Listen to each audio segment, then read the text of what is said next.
Good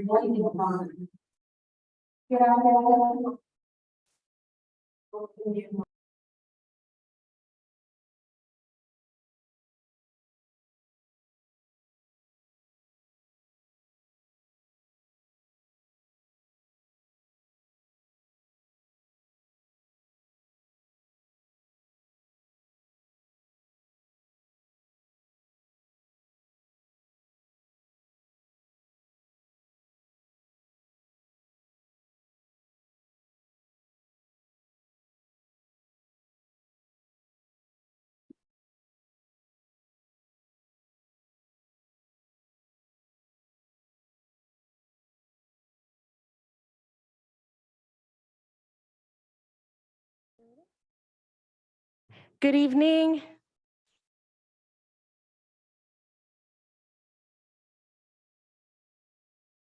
There we go. Good evening. Thank you all for attending today's meeting of the Santa Rosa City School Board, and thank you all very, very much for your patience as we open this meeting Wednesday, June 14th, 2023. We will start our meeting with the Pledge of Allegiance. Please rise and remain standing through our land acknowledgement. I pledge allegiance to the flag of the United States of America and to the republic for which it stands, one nation, under God, indivisible, with liberty and justice for all.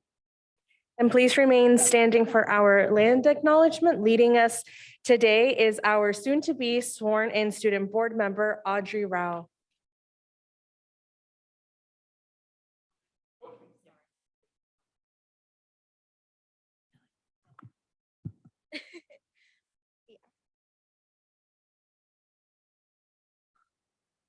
We acknowledge that Santa Rosa City Schools is on the traditional territory and homelands of the Pomo people, traditional territory and homelands of the Coast Miwok people, and honor with gratitude the land itself and the people who have stewarded it throughout the generations. This land acknowledgement calls us to commit to continuing to learn how to be better stewards of the land we inhabit. By offering this land acknowledgement, we affirm Indigenous sovereignty and will work to hold Santa Rosa City Schools more accountable to the needs of Native American and Indigenous peoples. Thank you, Audrey. You may sit. Thank you. Moving on in today's agenda, item C3, report of actions taken in closed session. The board reviewed and took action approving student readmission case numbers 222305, 222306, 222307, 222315, and 222324, and ordered that records of case numbers 222305, 222306, and 222307 be expunged. Item C4, items considered in closed session for action in an open agenda, or in open session, seeking a motion on student expulsion case 222343. Move to accept the recommendation for expulsion. I will second. Thank you. That was moved by Vice President Medina and seconded by Director Sheffield. Roll call vote, please. Director Medina. Aye. Director Sheffield. Aye. Director Wow. She will vote after she is sworn in. Thank you, Renee. Excuse me. Director De La Cruz. Aye. Director Flores. Aye. Director De La Torre. Aye. President Manieri. Aye. Thank you. Item C5, statements of abstention. Are there any statements of abstention this evening? Seeing none, item C6, adjustments to the agenda. Board or Superintendent Chanel, are there any adjustments to the agenda this evening? Seeing none, that brings us to item C7, special presentation for 2022-2023 Santa Rosa City Schools retirees. The board will recognize and commend our district employees who are retiring during the period of July 1st, 2022 through June 30th, 2023. And presenting this recognition is Assistant Superintendent of Human Resources, Mike Shepard. Thank you, President Manieri, members of the board, Superintendent Trinell, and Santa Rosa City Schools community. It is my honor and privilege to acknowledge that we recognize and value the expertise and experience of all of our retirees.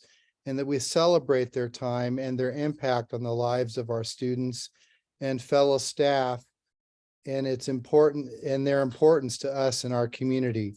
And we have over 55 retirees this year, representing over 1,058 years of service to our students, staff, and community. So once again, it's my honor, and I do believe we have Leslie Loopstra in attendance tonight. So if you could please make your way down to the dais, the center table. And if there are any other retirees in attendance, I would please ask that you stand and join Leslie down at the front.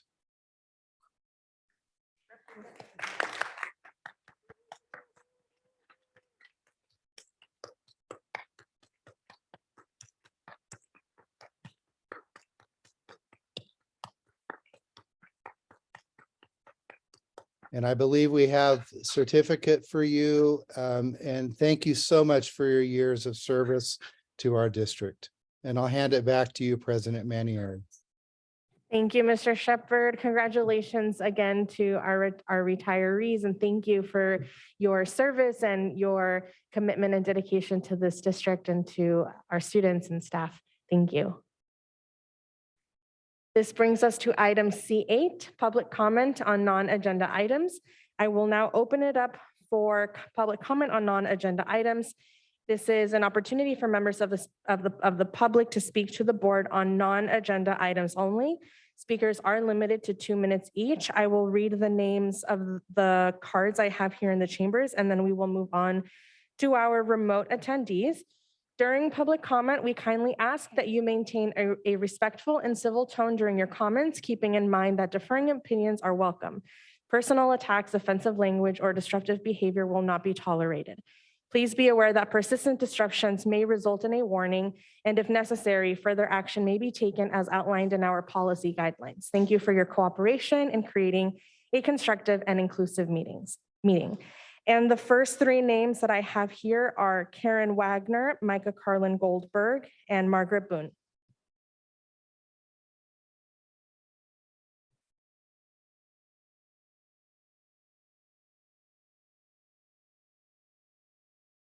Good evening. Is it on? Okay. I'm Karen Wagner, and thank you for letting me speak tonight. I'm looking forward to hearing about our school safety plan for students and staff. And then I'd also like to talk about classified workers, that we are essential and that we are necessary. And we work very closely to support all of our teachers and other staff. And we have staff helping staff, okay? So I work in the classrooms. I go in and out of a lot of different classrooms. And when I'm just gonna go off on a little thing right now. So Anna, one of your highly fans gave you a great big hug on on graduation day. So he mentions your name quite often. So I just wanted to recognize you. And then we did talk about boundaries and personal space afterwards. Yes. So anyways, but the thing is that you just always come up here or call in and I would talk about the special ed assistants and how rewarding and how special it is to be able to work with our students. You know, that they have extensive needs, and it's just been an honor and a blessing to be able to work with them. And I would always come on and try to encourage the community to open up their heart and, maybe even try a position, And then it was, what was I gonna say? Anyways, I still want to have more people come on, and I really would rather not work with the outside public. So thank you.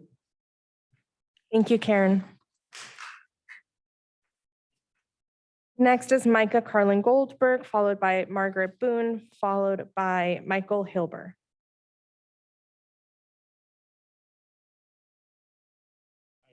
You ready for me? I think the mic's still cold. Good evening, everyone. My name is Micah Carlin Goldberg. I'm a sixth grade teacher at Steel Lane Elementary. I want to start off by thanking Superintendent Trinnell and Director Medina, for coming to the listening session at Steel Lane when we were invited you. I know it was a big deal for you to clear your schedule and come and join us. I appreciate it that you came and listened to us. And I know you listened at a bunch of other sites, but we definitely think, myself and my colleagues, that it's time for action, not just listening. I appreciate that on today's board agenda, we are increasing staffing on our sites to help with supervision and to help with our restorative justice process. It's been difficult only having our restorative specialist on our site 3 days a week because it leads to lots of things not getting covered. But we also need policy change. We also need changes to how we deal with violent and disruptive students. We have a student on our campus who was not in the right placement this year, the entire year. And their behaviors in class was not serving their needs or the needs of the other 22 kids in that classroom. And school board policy kept that student from getting a good placement all year. And we need different. We need more staffing. I taught a 5-6 combo last year with 31 students in it the entire school year. I'm a pretty decent teacher from all reports, but I know I did not serve my students this year because it's impossible for me to teach 1 grade level's worth of stuff in a year, let alone 2 with half the time for each of them. Part of my duties at the end of the school year is to make classes for next year with my 5th graders. One of the things we had to consider was whether or not to put a student in their 3rd combination class in a row, 4th, 5th, and then 6th grade. We managed to not do that, but it was hard. We need fully staffed classrooms with small class sizes. Thank you. Thank you, Micah. Next is Margaret Boone, followed by Michael Hilbert. Good evening. I just had a short thing. We are teaching extended school year over at Slater. And when I went into my classroom on Monday, it was like 100 degrees in there and there's no way to turn the heat off. And I called the janitor and he can't turn the heat off either. He has to call someone to get a code and they have to turn the heat off. And it just seems like, first of all, why we have a heater on in summer is weird to me, but it's just a big waste of money. I had to open all the doors and windows and just let the heat pour out.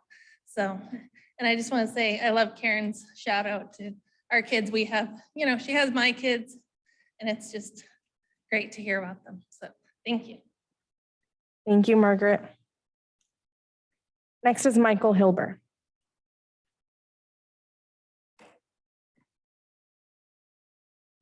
Good evening. On the subject of school violence, to me, the number of police calls to the secondary schools really tells the story. You can forget the fights actually caught on campus, but police department reporting a horrendous number of calls over the course of a year. That suggests to me you have a serious problem. My perception is that the restorative justice program sends a message that violent behavior will be excused. And, it's effectively tolerated to some degree. That's totally inappropriate. If some punks want to start a fight, kick them the hell out. End of story. Find out who's responsible, who instigated, and get rid of them. That should be like a top priority.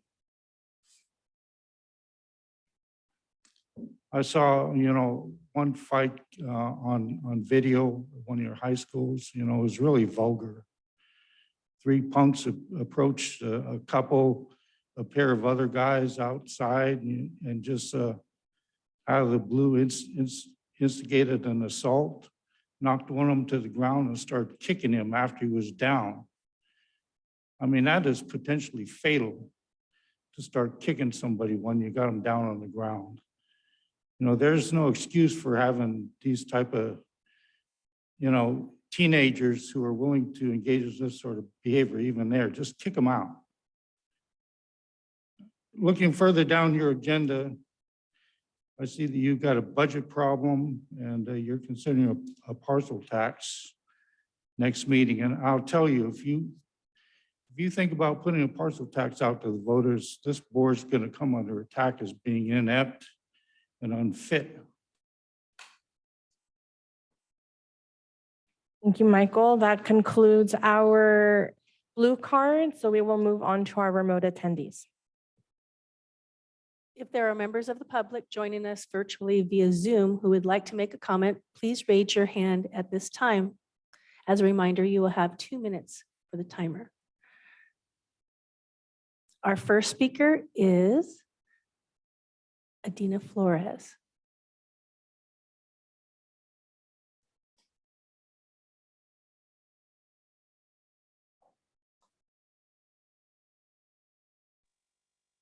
It's allowing me to join as a panelist, but I'm not turning on my video.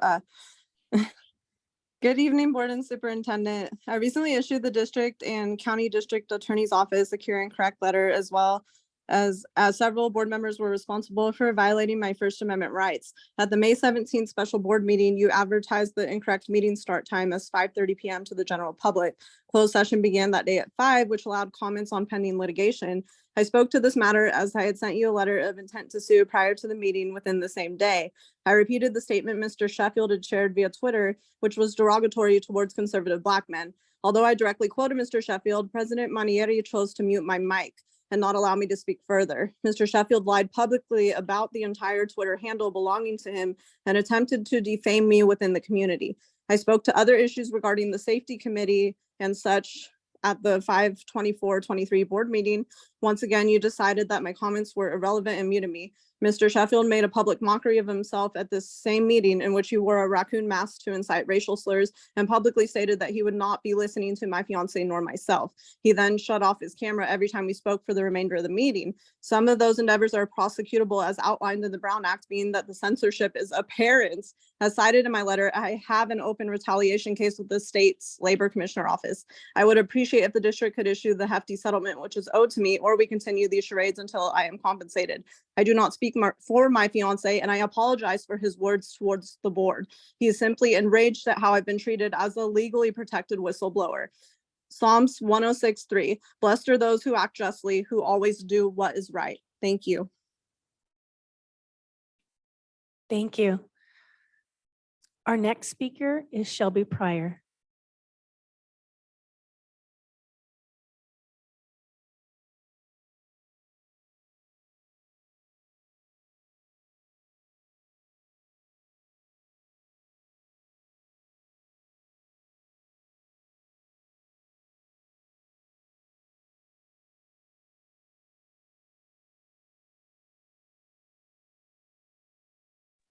Shelby, if you could unmute. I can hear you. Can you hear me? Yes. Good evening, board. At the last meeting, it seems that I had to endure a barrage of Mr. Sheffield's inadequacies with dealing with the fact that there are two different versions of how I called him out as a human being. Now, we talked about equity, if you remember how there were different definitions. Let's go into this definition. I also am half Black, but I remember where I came from. That is the whole point I'm trying to make. When we're talking about people who don't have representation in the community, and you want to continue to allocate your energy on stupidity, such as donning a raccoon mask because I called you out of your name, and coming from a fellow Black person, Malcolm X would have had no problem calling you this. I don't think that you respect my Blackness, and I don't think you respect the fact that I will not tolerate any inconsistency when it comes to representing my group of people. BIPOC matters do not help my group. You continue to push LGBTQ nonsense into my community. That doesn't help my group either. These are things that continue to go on, and we're having these conversations, but you are unable to have them. I am not enraged per se. I'm more embarrassed for Mr. Sheffield for even coming up with that stupid charade of a thing that he pulled off. Thanks for wasting everyone's time.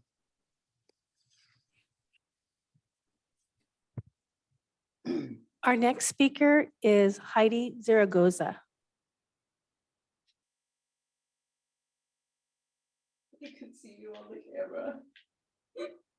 Oh, fuck.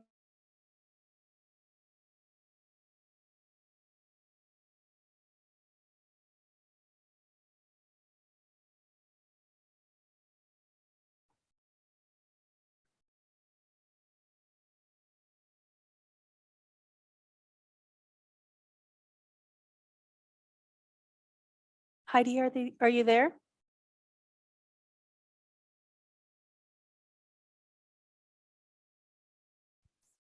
He's still on the attendee list, not on the panel. Yeah, it's not moving over.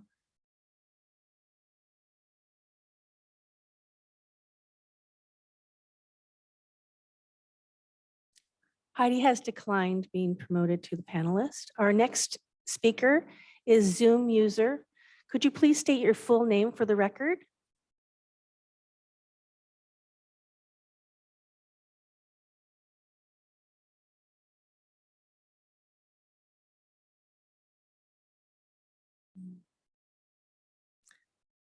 The Zoom user has declined to be promoted.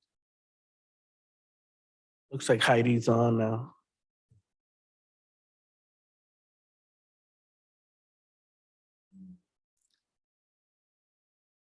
Zoom user, could you please state your full name for the record?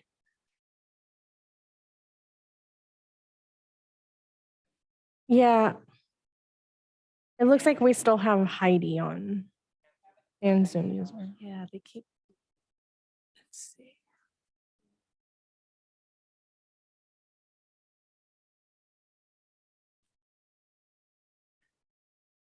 Our next speaker. Oh, I'm Heidi. here. Can you hear me? Oh, yes, hello. Sorry, I think it's because if I was at the store, so I couldn't really get service. Okay, so it's because it's because I think like I work at the food service. I work at the food service, and it's because I wanted to ask maybe like if we could have a little bit more money. It's because like housing is expensive, like the food is expensive, like everything is so expensive here, and it's just really hard with 1697. So I just wanted to ask if we could please have a raise, because it's a hard time like living on 1697, and then it's because like it's because like not living with parents and stuff like that. So I kind of live on my own. So it's really hard with rent and everything. So yeah, that's all I wanted to say. Thank you guys so much for hearing me out. Thank you, Heidi. Our next speaker is Zoom user. Could you please state your full name for the record?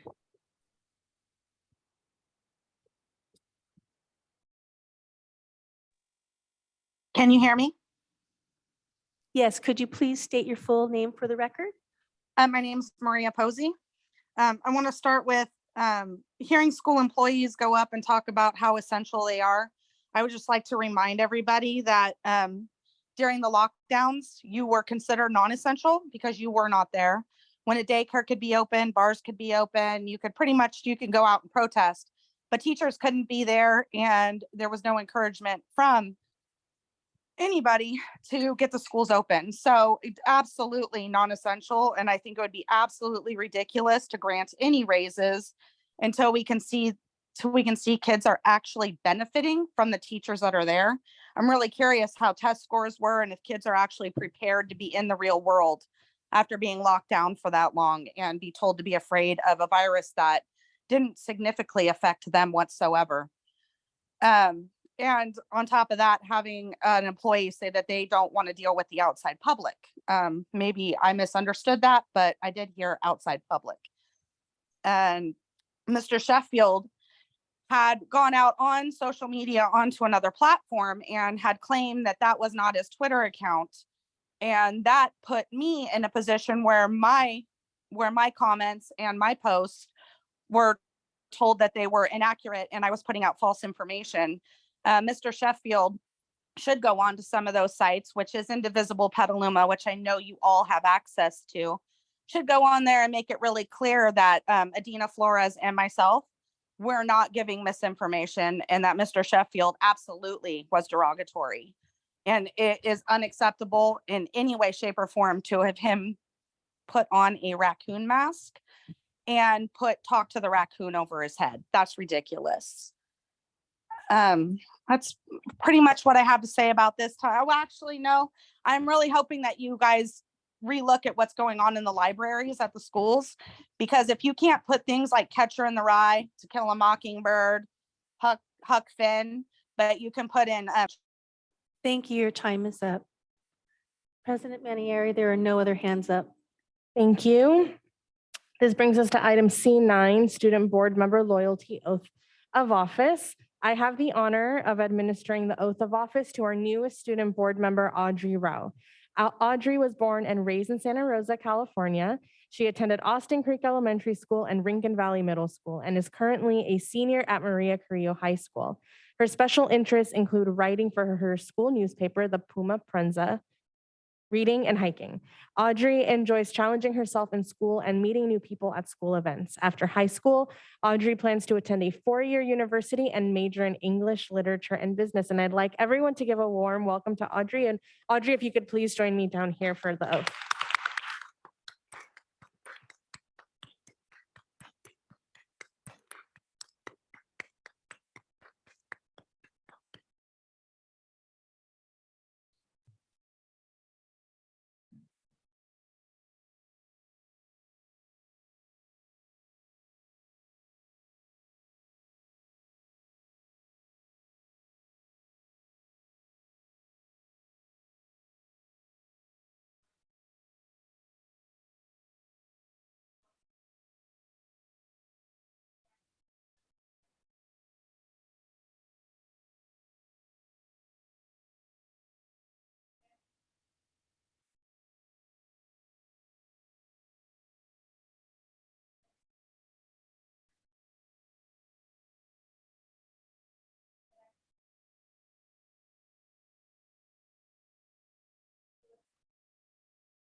All right.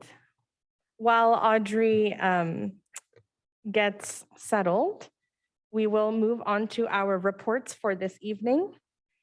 First up, we have item D1, California School Employee Association Santa Rosa 75 report, and I will hand this over to President Mary Lehman. Thank you. Can you hear me?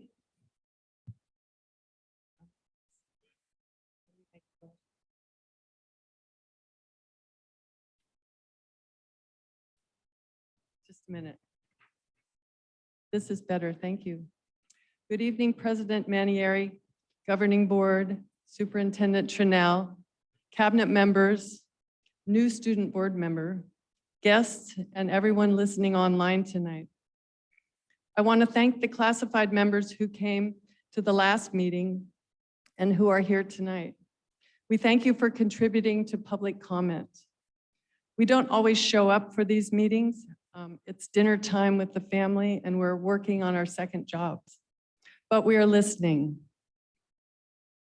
We have farewells and welcomes tonight.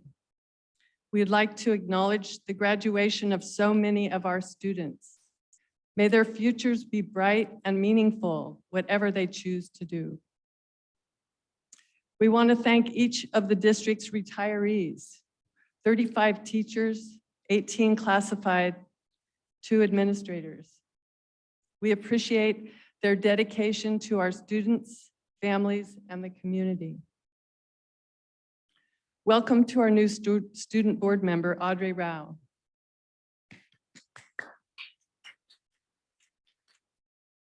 And I want to welcome Montgomery's new principal, April Santos. We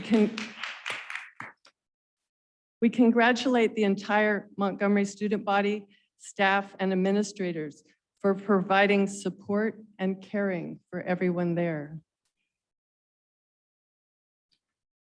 There are many important discussion and consent items to pay attention to tonight. Let's approve the classroom technology upgrades rollout to middle school and high schools. It will put Santa Rosa City Schools into the 21st century technology-wise. It will help students by making learning more engaging and collaborative. It may even help to attract recently credentialed teachers. The LCAP, an over 300-page report being discussed tonight, was brought to us this month. Much of the spending is for increasing safety and wellness, which is a needed top priority. Will an increase of 1 or 2 employees at a campus solve the problem? We are concerned because with 142 classified openings, will these and the new jobs be sustainable? Last year, classified were given a $1,500 sign-on bonus to encourage hiring. How many were hired after July 1st last year? How many stayed working and will stay with us? What follow-up are our employees given after their new employee orientation? Is there an outboarding data for classified?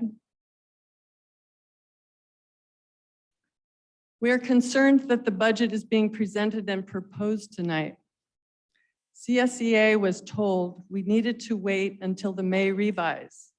And after the May revision, the district would give direction from the board, would get direction from the board. The district was not able to negotiate with us while they negotiated with SRTA. We hope by our negotiation meeting on the 20th, the board will have had the opportunity to give the direction to the district. With negotiations underway, we'd like to reiterate that our main objective is that our classified employees obtain adequate compensation for the work performed in every classified category.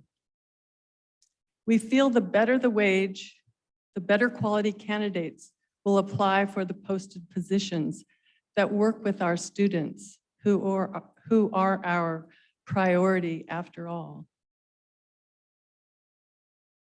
The district has acknowledged the importance of large cabinet having a competitive wage for their directors, administrators, and certificated.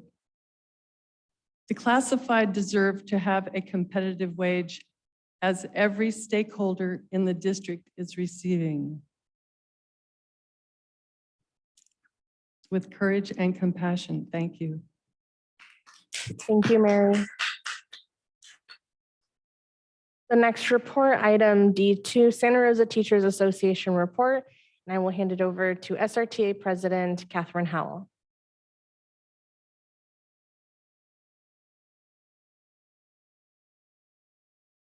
Good evening.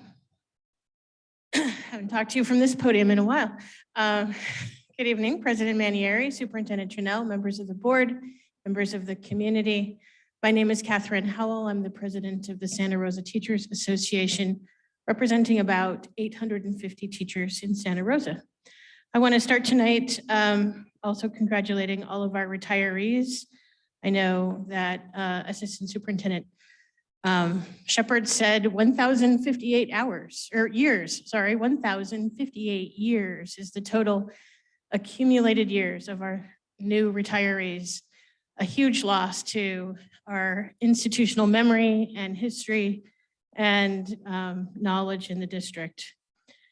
So they will be missed. I want to say thank you tonight for the changes to the LCAP that are bringing forward more people on our campuses, which is what we've been asking for since March. So thank you for that. There is, of course, concern, as echoed President Lehman's speech, if these positions are actually going to be able to be filled. So SRTA is fully behind the negotiations for CSEA. They deserve a living wage in Sonoma County, and we can't do our jobs without them. So we hope that the negotiations are extremely successful and fair to everyone in those units. We do, again, are concerned what happens if those positions aren't filled in terms of safety on our campuses, but also encourage this board and this district to continue to look at alternative education options for these students. We want all of our students to be placed in their best possible learning environment. And a large school site is not necessarily that best placement.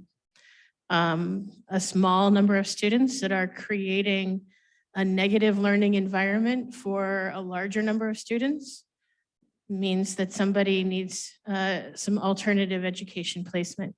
And that's what we hope that we will see as we move forward, make our campuses safer through extra adults and make our campuses safer and better learning environments for all students by making sure that all students are correctly placed in a learning situation that's best for them. Also on tonight's agenda is the co-teaching MOU, which we hope this board will approve. We did take a little bit longer negotiating it than we thought we would. So sorry, CSEA, we took up some of your time. It is a good agreement. I hope that you will vote yes on it. It is a step in the right direction in terms of continual negotiations for the working conditions of our co-teachers. There are still concerns in our special ed programs throughout the district about co-teaching as the best option for all students.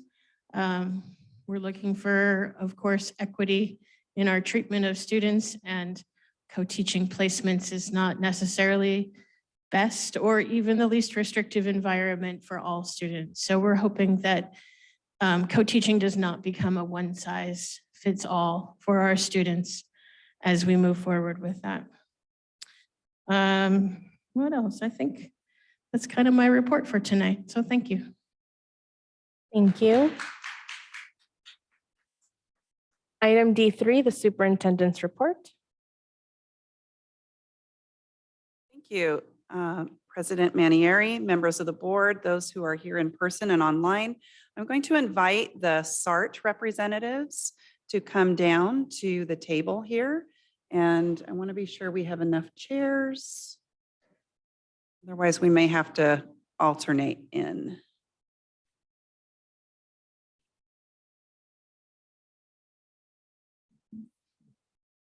Oh, good.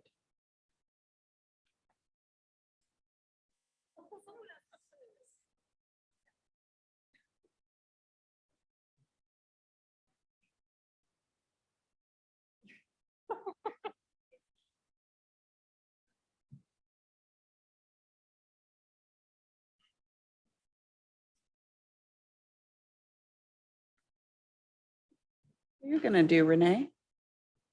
You're just going to stand?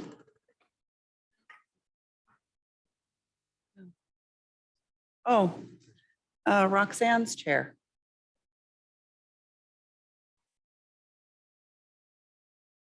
I don't want you to stand. Thank you, Renee.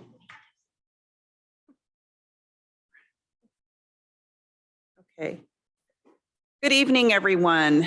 We've completed the 22-23 school year, and we are so proud of our graduating class of 2023. I want to thank everyone, including our students, our staff, and our families for the hard work this school year. And I know that this has been a hard year.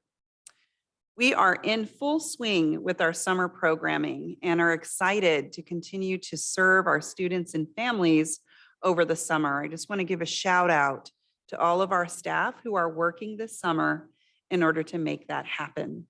A big portion of my report tonight is going to be on the Safety Advisory Roundtable draft strategic plan, which I did upload to the board agenda today for the public to be able to access.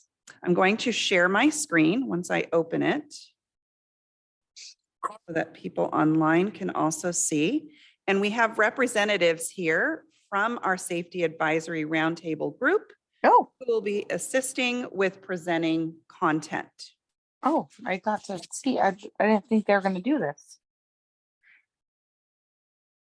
I will wait. I would love to see what their answers are to this bullshit. How come I can't zoom on stuff? Can we please mute person? And kick the...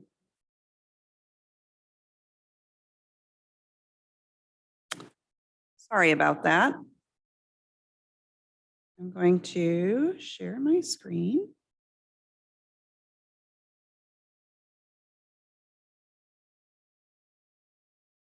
Pay no mind to my million tabs that are open. So when we started this work in March, and it really started with the listening session on March 7th as a result of a tragedy that we experienced in our community on March 1st, we led with the effort of Your Voice, Our Commitment. And I'm going to walk you through the artifacts of several weeks of work that has involved 30+ people to get to this point tonight. And as a preface, I'm sharing this information tonight, and representatives from the committee are here to share their sections because we had subcommittees that worked on the 4 pillars, each of the 4 pillars. And so tonight is just to listen and maybe to ask questions from the board. And I will ask on June 28 for the board to accept the strategic plan. And of course, any feedback that we gain tonight, we will take into consideration as we prepare perhaps the final for June 28. So I'm just going to scroll through. You'll see there's a table of contents. This plan includes background on how we got here, the mission, vision, and strategic priorities of the district, who is on the SART committee, what the 4 pillars are, district actions and strategic planning timelines, and then the 4 pillars itself: mental health and counseling, safety and security, facilities, and communication and transparency, with appendices, which I will also explain. So I want to start with the background. I took an excerpt of the communication that was sent out on March 12th that really led the charge to action. And while people wanted answers overnight, part of our action was to move forward with this process so that we can do it thoughtfully and that we can consider our budget as we do this work.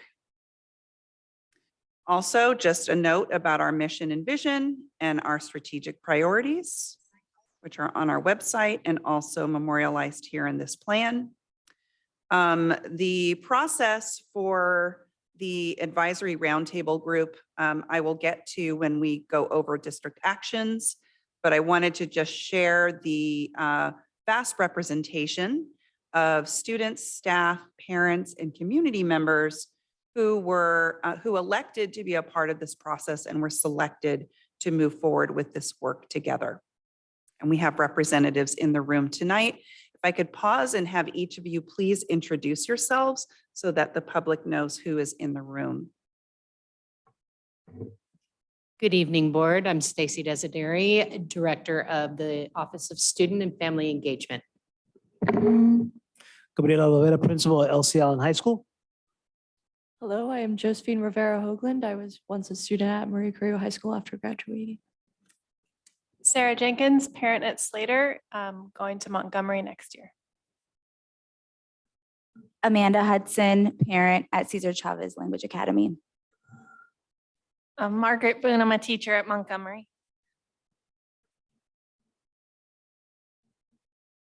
Welcome, and thank you for joining us this evening, and sorry for the delay. My carrot was, it's right at the beginning. It's okay. Sorry, I owe you. Just a little visual representation on how we started. We started by getting to know each other, and that included how we model being in circle together as well in our reflections.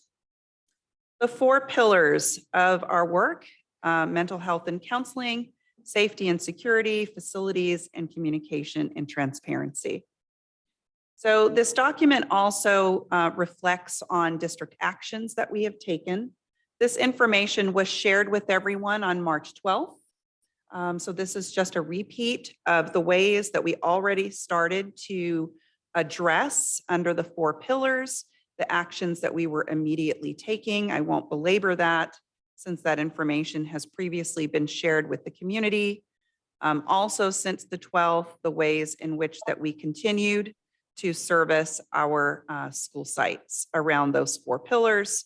I do want to take time to highlight this piece of the plan. So under the strategic planning timeline, we started with our commitment to create this committee. And you can see from the dates that are broken out by March, April, May, and June, those efforts, starting with the application process. We were clear in that March 12th letter, the timeline that would unfold for that process before March 20th. We received 84 applications.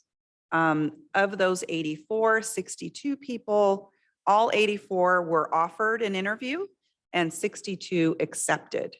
I started off this process with thinking that we would have about 18 members total. And in the end, based on the interviews, we went with 30. We basically took every student who applied and interviewed, and then also a number of our parents, as you could see from the list, and a representation of a variety of staff, both classified and certificated, and classroom-based, school-based, and administration. We really dug into our work after this, getting into April, where we started to get to know each other and started to read the process of reviewing a series of feedback, which I'll get to in the appendices, but that included the 26 pages of notes from the March 7 listening session, as well as multiple pages of the Google form response request in the event that someone could not make it in person to that March 7th listening session. They had the ability to send in commentary as well. All of this data is available to you both on our website, has been, and is also in this document. We also took a consideration of our DLAC president's report and the feedback that DLAC was presenting to us, and also our student voices and the document that they created.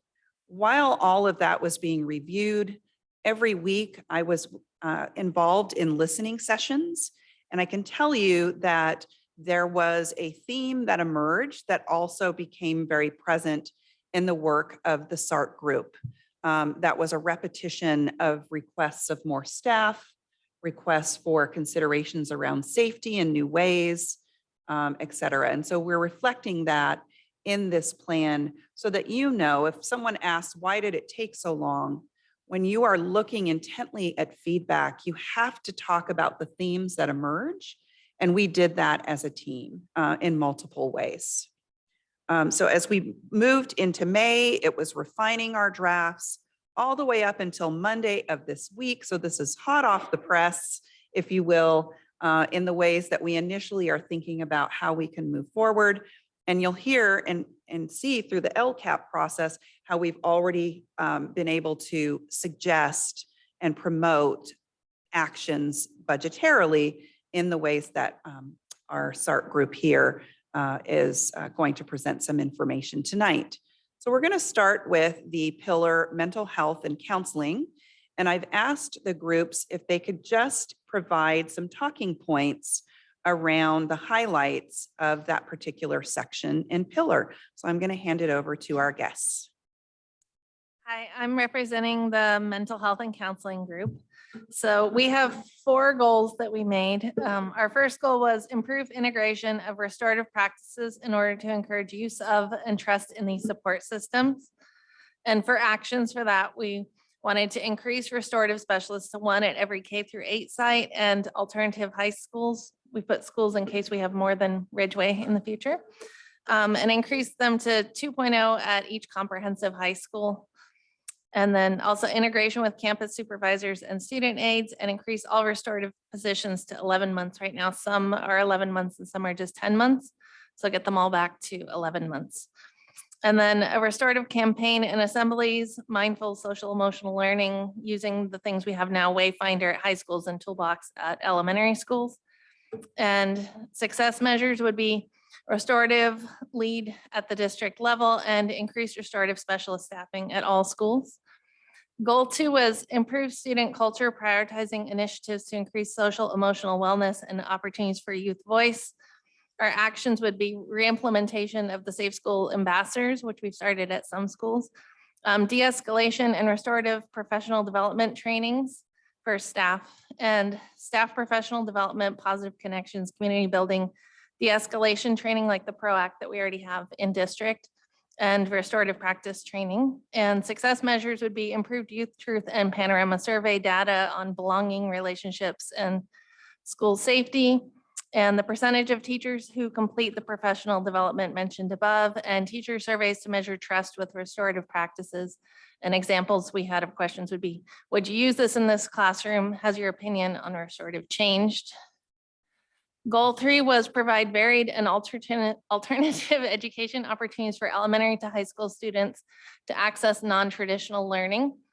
So we wanted to organize a committee to explore currently available data on truancy, credits, and behavior, and produce a new alternative education menu of offerings, such as independent study being increased, online learning opportunities, exploring 0 through 7 period days at the secondary level, and alternative small programs with built-in supports to be implemented on campuses at the secondary level, and collaborate with the new alternative education coordinator to design and implement those program options. And then another one that was key was early identification of academic and behaviorally struggling students, focusing on the elementary school, and providing interventions K-3 to foster academic success. And the success measures on that would be increased literacy and math scores at elementary, alternative education, increased attendance and graduation rates, and alternative education program design and rollout. And then our last goal, provide additional mental health supports, hire more staff to reduce student to counselor ratios and student to school-based therapist ratios, implement wellness centers at all secondary schools staffed with crisis intervention, community resources, and mindfulness calming spaces within those wellness centers. And then also encourage classroom level calming spaces, things like beanbag chairs, crash pads, fidgets, plushies, maybe OT supplies if needed, it's occupational therapy. Provide inexpensive supplies through COVID funds to teachers who want to set up calming spaces. And the success measures for that would be reduced ratios of student to counselor and student to school-based therapists, and the creation of the wellness centers, including creation of calming spaces in the wellness centers and in classrooms, and the purchase of the supplies, see above, for calming spaces with COVID funds and distribution of said supplies to schools. Thank you so much for sharing. And we will transition now to safety and security. Good evening. So I'm here today to share from our crew that looked through the lens of safety and security. And one of the things that you're going to recognize as each of the communities and the pillars speak tonight is you're going to see a lot of intersections, because we recognize that some of the strategies, goals, and action steps don't just benefit one of the pillars. They really benefit all of the pillars. So you may, as you're listening, hear a lot of repetition, because we recognize that the good ideas will benefit everyone. Our purpose with safety and security is to remove barriers for students and their families in their ability to access the support that they need by increasing the number of trained staff on campus. Not just staff, but staff that have the essential training that will make a difference. A sense of safety is going to come from knowing what to do in an emergency or what the expectations on campus are, what consequences may come with a behavior. Consistency of this policy and consistency of the implementation will lead to a greater awareness of protocol and practice and lead to a greater sense of safety. When our staff, students, and community all know and are aware of how to behave on campus, they can play an active role in helping us build safe campuses. And then finally, students who understand not only why school is important to them, but how they themselves are important to the schools, culture, and the community are less likely to act out or to stop trying. So by providing increased options to engage instructionally and to re-engage if they happen to get off track, students are more likely to positively engage with their school community. We have 5 goals that we are asking to consider. Goal number 1, increasing the number of adults who are trained in response to safety, student needs, and security on campus. Our goal 2 asks us to annually review and update all site safety plans. Goal 3 asks us to annually review the site and district behavioral expectations and response to discipline. Goal 4 asks us to provide adequate emergency response resources at each site. And finally, goal 5, to provide increased alternative educational opportunities for student re-engagement. As you'll see, we have a lot of action plans that are included in here, and I'm not going to hog the microphone by talking about all of them, but I'll point out some of the more essential. It is important that as we begin this, we build and implement a comprehensive district and school climate plan, because having a positive climate is going to be essential to a school that is safe. We are asking that we establish equality of baseline services across the district, that every school will have a baseline level of service.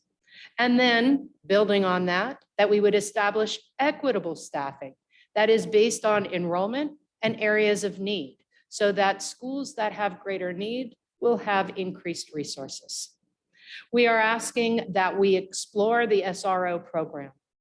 We have a new committee that is going to begin working with the city of Santa Rosa, and we ask that the recommendations be considered alongside the recommendations from the prior committee as well. We ask that we increase administrative access and availability on our campuses through attracting additional substitutes, attaching roaming substitutes, and designing strategies that are pulling our current administration from the essential work that they need to do. And that we ask that there be an analysis of administration to student ratios across all grade bands to ensure better site coverage. We are asking that we look at increasing Tier 1 and Tier 2 safety and student support training on all staff, that this training include not only in-house expertise, but also negotiating with our labor partners and outside agencies to ensure that we have the most modern, up-to-date, and expert training for response to safety. We would increase ARES training for improved data collection and data analysis, and that we provide mental health first aid and trauma-informed response training across all administrative, confidential, certificated, and classified staff. And that the Tier 1 restorative practices are also trained across all administrative, confidential, certificated, and classified staff. In short, everybody, every adult who is supporting students would have these levels of training. And that we provide academic re-engagement, that we annually evaluate, update, and revise behavior expectations and consequences on campus aligned with not only board policy, but the California Education Code, so that we have a clear process. That we annually evaluate, update, and modernize our safety plans that take into account evacuation plans and disaster response that has been evaluated by current expertise.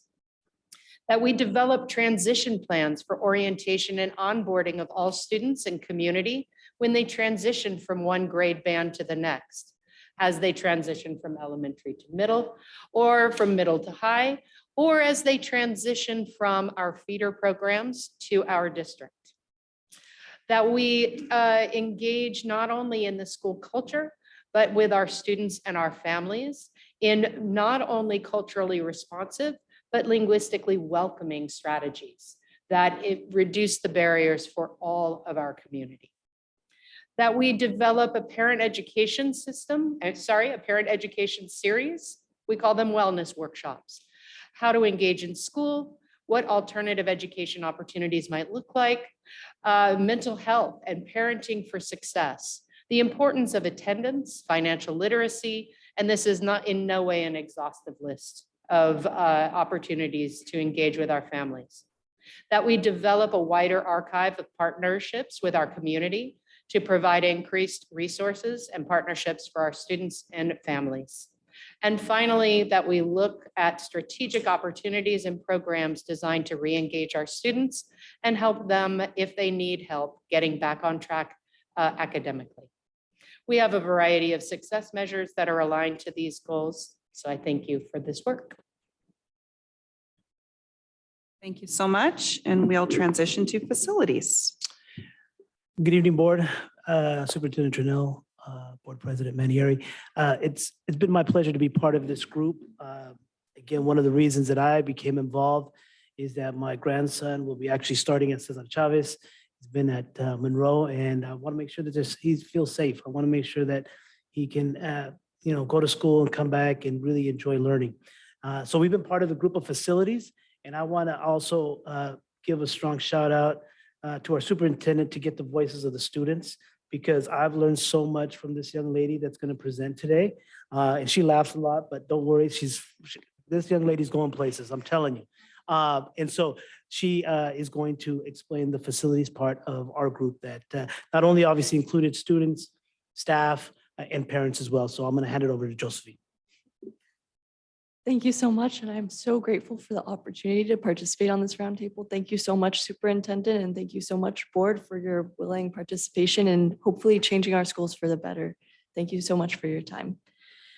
So to begin with, I had the opportunity to work on the facilities pillar, which aims to ensure the emotional and physical security of the school community. Together with staff and parents, the roundtable subgroup determined that SRCS facilities must provide safe and secure environments to support teaching and learning for our students and staff.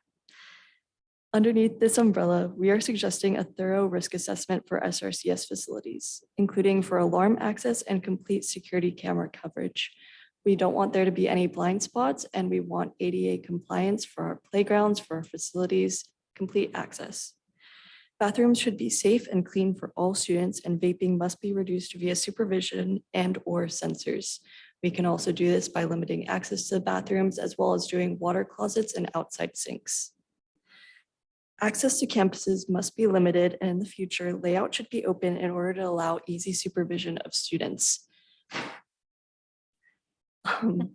I kind of skipped over the aesthetics part because I feel like it's not the most important thing for our safety and security of our staff and students, but I do hope that all of these changes can come with community building and making things aesthetically pleasing.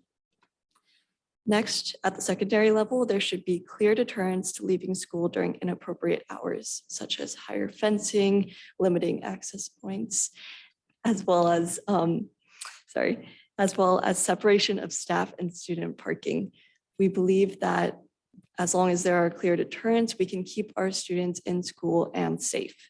Additionally, we hope that all campuses can have room for additional staff, such as permanent offices for counselors and restorative specialists. In the future, we hope that there will be potential wellness centers at each of our campuses, as well as community gardens. Together, hopefully we can make our schools a safer place. For additional details, you can look through all the tiny bullet points, but I didn't really want to go into each one of them in detail. Please let me know if you have any questions, and thank you all so much. Thank you so much, Josephine. And we're going to transition now to communication and transparency. Yes, Thank you again for having us.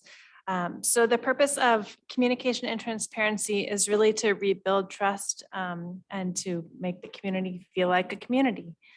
I'm going to talk about the first two goals and then hand it over to Amanda. But our first goal would be student-driven communication integrated among the campuses by means of a student advisory team and panel. To do so, we would have student representation of each of the middle and high schools to sit on respective teams to brainstorm, inform, and lead activities through connections. We also need to establish programs such as peer mediation and counseling and the Safe School Ambassadors for schools that do not have this in place. The second goal would be community building at each of the transition levels, and this was mentioned in another pillar as well. This would be from middle to high or elementary to middle and the feeder districts into secondary. Some of the actions would be communicating clear expectations and boundaries to families and students of what will be happening and when. Communicating this at a variety of times through the year to reinforce that is extremely important as well. Role modeling fearless conversations through vulnerable communication. This one's a big one for just communication with the parents, communication with the students. By role modeling that, it'll just build so much more of the cohesiveness throughout our schools. And then following up on those boundaries and how they're enforced throughout the year. We also want to make sure that we're prioritizing positive messaging. What everyone's doing wonderfully, whether that be administration, staff, students, even parent involvement. I know that's always something that is a bit of a struggle, that parent involvement. I think if we focus on the positive, then that will bring more.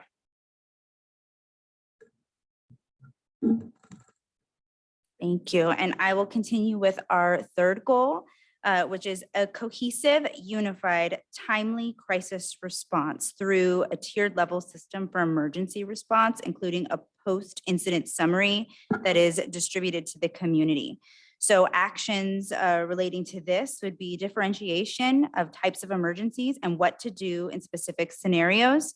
This information would all be front-loaded is a big priority in this as well. Categorize emergencies by color, for example, for clarity in communicating the type of issue. Provide pre-populated information related to safety, emergency, and crisis response. Educate around communication systems via parent run-through during back-to-school night. That was a potential idea. Coordinate with first responders, police, and other community partners. Our fourth goal is to fully utilize functions of Parent Square by all families and students if age appropriate.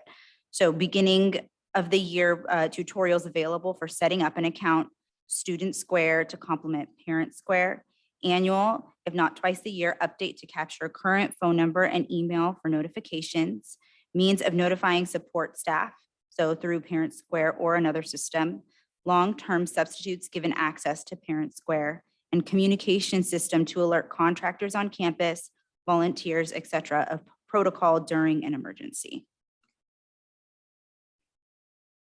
Thank you for sharing the highlights of each of the pillars. The last page of the strategic plan are hyperlinks to the data that's already on our website for people to review. And it's exactly what I shared previously, our student petition data, the community listening session notes. That's the notes of everything taken while at the session. And then the Google form responses. Some information is redacted because names were shared and things like that. So you'll see some redactions of phone numbers and things like that. And then our DLAC feedback letter. And outside of that, as I mentioned, numerous listening sessions where I've been reading that data, notes that were taken, and making sure that we're staying on track with the feedback that we are getting, which is hundreds of pages at this point with all of the commentary. So I will stop sharing my screen and see if there are any questions from the board. Board members, any questions for our guests or for Superintendent Chernow? or any comments? Director Delatorre. I just want to thank the committee for taking the time. I was part of that committee for a few weeks, and I understand how much time you guys volunteered and dedicated and put this work in, and know it was really about digging deep and rolling up your sleeves and sifting through a ton of information to try and get to the bottom of what would be most feasible and most helpful. As I was listening to this great presentation tonight, one thing popped into my head for the facilities and safety. Parking was on there. And this is more directed to Superintendent Trinnell as we're looking at this before we move forward. Something as simply as enforcing the rules that should be in place. I know parking safety was a huge issue at secondary schools where we had parents that would park in the red zone, literally stop in the middle of the parking lot, park in the driveway so that other drivers were aggressively entering the exit to try and get to their students. And it caused a real safety concern, and there was not enough staff on site to get that under control. So that might be, a simple way to add safety is just simply enforcing some of the rules we already have in place, and that'll cost nothing. So really just want to thank you guys for all your efforts and your work. I know there's a lot of nights putting into this, and thanks for taking the time tonight to come down and present these to be reviewed. Thank you, Director Delatorre. Director Sheffield, and then Vice President Medina. Thank you so much for the update. A lot of information, very much appreciated. I had a question. It was the post-incident summary. And I'm wondering, would this be a public release? How would it be released? Would it be a media release? Who generates it? I'm assuming it would go out when it's ready to go out, but I'm wondering how do we transmit that information, or how would we? Definitely. So that is typically, I believe, from the perspective of when we get notifications as parents. So it was really making a suggestion when there is an active emergency that there would be an initial message through Parent Square, likely, that is simple in the sense of there's something, there's an incident that's taking place, we are reviewing it, we are addressing it, and then have an update once there's more information with what can be appropriate. And then the post wrap up, which Superintendent Trinnell has done, I feel like, a great job of those as a parent receiving them. But having kind of that uniform information, a lot of what we read from the listening sessions, and parents also that were a part of the group had struggled with feeling like there was misinformation or delay of information. So as a part of having effective communication and transparency, having a system in place that there's this three-prong of when it's happening, halfway through, and then a wrap up. And then that it's not specified if it would be something that would be coming from the superintendent level or something from locally at the site, but it would be crafted very carefully. Yeah. And so, what I've heard a lot from parents this year, and this maybe I don't know if it would fall under a post-incident summary, but kind of a real time. And the media is quick to get information out if there's a lockdown or if there's an incident on campus. And then students reach out to their parents, or they reach out to others, and then information gets out there. And then information circulating, but it might not be, sadly, it might be information that probably shouldn't be out there and might be causing potentially danger or harm to whatever that lockdown and situation is on campus. I guess my concern, and again, what I'm hearing from parents is, in real time, what do you believe? What do you trust? How do you respond? Parents, maybe their natural instinct is to rush to campus and pick up their child, because their child says.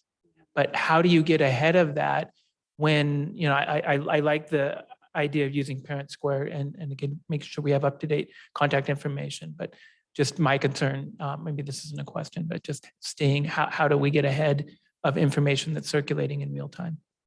Do you mind if I respond to that? As a parent at Slater, Can you speak a little more into the mic? Yes. Thank you. As a Slater parent, we've had our kind of share of these towards the end of the year.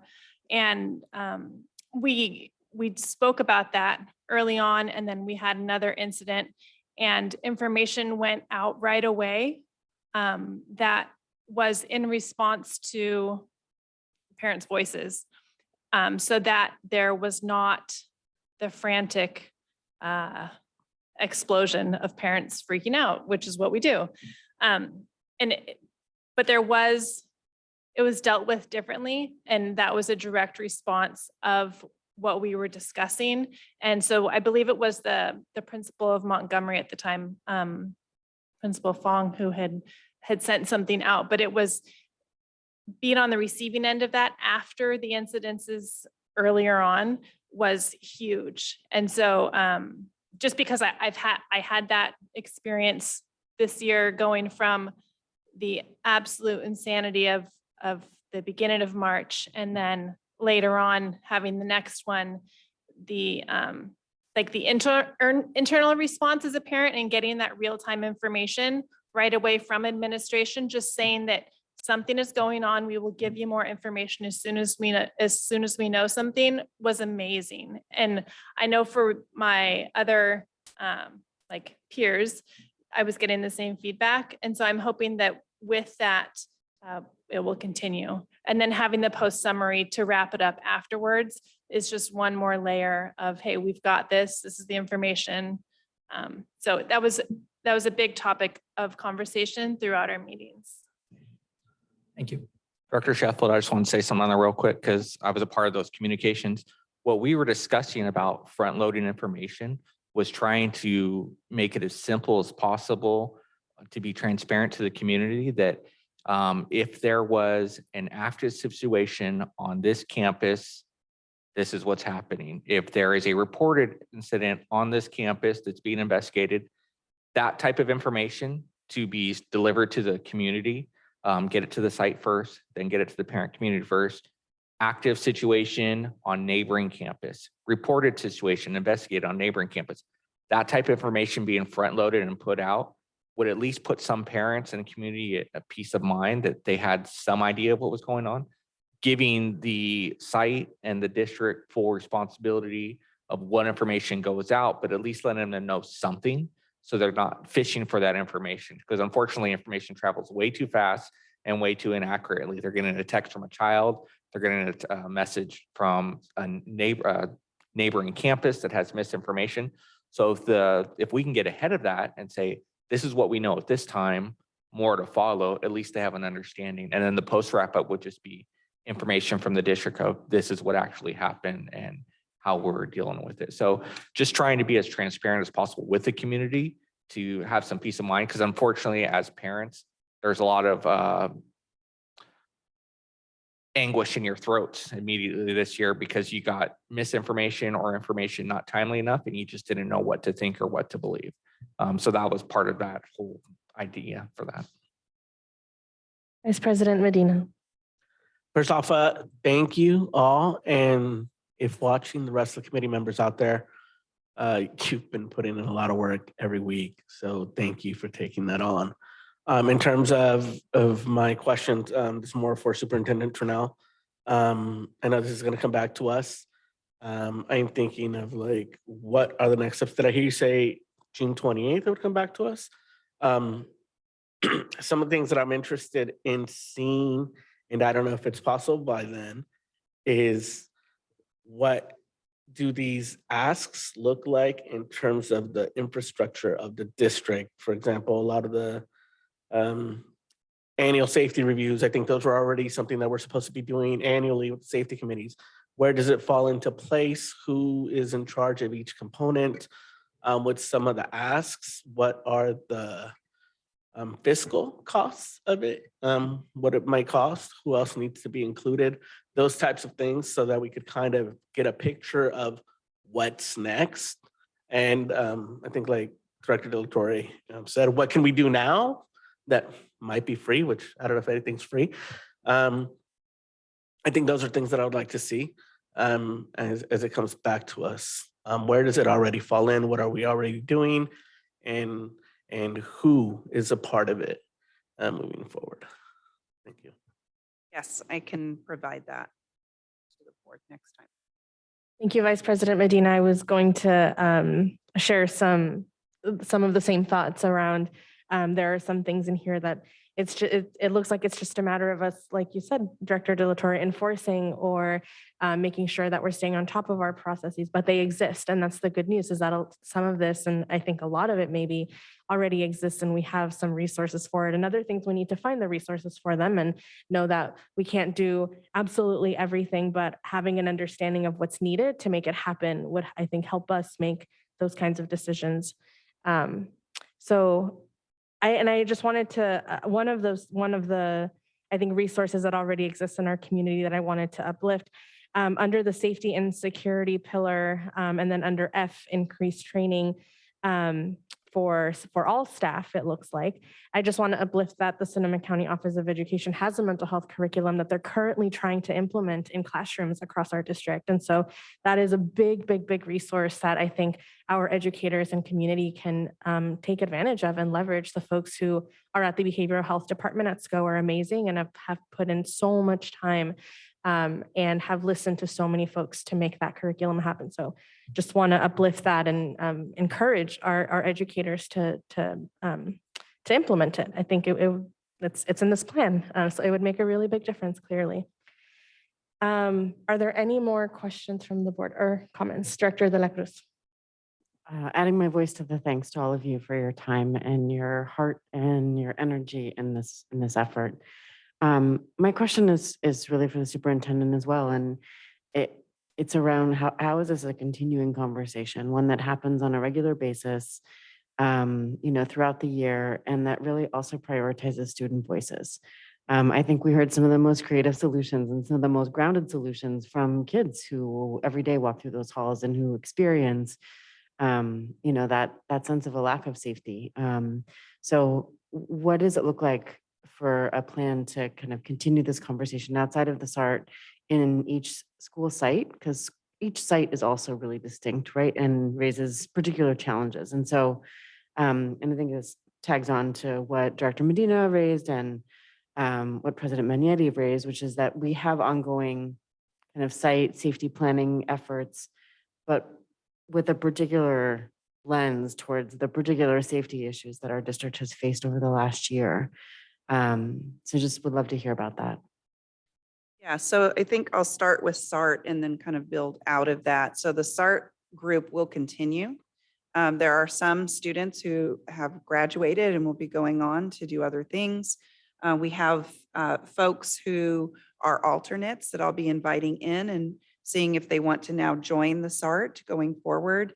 We're going to be talking about cadence of those meetings, whether they continue monthly, bi-monthly, et cetera. So that work, that team will become a part of the oversight and accountability of the actions and success measures that we've offered here as one measure. The other is this year I implemented a superintendent's advisory network that is made up of parent representatives from every school. What you will start to see is a series of subcommittees that will take on ownership of some of this and accountability. And the committee that we'll be designing and creating is a student advisory. I want a kind of a cooler name than that, but it will be something to that effect where we have representation of our student voice. We know that we have groups of students that are already naturally formed at our school sites. And I think we should have a cross representation of students from each school present. And I really would like to see some from our elementaries, our sixth graders, because they are going into middle school and high school. And it's important to engage with them before they get to those spaces so that we can be prepared. The other thing is we'll be taking this work outside of our district. We have 8 feeder elementary districts. And so this coming year, we will be doing some cross-bridge collaboration with each of those 8 districts so that we can understand their practices and what they do, both instructionally and with safety, because the students come in with an experience from being in various systems, and we want to know how that merges into our system so that we can be prepared for the ways that students have been prepared in their respective school districts before coming to us. So it's going to grow outside of us. I plan to share this information with all of the superintendents in Sonoma County, so that they know what we're doing and the conversations that we're having. And I will look forward to bringing back some of those other information pieces connected to the request for accepting this plan from the board on June 28th. Vice President Medina. I think the other thing that I would add, aside from like looking at what groups can already do, maybe figuring out how those groups could do things differently or better. I think with the student component, immediately, some of those previously in student government, I think, okay, how can student governments at different schools be a part of it, institutionalize it within how they function?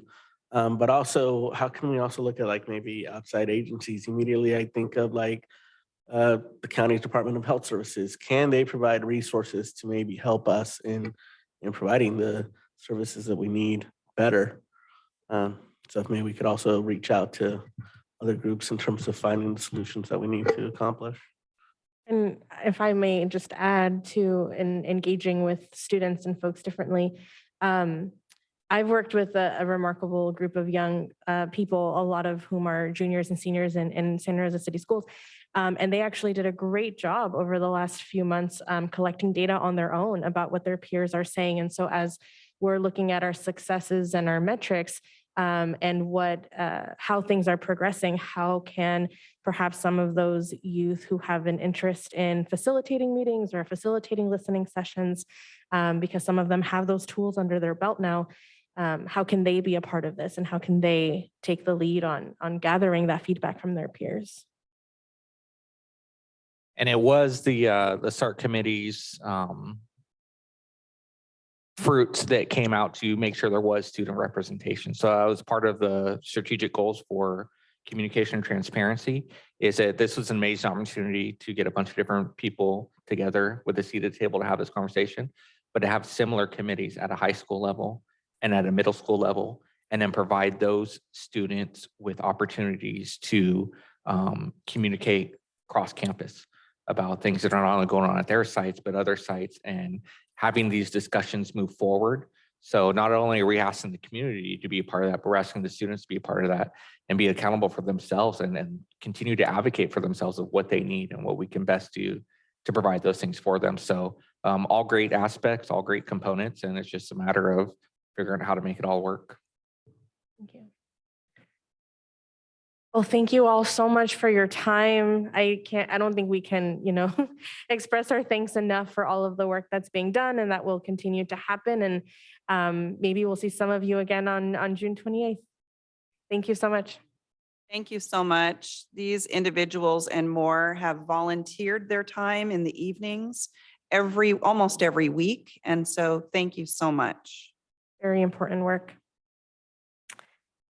Okay.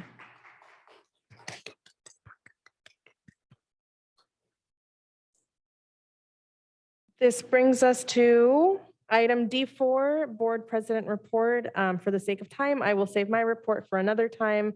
Item D5, Board Member Reports. Are there any board members who have reports this evening? Director Flores. So I was saving my comments from my report. I was able to visit the SART on Monday, June 5th, I believe, and I just want to say the amount of work that they've done so far was remarkable. And the collaboration within, the peers, the teachers and students was very memorable. And I just wanted to say that I did enjoy it. I was supposed to go from one pillar to the next, but I was stuck with the counseling one as a school counselor. And I was very, very taken aback as how comprehensive their work has been. So that's my report. Thank you, Director Flores. Director De La Cruz. Thank you. I was able to join remotely on Monday night, the SART, fighting a cold. So thank you to the superintendent for carrying me around on her computer so I could listen to all of the conversations. And really grateful for the work that resulted in us not starting from zero, but really kind of digesting the massive amount of really creative, deep thinking information that we've received from our entire community. I I also just wanted to mention that, I walk a fine line between being an elected official and being a parent and a constituent of this board. And the experiences that my kids have in our systems and my raising them on this dais. I want to apologize for any harm that I may have caused staff in my kind of raising concerns about the experiences that my kids and their friends have had. It is also our job as elected officials to do our best and to try to always do better, especially for children who experience marginalization in our systems. And so it's in that spirit that I raise these critiques, but it's also with a lot of love and a lot of gratitude for the very, very hard work that I know every single person in our district is constantly doing. So again, any apologies for any harm that my comments may have caused. Not my intention. My intention is about making sure that we are lifting the bar at every opportunity that we have, being clear about our expectations as policymakers and searching for the kinds of resources that we hear all of our incredible staff really needing and asking for as they work to serve our kids, all of our kids every day. So thank you. Thank you, Director De La Cruz. Director De La Torre.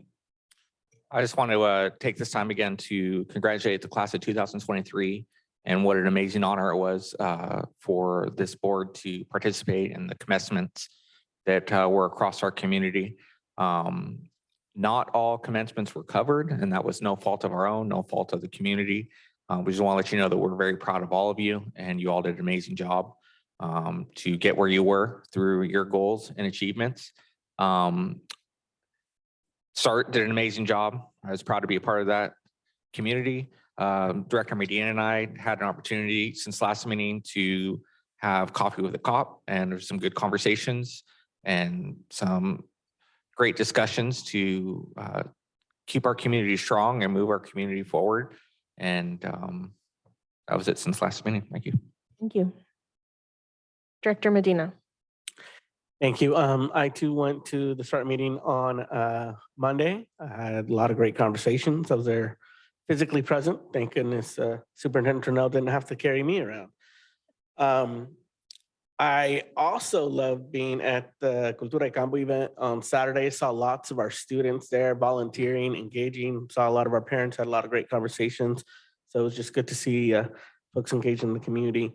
I did also just want to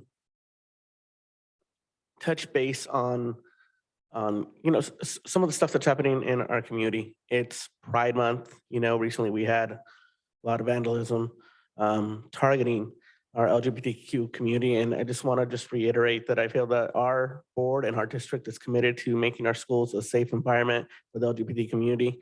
And we stand with them. Hate is not okay.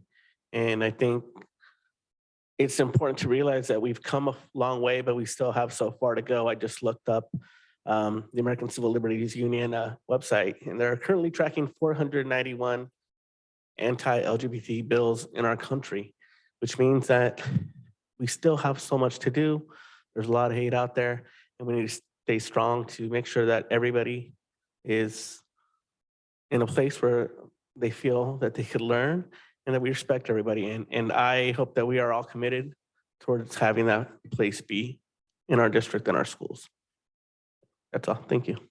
Thank you, Director Medina. Okay, this brings us to item D6, CSBA report. Do we have a report this evening? No, we do not. Thank you. This brings us to E1, a discussion item A through G completion improvement grant plan update. The board will receive an update on the A through G completion improvement grant, and presenting this discussion item are Dr. Roger Castro, Director Zalunardo, and Director Sam Martinez.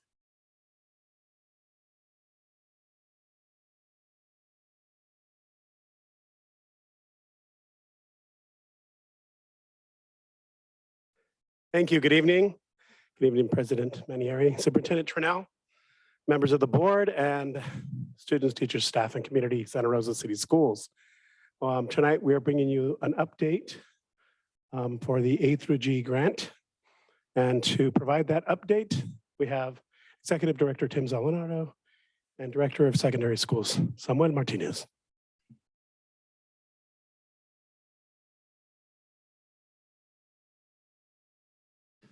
Good evening, Superintendent Trunell, President Manieri, members of the board, and the Santa Rosa City's community. Thank you for giving us some time tonight to give you an update on the A through G improvement grant. And we're just making sure the technology is set up so we can begin. And we'll go into the details next. Looks like it's ready. So that being the case, I'm just going to provide some quick context and then hand it over to Director Samuel Martinez. So just to begin, allow me to remind you that the grant is intended to support school districts in ensuring that graduates meet A through G college requirements, so they can successfully transfer to a CSU or UC directly out of high school. A through G requirements specifically refer to subject requirements that must be completed in high school, such as students must take 2 years in the same language of a foreign language. And in addition, to be transfer eligible, I mean A through G students must pass the requirements with a grade of a C or better. So we'll kind of take a quick peek at 21-22 school year data about our graduates. And what you will notice in just the brief is that the blue bars represent graduation and graduation rates and percentages, I should say, to be specific. And the red actually indicates the students who are meeting A through G requirements. So blue is all in total graduates and red is distinguishing those who are specifically meeting A through G. Other than that, I'm going to turn it over to Director Samuel Martinez at this point to discuss the plan's execution, future plans for the grant, and some context around mathematics support across Santa Rosa City Schools. I think it's the first time Samuel Martinez has been able to join us in this room and to speak with the board, and he's been a welcome addition to our team. And so at this point, I'll turn it over to him.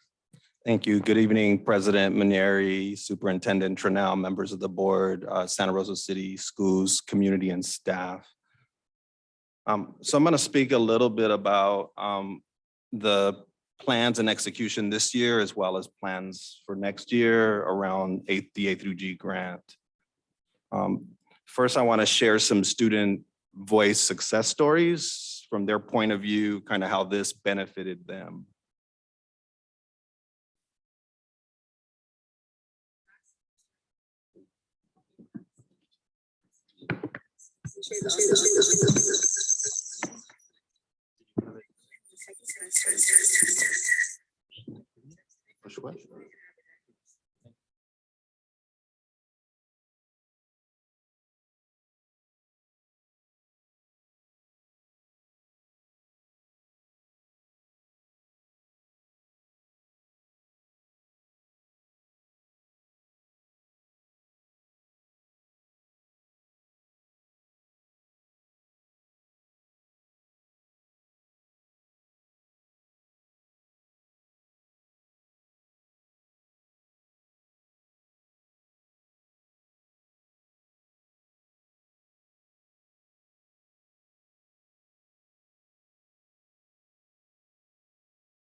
Hi, I'm Ariel Copy. I'm a sophomore and I'm in Math 1.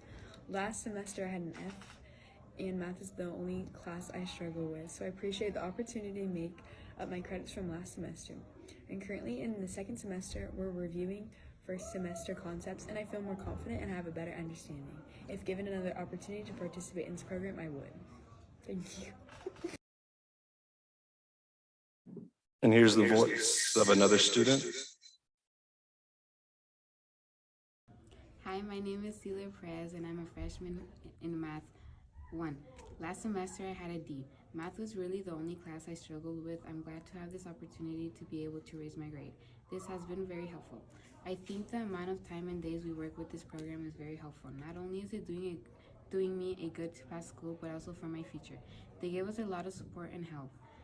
In the program, Ms. Safira gives us each a folder to keep our things organized so I don't have to worry about keeping track of it or losing it. Thank you.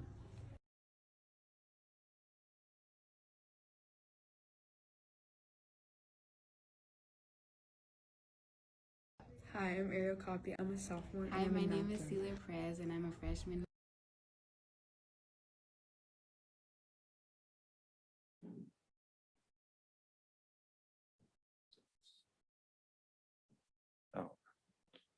So the initial plan.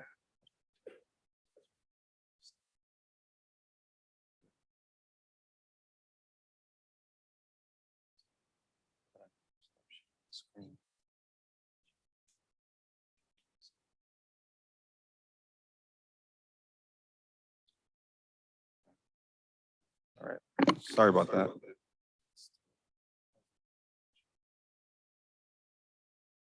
Okay, so the original plan allocation really centered around staffing and direct support to students. And it was allocated across all the 5 high schools, really looking at expanding support to kids directly in the area of mathematics to help them pass math classes and meet A through G.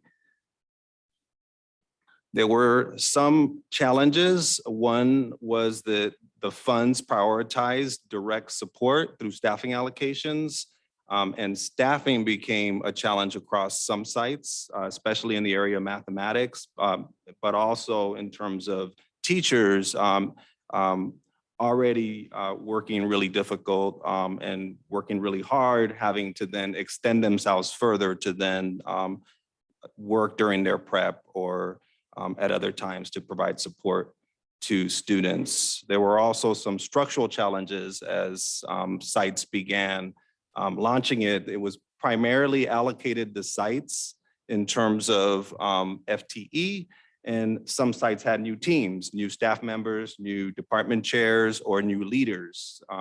And so we began then, once we noticed that some of this wasn't being implemented, began providing some direct support to teams, to leaders, vice principals, principals, as well as to department chairs to try to help them allocate the staffing and begin some plans to start implementing this year. All sites developed some preliminary plans. 2 had further challenges and were unable to staff them. 3 were able to carry further and actually implement and learn through this grant as well. The total then, because of these challenges that was expensed in this first year, was only $22,853 out of the 1.4 million. All sites though began planning with district support for use of the grant in 23-24.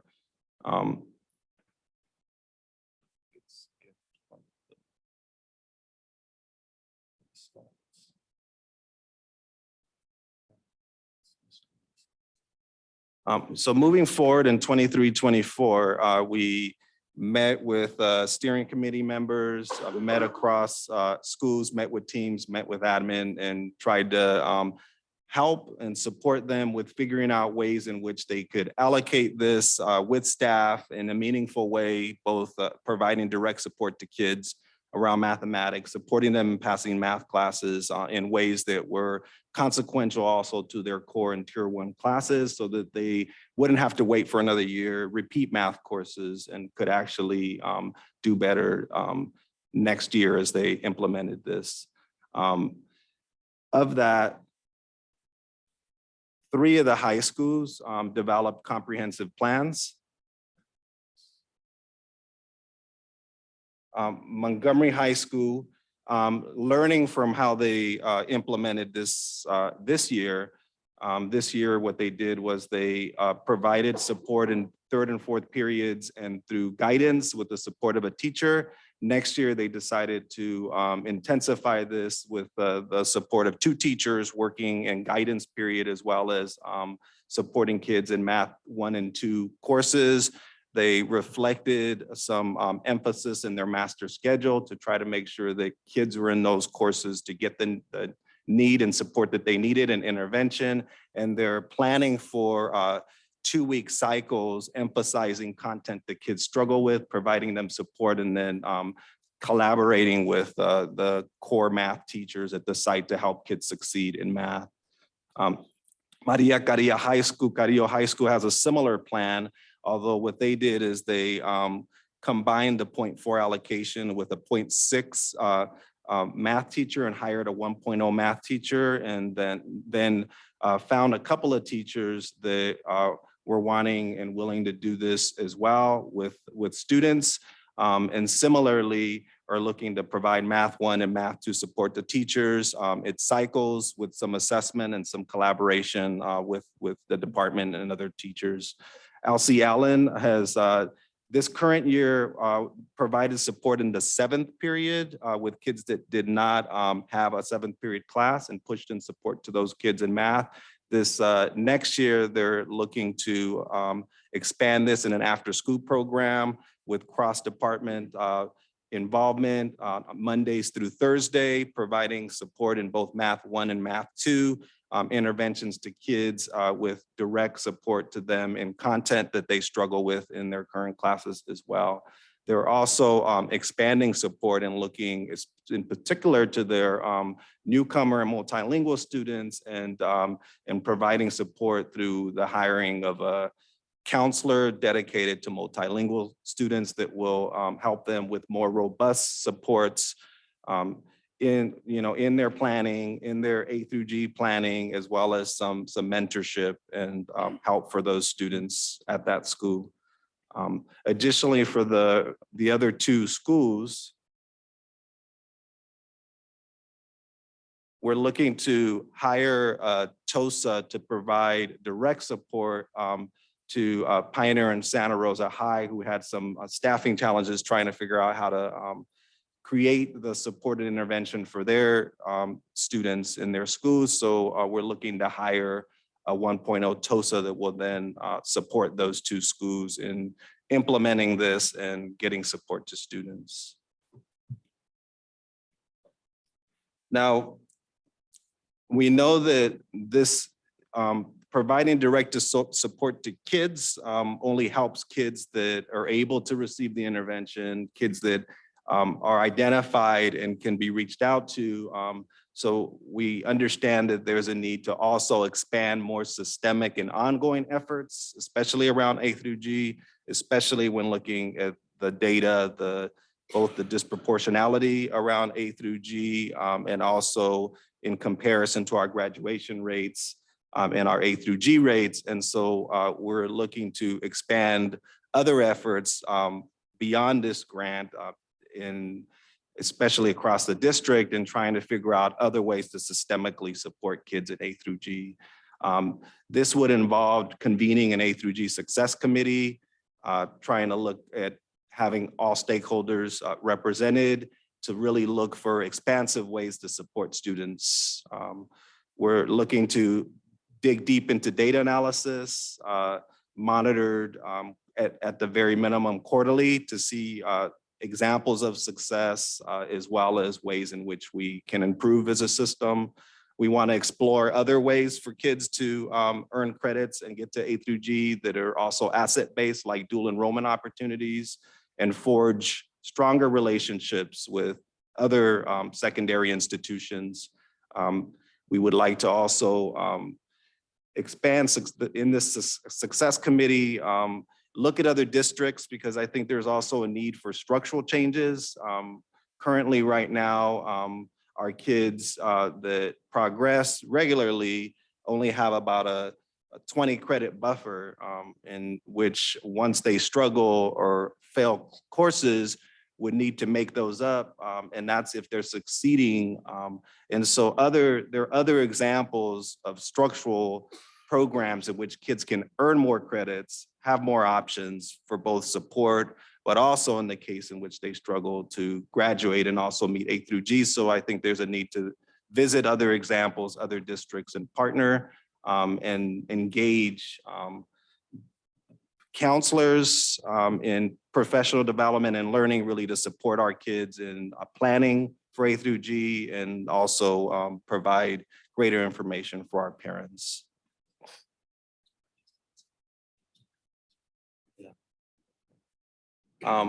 Now, there are some ongoing efforts around mathematics that have been going on this year. And I just wanted to highlight a few of those things because they also go beyond the grant itself, but do support A through G. Yeah.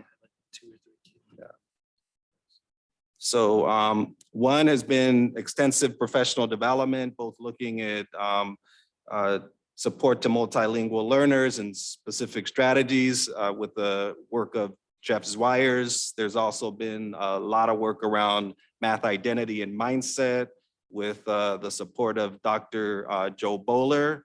And we've also had comprehensive support that's been ongoing for years in building out a social justice math course and really exploring what that means around mathematics. There's also been direct support to teachers around curriculum implementation, specifically, for example, Pioneer Elementary really wanted to deepen their implementation of their open up curriculum. And so there was direct support provided there to them, and teachers were also participated in some direct training in the use of the CPM program. There's also been some exploration and support around an AP pre-calculus course, and also an exploration of expanding pathways and other ways in which kids through options in mathematics can show more success. So there's been an expansion with our Math 3 other option courses equivalent to Math 3, and some exploration around looking at other interest-based options for Math 2, and in particular C-STEM labs and robotics. There's also been the work of the TOSA with new teachers, but also supporting teachers across and planning across the district. There's been some problem of practice work in partnership with the County Office of Ed. There's been quite a bit of work exploring data, more robust data offerings for teachers and for leaders. There's been quite a bit of work launched in NCSM, work done with principals around street data with focus and emphasis, digging deep into trying to understand, why kids, what would be more supportive for kids, especially in areas of mathematics to help them engage, and an investment in a teacher residency program to create a greater pipeline to be able to really meet the challenges in terms of staffing. And some of that has produced some real innovative teachings and experiences where teachers have explored thinking classroom strategies, Dr. Bowler strategies for growth mindset and complex instruction. I have here an example of, if you see here, this student here, this was a teacher resident working with one of our mentor teachers, implementing some of Dr. Bowler's strategies in complex instruction and thinking classrooms where kids work in groups on whiteboards, and then look over each other's work. And this particular student, I don't know if you could see it here, wrote the words, "Good job, mijo," as he looked at it. And I think that one speaks both to kids' identity in mathematics, appreciation for each other's work. As we talk to identity, we're not just talking about how kids view themselves, but also how they view others and each other, as kids kind of work together to try to understand mathematics collaboratively and in a very public way, engage, and teachers really pushing themselves to try out new practices, new strategies to further engage kids. And here's his just quick voice on how. No? Okay, yeah. We won't play that video just because the sound didn't come well in the other two. We just thought it was important to always try to give some student voice. And so those didn't quite come across clearly. So we'll just leave that story kind of to convey the image to you. Thank you. And at this point, we'll turn it back to Dr. Castro or potentially to Superintendent Trinnell on the board. Thank you. This is a discussion item. Thank you. Board, this is a discussion item. If we have any questions, I see Vice President Medina's hand, Director De La Cruz, Director Sheffield, Director Flores. Thank you for the presentation. I'm just like so frustrated just seeing these blue and red lines. It's horrible. And it's really sad. And yeah, I first have a question. So this 1.4 million, that's we have to spend that by 2026. We haven't like lost any of the money, right? No. We've only spent 22 grand.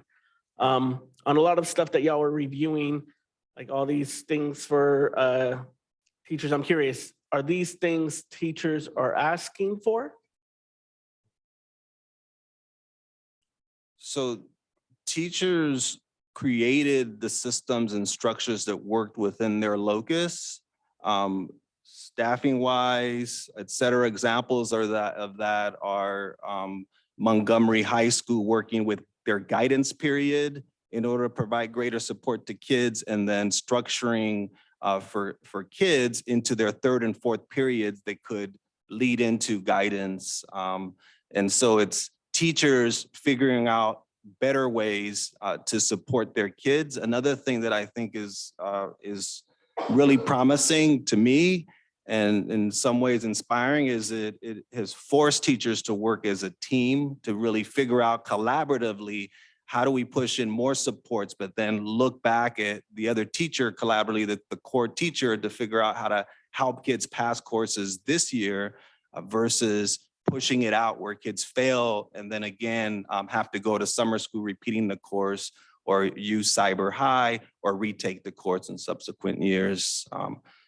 Elsie Allen also worked within what was in their locus of control, and that was they had that seventh period, and they had some students that didn't have seventh periods. And so they pushed in that help within what would help them. It was teachers that had time and had open periods and then looked out to find kids that would have the need and could also fit that. And so in many ways, because this is the allocation has been to sites for direct support to kids, we acted as a conduit helping them facilitate that process versus dictating from the district what that might look like. So in terms of, I think it's a ground up approach versus the district saying this is what we think we should do. We tried to keep true to the grant itself and that the grant is written to provide direct support to kids. And so we asked that the models that they explore and work with were about giving direct support to kids, and we've kept that into the coming year. I think my concern is like, in terms of what I was hearing as you presented, like one of the things that I kind of heard was that it was cutting into some teacher time for like prep periods and other that things. So I'm worried about overexerting our teachers. I feel that there's so much they're already dealing with. Part of what I hear from teachers is the impact that not doing well in math is having on our students overall. They fail one year, they retake the class, they're also not doing well, and that then they're just giving up on school altogether, which is not good for us or for them. And we're here for them. And so I'm hearing this idea about direct services to students, but I'm not, I saw something about tutoring. I'm hearing all these things like support for teachers, but what are we doing for like the students? I'm hearing that there's this like direct, like, I don't know, push in, push out, I think was the term that was used. Like, is that taking a student out from a class? Like, do we have like separate tutoring programs or something for students? What other supports are we doing? And are there limitations onto how these funds can be used? Or can we do something different that we're not doing? Just really quickly, coming into this year and noticing that only $22,000 had been actually expended from this grant, one of the first things we did is like look into why is that the case. So we reached back out to the high schools to see how we could tailor a solution for each one of them. And what you're seeing tonight is a combination of like, how can we help you build on what the original ideas that you may have had, and maybe what your issue at this particular high school was trying to find somebody to fill a spot, to provide that tutoring, where another high school was like, we're actually a little bit more open to you, your ideas. And so that's where you have like the TOSA idea that we have to actually go and support that site. So this is a combination basically, but I think the biggest and most important thing about our work with this grant this year is the tailoring it for the needs of each particular site. I don't know if you want to expand on that, Tim.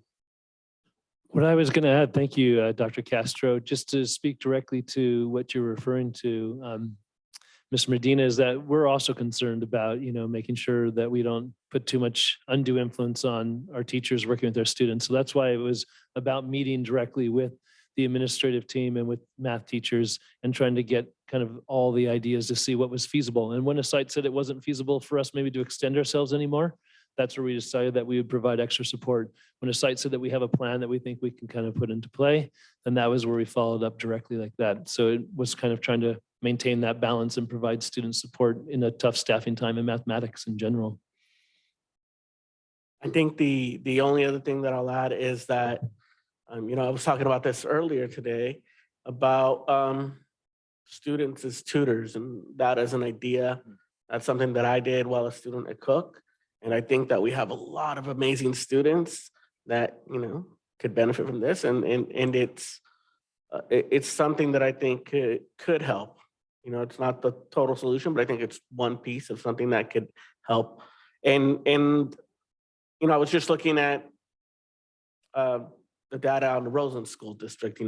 Their classes are A through G prep, and 60% of their students graduate with, meeting UC requirements. And so I think we could at least get to there and do better. I feel we have amazing students, but we have to do better. And I really think that this is a critical situation. We need to get on this, and I'm not the expert. I look to you all, but we need to do better. And so that's all I'll say. Thank you. Thank you. Director De La Cruz. I have 3 questions. What is the ratio of students to TOSA in those areas where TOSAs are kind of the direct support? What would be the ratio moving forward? You mean next year with the TOSA? So that's going to be something that those 2 school sites are going to get to design and construct. So we're going to provide the 1.0 is kind of to Director Medina's point, is that where these are the 2 sites that said, hey, staffing is a challenge here, especially where we are, and we're digging deep, we're working hard, we're shifting our own practices. In our tier 1, we would like additional support and guidance within that. So we're providing them a 1.0 that can then collaborate with that department, with that team, with that admin to figure out the best way to provide support to students within what fits into their schools. I think my second question is kind of like at a higher level, which is just like, what are we doing with the way that we're grading math, right? Like cumulative knowledge at the end of the semester is the goal. Yep. We're not grading like that at all. So we've got kids who are struggling at the beginning, who have a click moment and then get it, and they still fail. And that is not only bad math, but it's a bad outcome. And so I really want to hear, what we're doing beyond changing the way we kind of teach math. What is the way that we're changing the way that we're grading it? I think it's a very powerful question, and it's something that we've delved into, the teachers have delved into also, and administrators this year. Some of the work in building thinking classrooms looks at, if we shift and change the way kids are learning in classroom settings, how do we then also assess that? How do we assess the learning when it's different, when it's learning in groups, when kids are sharing out their understandings, when it isn't just a cold assessment or test? And so some of the learning that we're doing within that coincides with also re-looking at ways in which we assess kids, looking also at the work that we've been doing with Dr. Bowler. There's a huge component in there that looks at a shift from a compliance type assessment to really assessing for learning.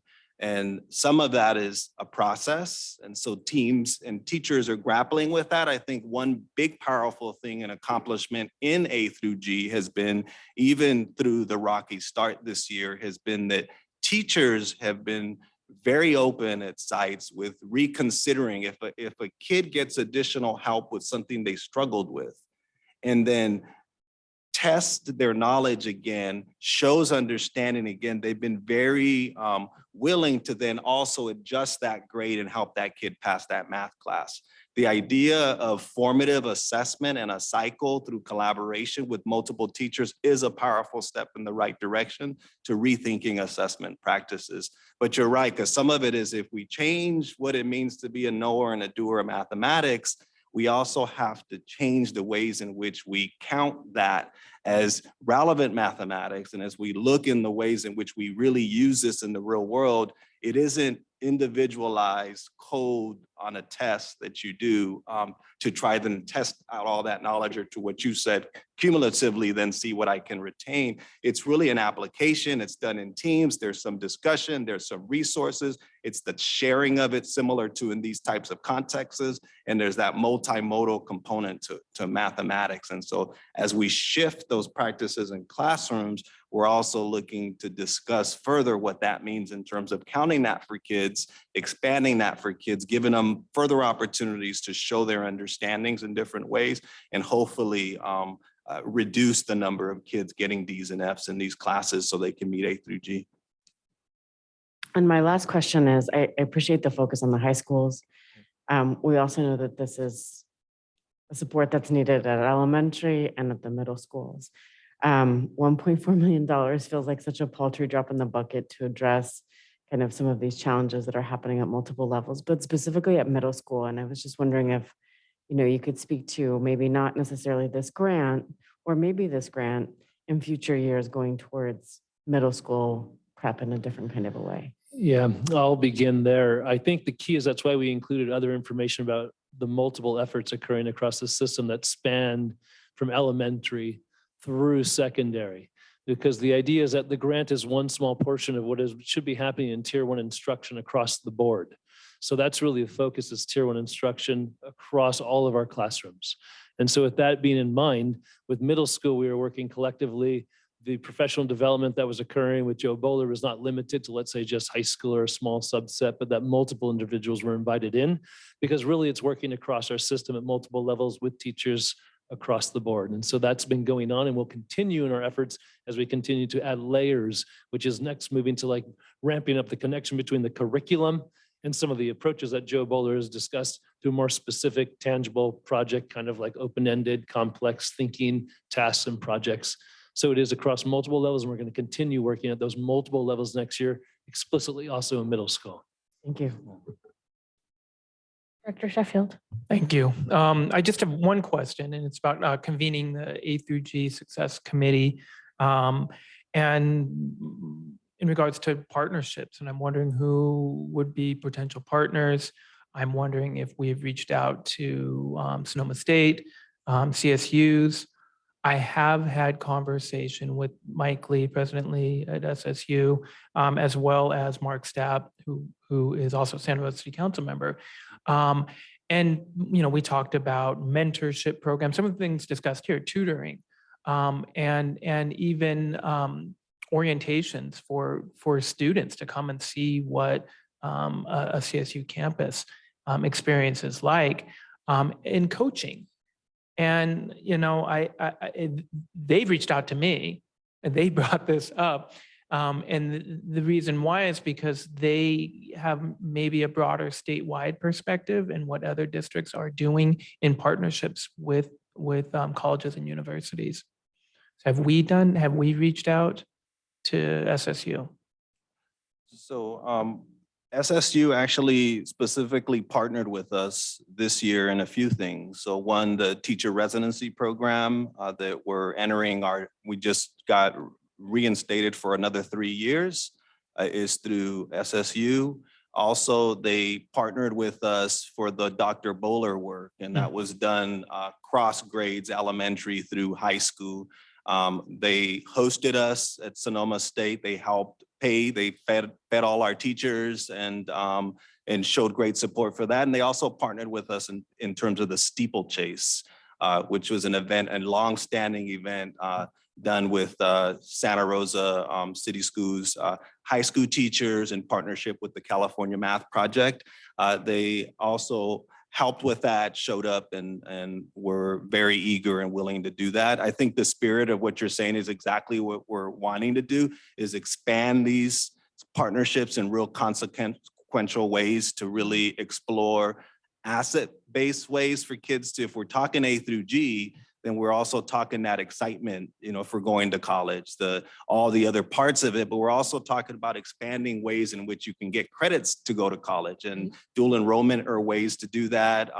Getting some mentorship and coaching, et cetera, kind of to the point that Director Medina was talking about to kids is another way to do that. And so this is what we're saying, is that if we only look at intervention to kids and don't look at these other expansive systemic ways, including partnerships, then I don't know that we'll be able to accelerate at the rate that we need to really close this gap between our A through G and our graduation rates. Yeah. Well, and I also want to bring up, as we're talking about, partnerships, is our business community. We have a lot of local businesses that want students right out of high school, but they also want to encourage those students to go on to higher education. And we'll even pay for those students to go on to higher education while they're being employed by our local businesses. So that's another partnership.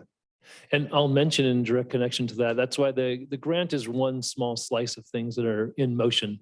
So like, the Women in Construction Camp that's going on. That's another one, Right on yeah. a Sonoma Core program that is now going to be part of Ridgeway and Pioneer High School. We're expanding on multiple things.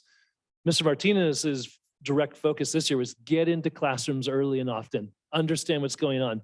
I could attest him with making connections with every, university, et cetera. Why it's on the plan now for next step is because he had a chance first to see what was happening and speak to administrators and work with teachers and get to know the teachers in our schools and build relationship to start talking about mathematics and mathematical instruction.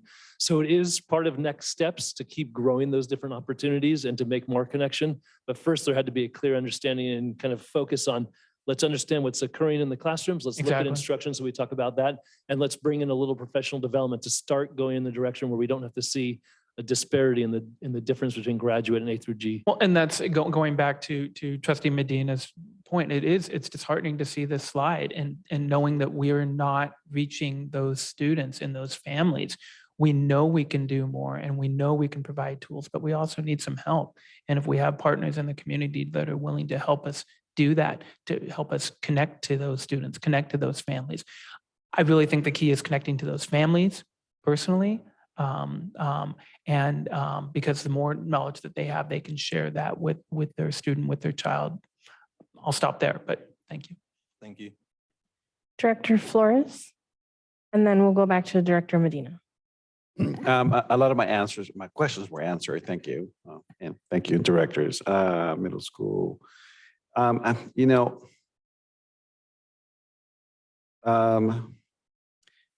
After school programs, as well-meaning as they are, they usually do not work out. It's asking students to stay after school. It's asking students to do more, right? When you start thinking outside of the box of that, because I worked in districts, we tried after school programs, one kid shows up, we recommend, we talk to parents, right? We sign up 50, 2 kids show up. So, they have lives and they don't want to spend their time in. Having said that, I was going to say that, it could be successful if you tie it in with something else, right?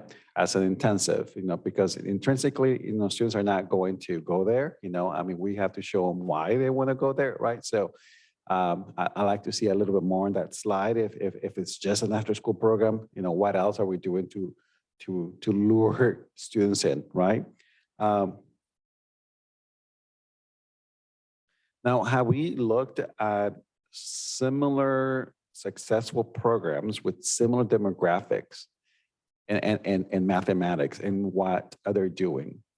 One of the things that I've seen is instead of doing a pull-up program or something like that is pretty successful at the elementary level, especially for reading intervention, right, and OT and all that.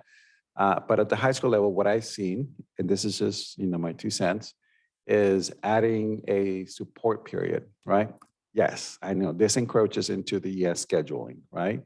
But having a support period where teachers can collaborate, right? So you have math, in tandem with a support math class, and how can those students, be identified and get the support that they need in terms of their homework and learning process, right?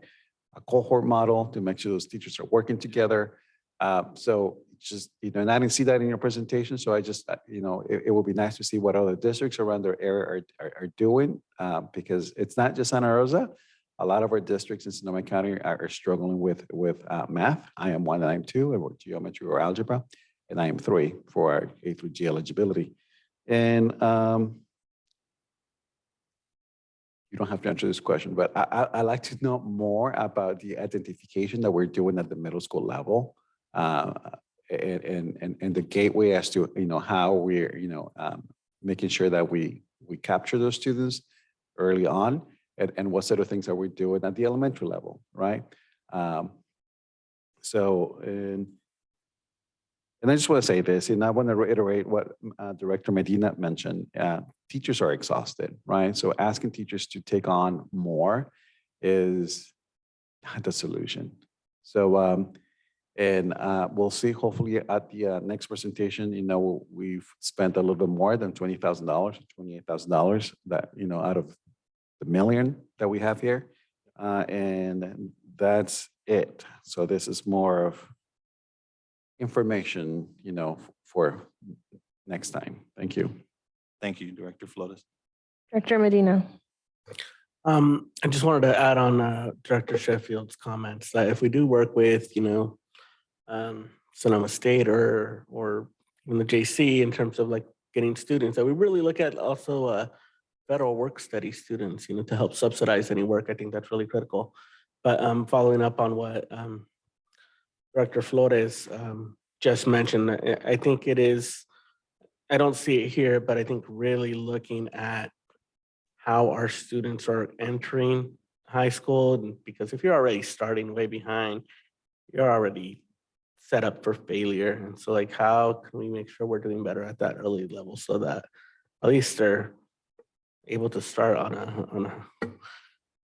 a good footing? Yeah, thank you. I think that's a good point. And I do want to just highlight that Mr. Martinez and I had extensive conversations about support for middle school this year. Once again, I kind of illustrated earlier that the reach goes beyond just kind of like, let's say, secondary high school. And, there was a very clear concerted effort to make sure that we were aware that you can't end up instructionally targeting students, let's say in 10th grade, if there's certain difficulties that they've encountered before. So it has to be a holistic look, which is why we're extending lots of professional development, other moves all the way through the system with the focus on middle school. We've talked explicitly about 7th, 8th, and 9th grade as kind of an area of deep focus for us.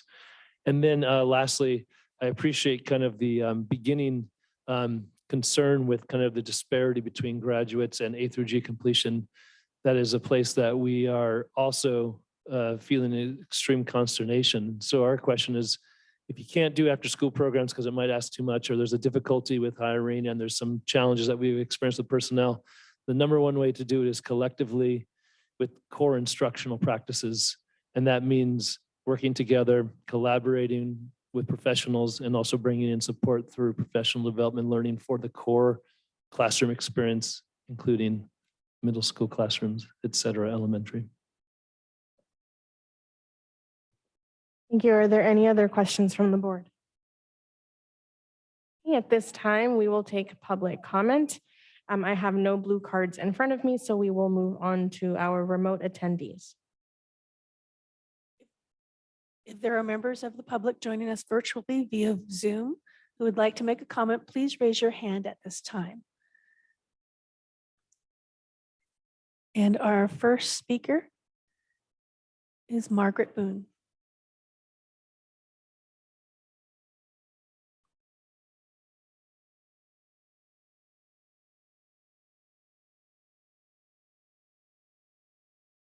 Margaret, would you please unmute?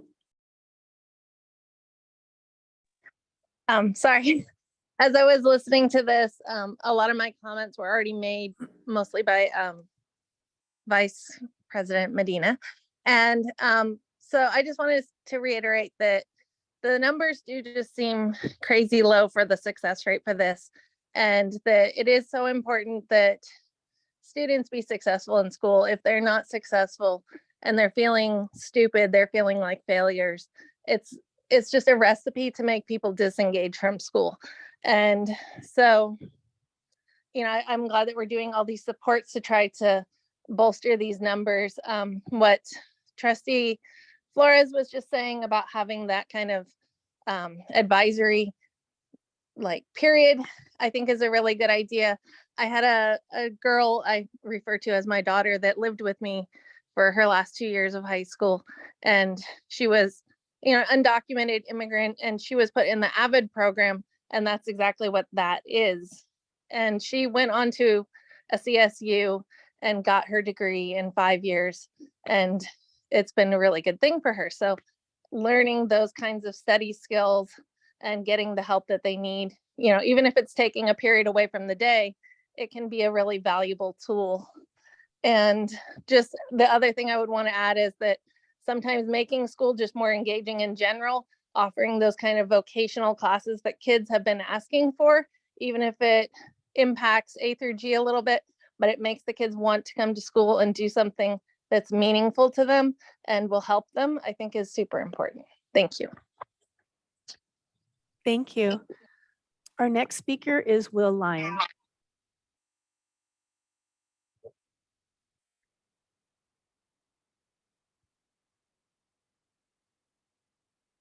You can go to bed, Mom. You don't have to stay up for me. I'm going to leave. Hello, this is Will Lyon. I'm an English teacher at Santa Rosa High School. Can y'all hear me?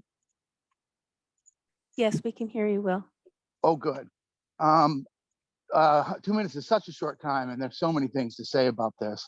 I want to thank Mr. Medina for pointing out that our students are feeling helpless, and so they're quitting on their other classes as well. This is a critical issue. I'm glad we're talking about it. I'm disappointed to hear Dr. Castro mention so many times in so many different ways that this is at the fault of the teachers. That's not all that he said, but he said that plenty. That was said when we made the move 5 years ago, and it's hurtful and it's not accurate. If we need to get better, we need to get better, but this is way past how hard our teachers are working and how good of a job they're doing and how much training they need. It's way bigger than that. My big question is, how bad does it have to be before we start to talk about and consider reasonable, appropriate off-ramps? If you got a kid who failed almost all of his classes at the end of their sophomore year, that would be appropriate and reasonable to consider waivers and off-ramps and to focus on graduation instead of getting ready for college. If you have a kid who's failed almost all of their classes in middle school, it would be reasonable and appropriate to have a bridge program to meet them where they're at. We're missing some major supports. I'm not hearing those be talked about tonight. It makes me sad that when I'm looking at the data that I see, and it's this bad that we're not even talking about waivers or off ramps, I feel like we're missing a big part of this conversation. Thank you for listening to me. Thank you, Will. Our next speaker is Deanna Olivares.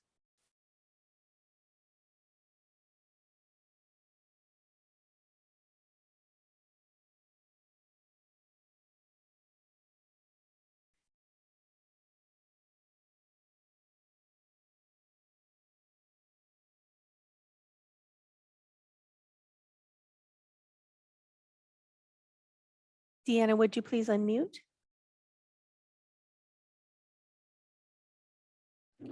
Hi, can you hear me now? Yes, thank you. Hi, I agree with Mr. Lyons. There's so much to say. I'm kind of baffled. I feel like there's a huge disconnect between the people that get the funding for these block grants and try to implement this A through G thing, and then they bring it to the school board, and there's all this talk and work and energy and money and time spent, and there's no real valuable, transparent conversation with the teachers or the parents. Maria Creo has been pretty much an A through G high school for many years now. And myself, I reside in that district, and I drive one of my children to a different school because that school's too hard for them.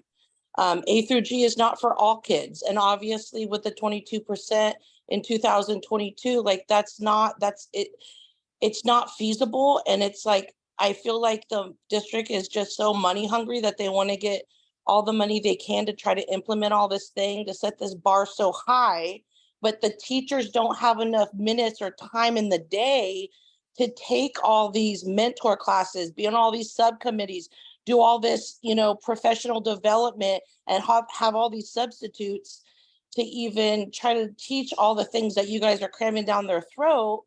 And you're keeping the horrible teachers and you're laying off the good teachers, and there's no room for creativity, and it just doesn't make sense.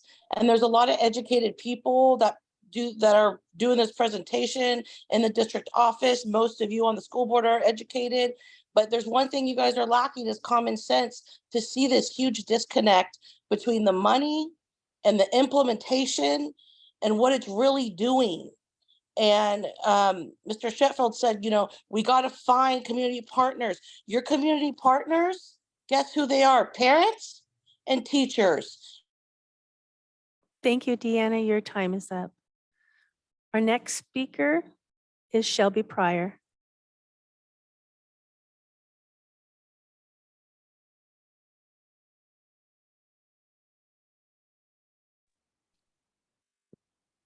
Good evening, board.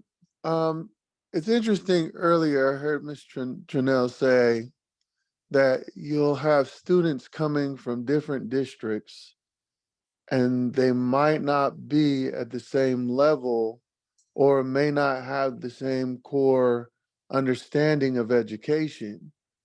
Diversifying yourselves would be definitely equitable if we thought about the fact that I've just heard 2 complaints about A to G, the lack of creativity, and now we're talking about the fact that even Mr. Medina has some sensible things to say that I could support and get behind.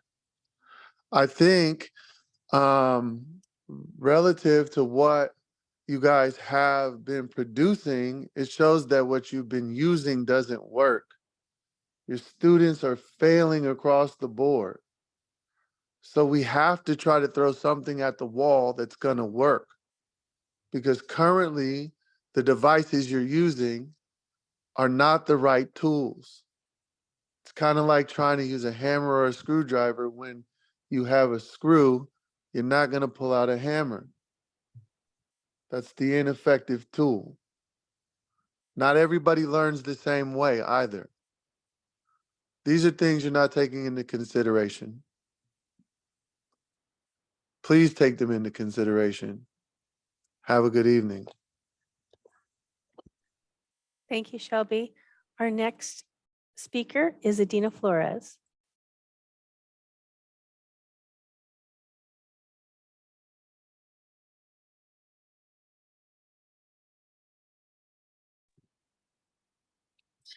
Good evening, board and superintendent.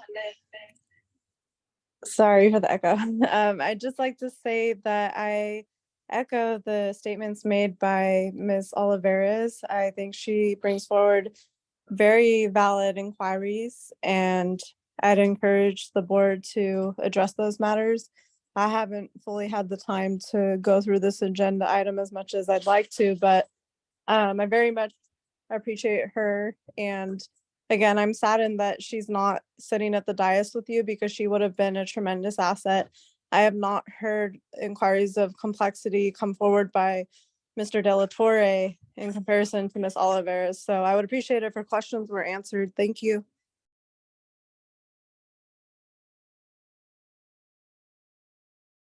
President Manieri, there are no other hands raised. Thank you. This is a discussion item. So this comes back to the board for any further questions or discussion. I see Director De La Torre's hand and Director Flores. With these numbers that we're looking at and the disparaging effects of where our students are falling, how does the directed studies programs that are available at high school level in our district fall into place with any of this? Is that only eligible to the IEP students? that are utilizing them? Or can we use that space and energy for any of these other students that are struggling as much as they are? Something that came up, something that I'd like to ask you guys and see if it's something that's been thought of yet.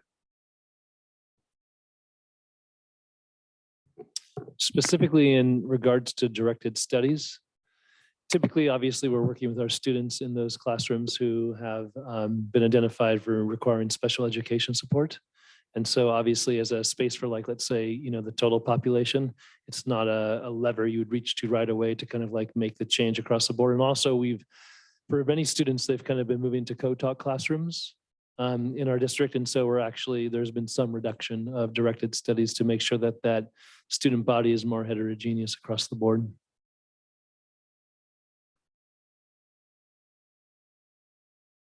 Director Flores? Thank you, President Manieri. I think it's important for us to start discussing the fact that we're not going to have IGPs in the near future. I think we made that, sort of discussion or made that arrangement a while back. And looking at those graduation rates with IGPs, okay, I mean, that's with IGPs, right? So if students didn't have the ability to apply for that reduction of credits, I mean, our graduation rates will be even more atrocious than they are right now, okay? So, I wrote here a while back, and I didn't say it earlier, but I mean, I think it's important for us to start reevaluating the elephant in the room, okay? Inadvertently, I mean, we started a policy of A through G for all, right? Because we want to elevate everyone, right? Without putting the systems in place to make sure that everyone is uplifted, right? So it feels like we're building the airplane as we're flying it, right? So, and then we have pieces, of it getting off, right? Because we have teachers that are exhausted, students that are also exhausted from the pandemic. We had a horrible pandemic, right? That, that a lot of our students lost, instructional time. So I think it will behoove us to start reevaluating that process or that policy that we have, that we pass as a school board, to see if it's actually, harming our students. Because seeing those, I'm afraid to look at the graduation rates that are going to come up with the IGPs this time around. So I just want us to start thinking about this and how best to make sure we meet our students and how do we uplift them and support them at the same time. So I just wanted to say that. And I wrote here elephant in the room because it's something that we know we passed a few years back with good intentions, but I think we've inadvertently made a decision that is affecting a lot of our students. Thank you. Are there any other questions or any further discussion from the board at this time?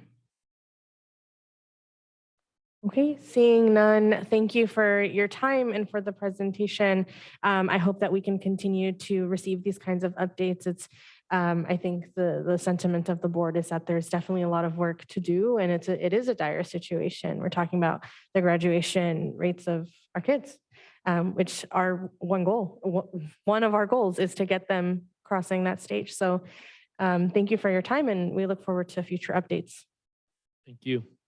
Have a nice evening.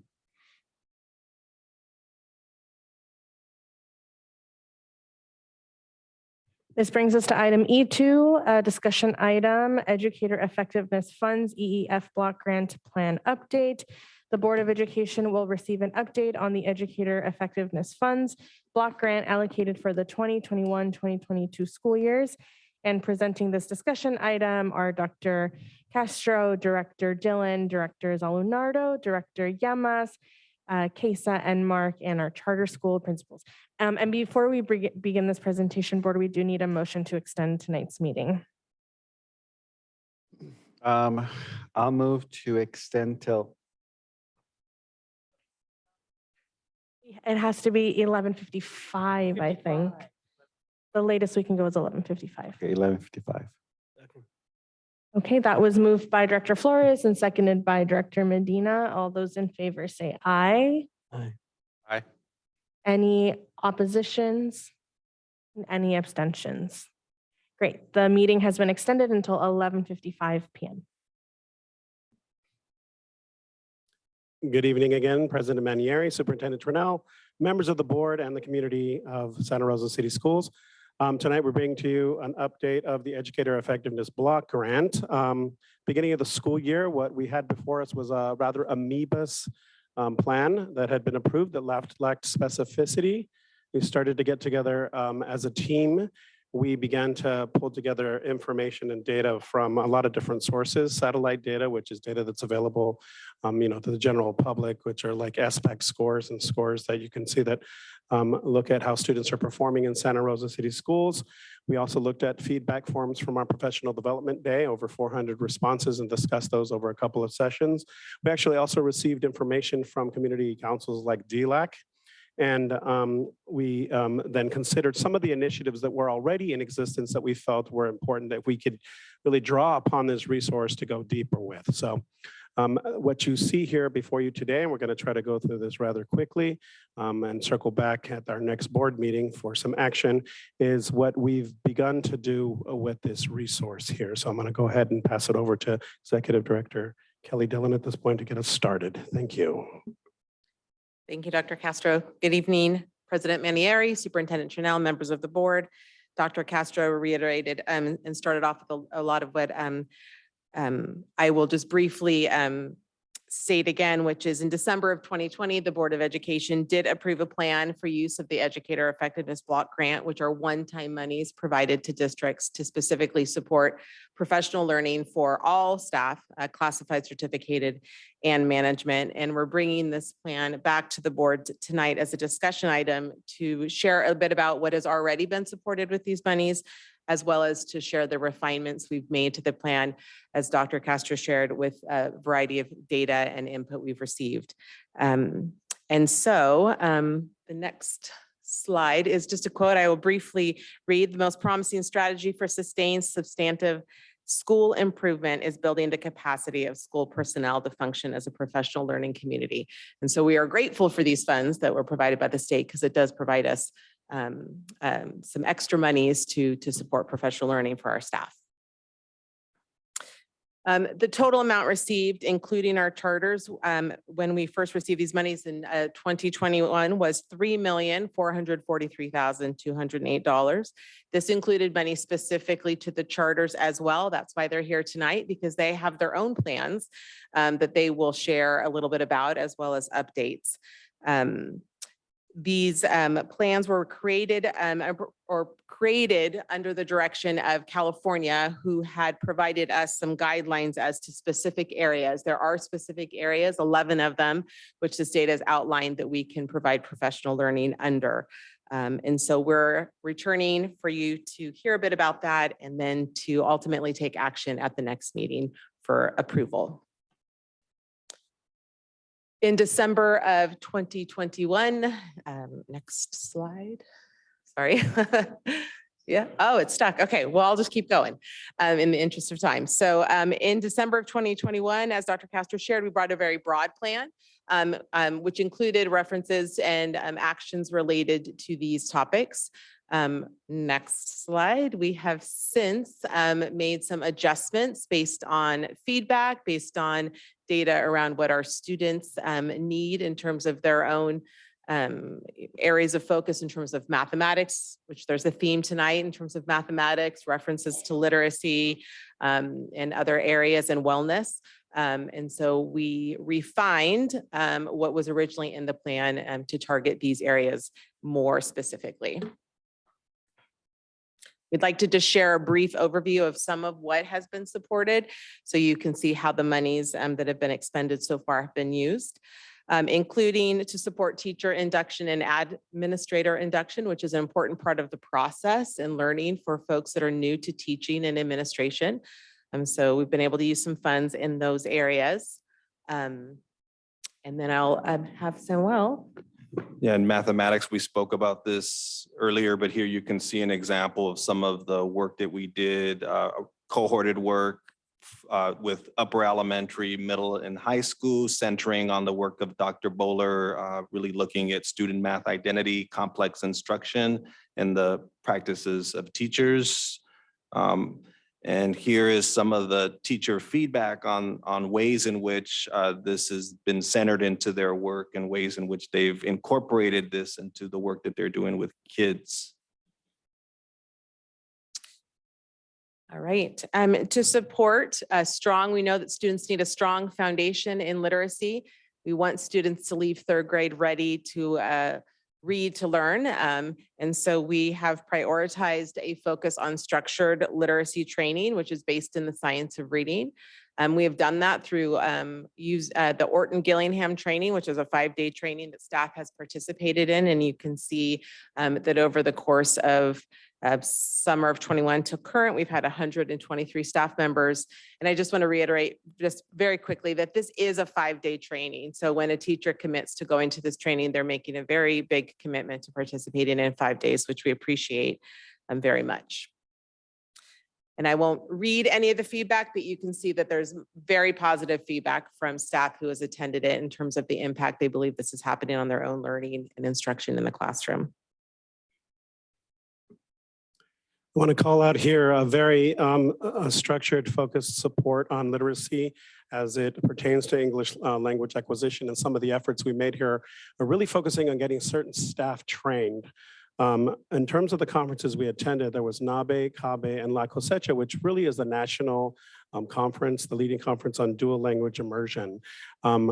That's another big win in this area that I thought was, I think, very different than a lot of the previous, I think, opportunities that some staff would have, is that we were able to send most, if not all, of any of the family engagement facilitators to the NABE conference. And that was really something that we received a tremendous amount of feedback. You'll see it on the next slide here, coming back and being able to immediately implement some of the learnings that they had in terms of how to build engagement, empower parents of English learners. Of course, we know we're not going to be able to regularly send this number of individuals to conferences, but it was really, we were trying to strike when the iron was hot here and really getting just about all of our FEF positions filled this year. Another highlight in this is that coming back from the learning from the La Cosecha conference, I think we're really getting some traction in terms of some of the dual language work we're having. And next year we do plan to go 50% dual language immersion with a strand at LC Allen, and that's something that I think that we're really happy that we had some of the learning at this conference here in La Cosecha. On the next slide, you see some of the conference feedback, one back from there. I think you'll have time, if you haven't already looked over some of that feedback, to see what some of the family engagement facilitators were saying about what a powerful and rare, and for most of them, first opportunity they had actually ever had to go to an opportunity of professional learning, and how they felt that it really elevated the work that they did in trying to build and empower our parents. As we've spoken to earlier this year, support and ongoing support for our teachers has occurred, and also for across our system for professional development around ethnic studies development for a community of practice. And there's been ongoing cohorts as in previous years, and the feedback continues to tell us that the support is appreciated.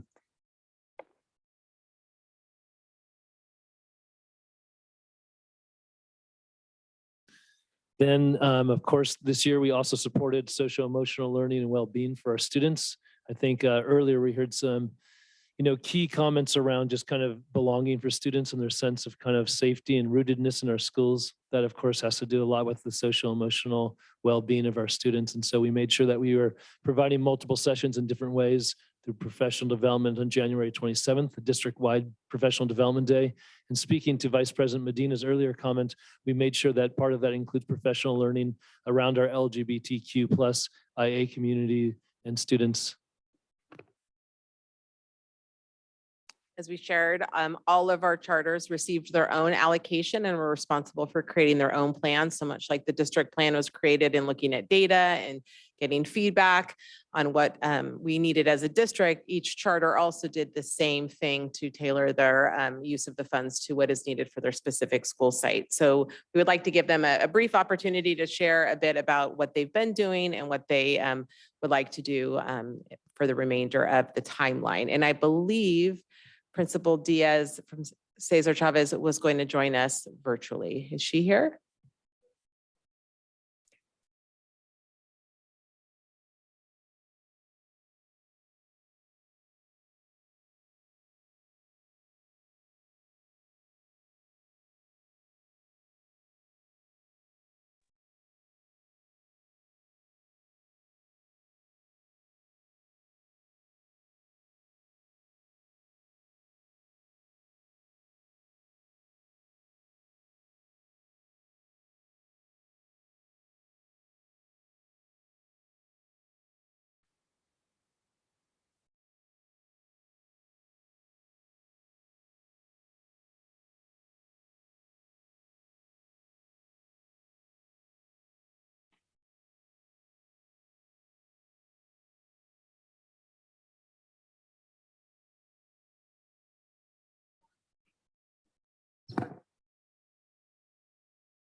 Okay, we will move on to Principal Schluter.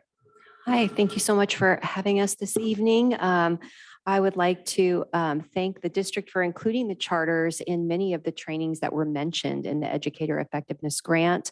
I know that my teachers really benefited from the Joe Bowler training and appreciated being included in that. In addition to that, we also appreciate the time for teachers to collaborate. I appreciated the quote that you used, because professional learning communities is really where teachers get an opportunity to learn from each other and develop their practice and their craft. And the best time for teachers to do that, where they can really reflect and plan, is in the summer. And so the teachers at the Santa Rosa Accelerated Charter School do this annually. And with these funds, we'll be able to continue to do that in an effective way. So they will be meeting in the summer to review all the incoming student profiles for best classroom placements. I know classroom placements are very important for student success. They also look at the social emotional support students are going to need when they transition from the feeder schools that they are coming from. And then we also need to onboard 2 new teachers next year. So we got to honor Leslie Loopstra here this evening as a retiree. We're also saying goodbye to a beloved longtime teacher, Steve Williams at Santa Rosa Accelerated Charter. And as those 2 teachers leave, we know that's half of our teaching staff at SRCS. And so as those new teachers come in, the veteran teachers that are there are going to really work with them to help support them so that they can have an amazing first year with us, and that our students will benefit from that time and care in planning and onboarding.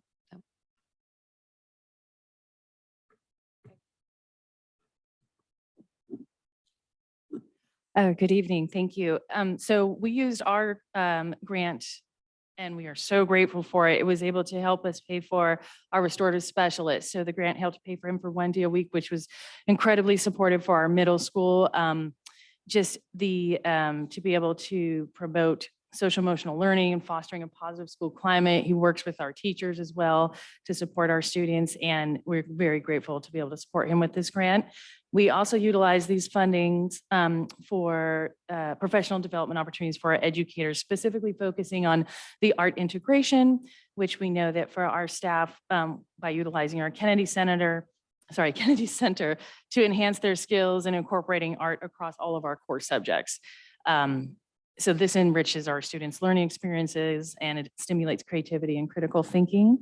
We also utilize these funds for trauma-informed emotional regulation, strategies within our positive behavioral interventions and supports, our PBS framework. They aim to provide students with the necessary tools to recognize and regulate their emotions in a healthy manner. A lot of our students struggle with regulating their bodies and emotions, and this funding helped to provide professional development and support for our teachers to help learn strategies, as well as mentorship for our new teachers through the SCO induction program.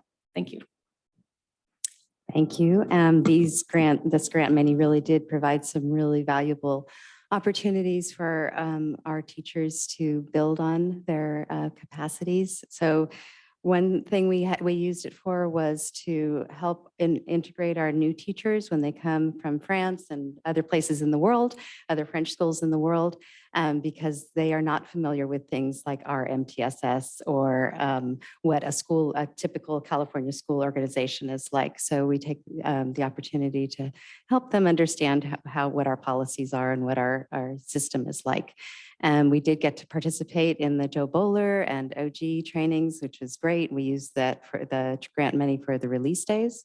And then also our English language team got to work with Anna Williams to develop a scope and sequence that was very much needed. Ever since I got to the school, I've been asked, what do you do about English? And I never really had a solid structure to answer.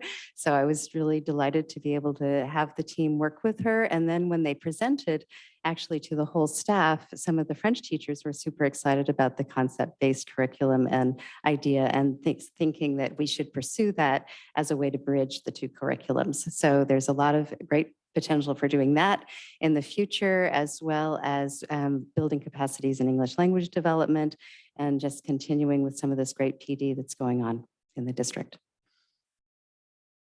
Thank you. Thank you to all of you. Is Principal Diaz? Okay, excellent. Hi, can you hear me now? Yes. Oh, great. Thank you for having me. Thank you, Kelly, for taking that back. So we used a lot of our money to send our teachers last summer to the AVID training. It's important for us if we're going to become an AVID school to continue providing that training for all our teachers, especially our new teachers coming on. So in the future, we'll be able to send another cohort of teachers to do that. And then also to collaborate and do that vertical articulation from TK8, because those skills can be taught starting in TK. And then sending all the way to 8th grade. We also were able to send our teachers, our 3 teachers, our mathematics teachers to Asilomar for another math conference because we know the importance of mathematics as well. So we're going to continue doing that and supporting that effort, as well as our new teacher support program through SCO. We also, for next steps, training in AVID and GLAD, and we also want to include Maravillas and Spanish language development curriculum, and especially our dual language, just because we do have our unique dual language experience and we do have a lot of new teachers. We want to make sure that they are all trained and we have the time and give them this space to collaborate together so we can see the best first instruction for all our students. Thank you. So as you can see, we have expended collectively about a third of the funds that we were provided. And so the plan that is attached to your board item and that will come back on the 28th really looks to allocate those remaining monies over the course of the next 3 years that we have to spend it by 2026. So being thoughtful about that and considering survey data and feedback, as well as looking at the needs of our students, we have created a plan that allocates that over the next 3 years. And so we will continue to support, next slide, actually. Awesome, thank you. We will continue to support mentoring, coaching, and support for new teachers, counselors, and administrators. And then some other items. Yeah, we're going to expand and go deeper in terms of the work with Dr. Bowler and bring in some specific strategies around thinking classrooms and bridge the K-3 so that we would then be able to go K-12 with some of that support to teachers. We want to continue to support the and expand the training that we've offered in terms of the Orton Gillingham, and that is so that teachers who have not had an opportunity, we're hearing that people want it, and so we want to have more opportunities for that. And we know that an initial 5-day training is great, but that the important piece too is the continued follow-up support, coaching, and in the classroom support. We want to be able to give people a chance to do that as well, and these monies can support that for us. We're going to be continuing to deepen, expand, and support and our English learners and our dual language immersion programs, and also new for 23-24, look at some SDI training strategies, some conferences and some workshops and some professional development around SDI strategies for our English learners. And I do want to make one mention just at the bottom, if you go right back for a sec. We, before, there'll be other parts tonight about some of the things that have come out of working around school safety and really responding to our community that Superintendent Turnell has really dedicated thoughtful time to. But even before that, and as part of this plan, we realized that, trained staff, as Ms. Desideri said earlier tonight, trained staff is super key. So we need to make sure that we're focused on that.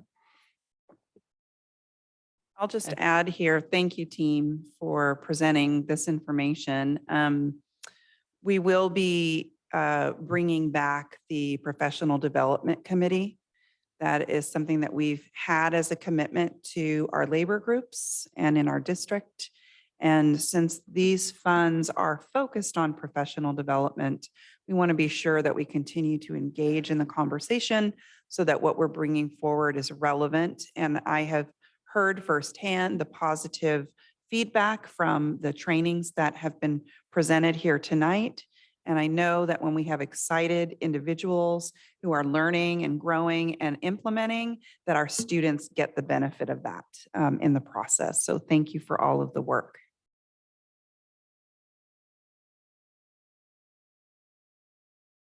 Okay, thank you for that presentation.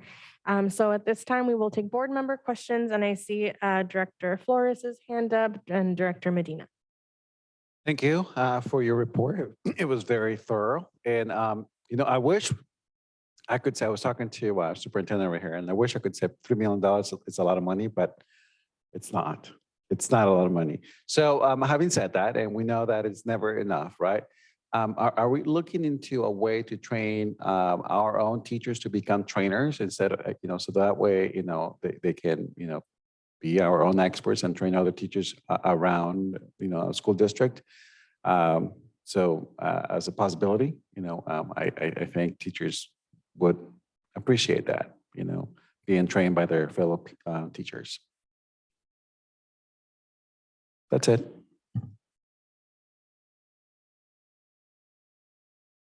Director Medina. Thank you. Thanks for the presentation. I kind of had a question around, well, I hear there's a lot of positive feedback, but how do we measure if these trainings are working? Is there any form of assessment of that? I know that the graduation information we had earlier for, the 9th to 12th was 21, 22. So hopefully we'll get more updated, more recent data soon. But how do you measure that if there's any way? That's a great question. I'll just speak to something in particular. For example, in terms of the Orton Gillingham training and the focus on the early literacy and the science of reading, which is all focused on making sure that our students have a strong, very structured sequence of introduction of letters and sounds and skills. That can be measured by a variety of our local assessments that we use, whether it's through our DRA, our DIBELS, or some of our other local assessments, our Let's Go Learn. So there are ways to see if the training, once implemented, has the impact on student learning that we're hoping. Is that what you were asking specifically around students? Or Yes, and I can add to yeah. that.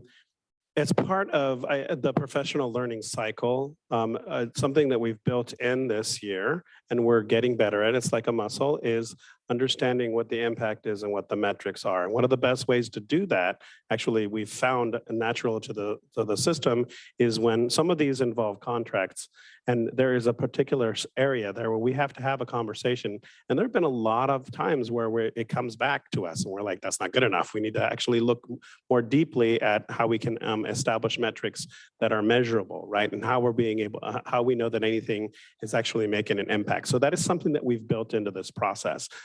Some of the initiatives that we have a little bit more of a long-term measuring for the impact, but that's definitely something that we're building into each one of the initiatives that we have supported by Educator Effectiveness Block Grant. Another thing I want to say about, and it's very, I think, insightful of you, Director Flores, when it comes to understanding that this looks like a lot of money.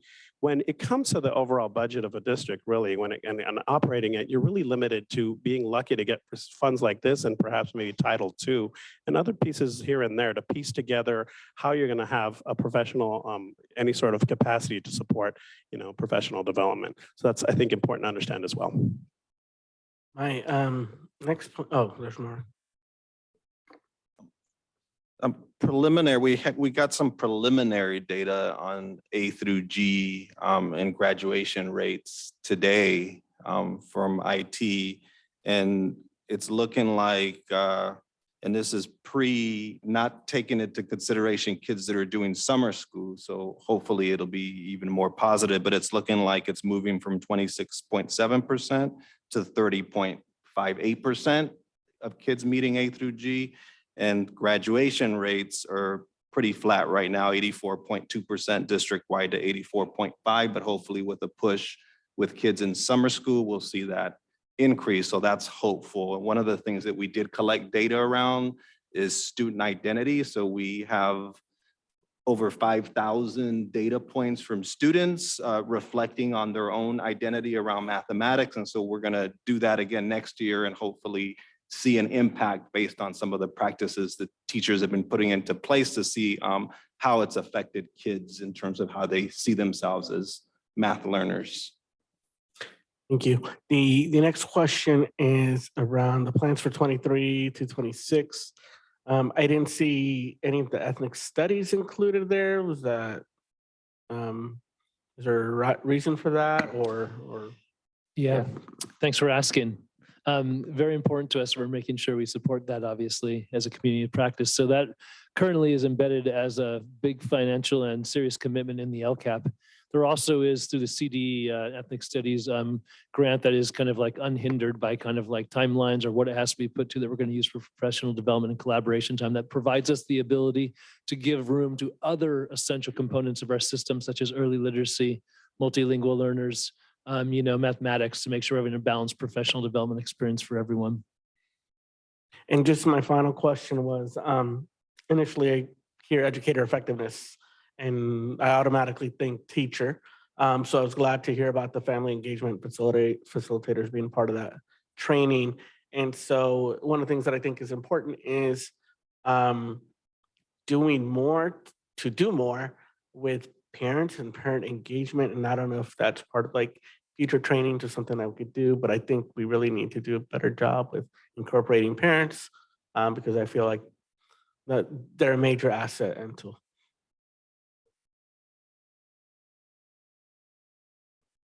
Are there any other board member questions at this time? Not a question, but just before we go to public comment, it's just, thank you so much. And I think that the reason why I want to say this before going to public comment is to know that with these funds, there were allowable uses for the funds. And it was highlighted definitely in the presentation, but I think that the work that you have done to identify areas within the allowable uses is definitely commendable. So thank you.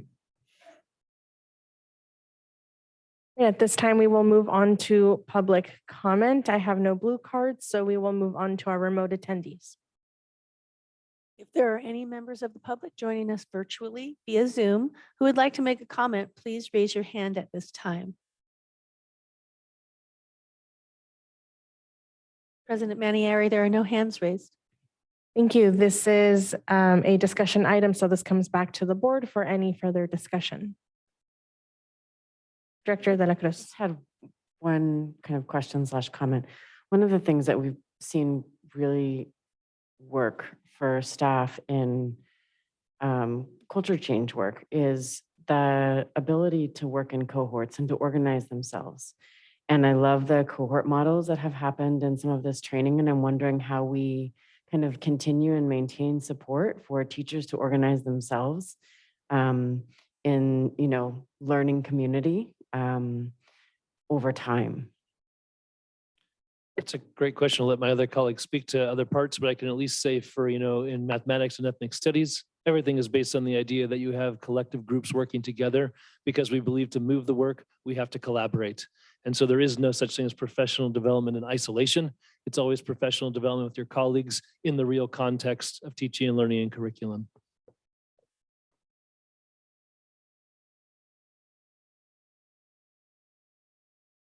Okay. Well, with that, we thank you for your presentation and for your time. And we're very deeply appreciative of the work. Thank you.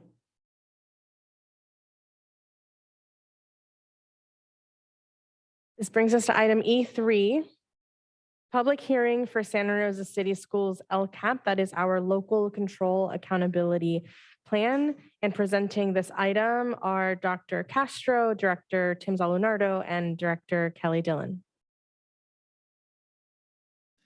I just have to be moved over for good. Thanks again. Yep, just a moment. And welcome back.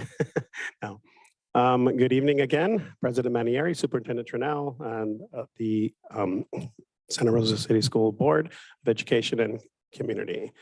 Tonight, we're going to be presenting for the first reading our Santa Rosa City Schools LCAP. I'm going to speak briefly about the process that we followed, and then the Executive Directors Tim Zalunardo and Kelly Dillon are going to be speaking a little bit on the highlights.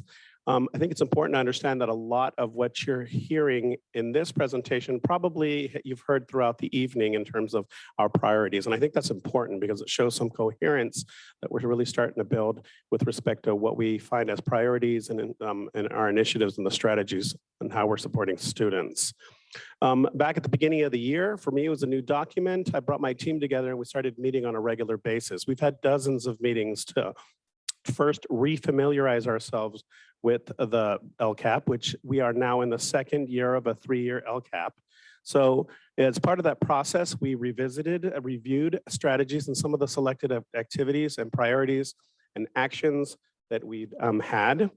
Another very important part, and I think I've mentioned it before, I'm gonna keep reiterating it because it's a big part of my theory of action, is we looked at these actions and said, how do we assess measurably the impact of the actions that we had previously selected, be able to determine what kinds of changes that we would need to make going forward. That this is, of course, is over a series of months that we had discussions reading over the 3 goals. Then we established and determined some metrics and had lots of discussions about, how do we measure this, some of the actions that we had selected. From there, we moved on to the stakeholder engagement process, and we involved, from the community to the invited teachers, invited school sites, principals, different individuals from the community, the DLAC, and our bargaining partners. And from there, and listening to some of the feedback that we had been ourselves culling together and establishing identifying themes of what some of the different areas were, we started to get an understanding of how using the metrics and looking at what kind of impact we'd made on some of these actions and some of the feedback we'd received, what kind of changes we would need to make in that at that point, and what kinds of shifts and priorities, maybe new priorities, and begin actually the revision of the LCAP. Coincidentally, at that time when we were right about to start actually looking at the revisions and the writing of it, the Safety Advisory Roundtable actually was also launching and getting some legs under it. So it actually happened to dovetail quite well. And so what you see before you in the LCAP actually is a representation and really a conglomeration and a folding together of all those different meetings, all those different input sessions, both from the lead team that I work with, the community, the teachers, the sites, the principals, bargaining units, and the Safety Advisory Roundtable. So at that point, I'd like to turn it over to my executive directors, and they can give you some of the specifics and the highlights. This is a document that's very long, but we're going to give you some highlights tonight.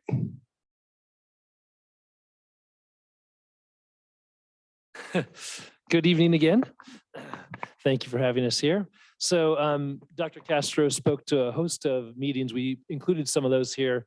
And really the key is highlighting process is probably one of the most key components of the LCAP product. And so just one other key that I think is really here that's important to note is that every time a suggestion was made and we collected it from community members, staff, we went and actually, under Dr. Castro's request, went through each action that we already had in the LCAP, and we determined whether or not that specific recommendation was reflected in our current document. And if it wasn't, we noted it. If it was, we noted that. And if it needed to be more robust, our lesson based on comments and common themes, we noted that as well. Very important.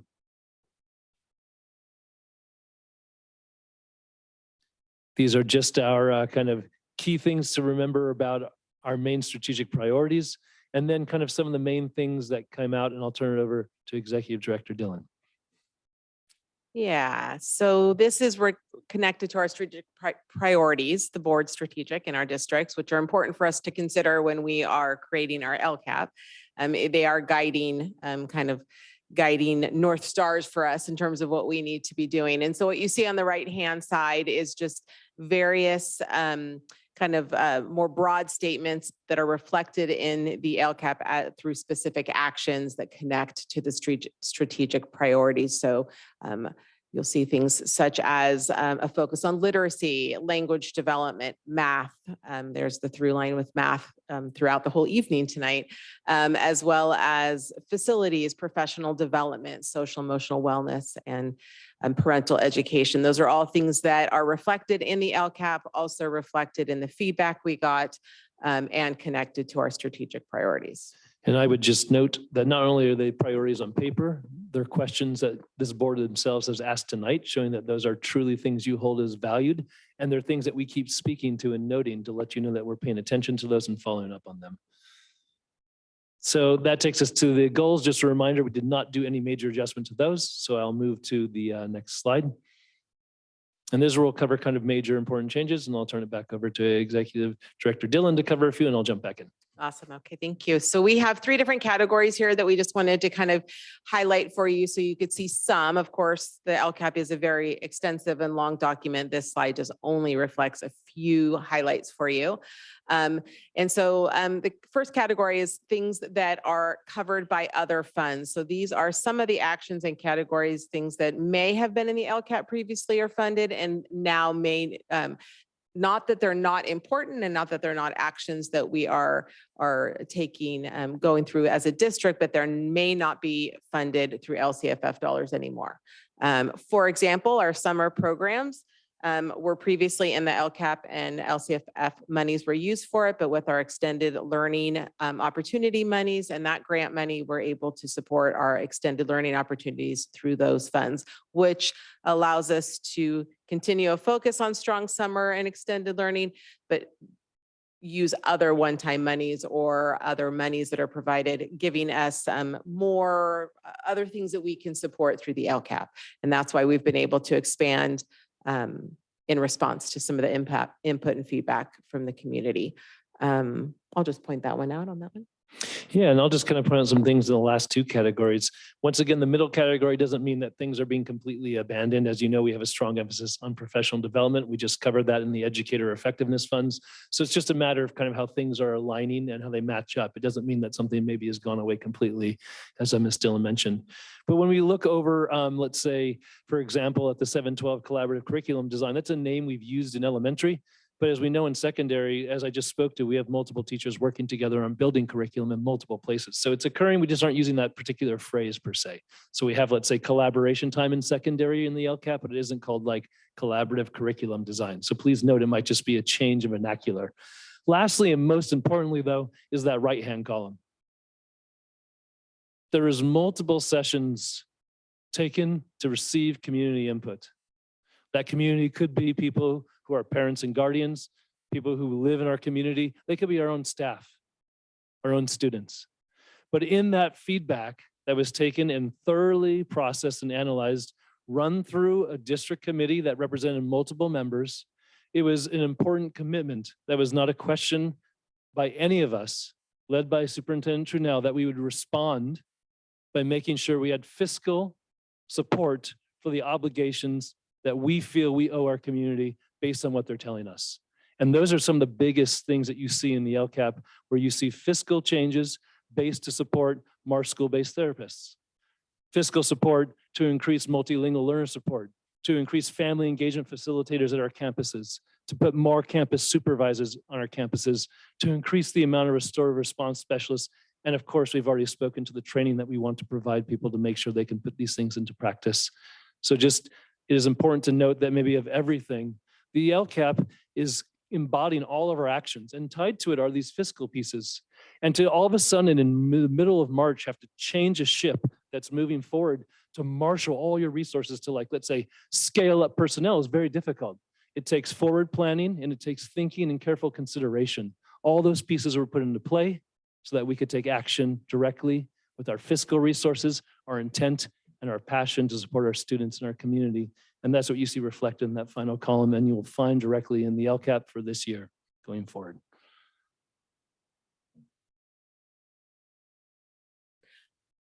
All right. So as Dr. Castro has mentioned, as we've talked in a variety of Vice President Medina asked about as well in terms of metrics. How do we monitor? We're in charge of allocating and utilizing a large budget and putting it towards things that we want to ensure have positive impact on our students and our community academically, socially, emotionally, safety, all of those areas. So these are just some of the key metrics that we can and will look at in terms of determining whether any specific actions that we have outlined in the LCAP and the funds put towards those actions have the intended impact that we are hoping. And so just a couple of them that I'll mention as we have achievement data, reductions in expulsions and out of school suspensions, for our English learners, their proficiency growth. Are they moving through the progression in terms of their English language proficiency? That's incredibly important. Attendance. So those are all things that we can measure, some of them numerically, and some metrics, of course, are going to be more qualitative, and those are important as well. Okay, in closing, I just want to say that we have, I want to thank my team. I want to thank everybody in the community, from staff to our bargaining partners to the teachers, principals, and let the board know that we are committed to doing everything we can to keep these initiatives that are meaningful going. And a big part of that, and I think something to celebrate this year, is that in having these discussions, we look for ways to continue to support these initiatives in more creative ways, right? If we can, you saw some of the items that were moved out of the LCAP, for example. We look at creative ways to use the different resources that we have, because we know that that's all we have, and that they may not be there right down the line. So we're getting creative with that. And there you have it. Thank you. I just want to acknowledge the effort put into the feedback sessions. I also want to acknowledge this team for working with me, as I constantly requested that they go back and go back and go back. As we were doing, as Dr. Castro mentioned, the work with the SART team, it's like, nope, this is coming up. No, that's coming up. We need to make room. Are we being intentional about what is in our LCAP? Because it reflects our values and how we are supporting our system. And so I just want to commend. I also want to share that we fell a little short in collaborating directly with our labor groups this time. And that is because we spent so much time working through the process and refining and refining.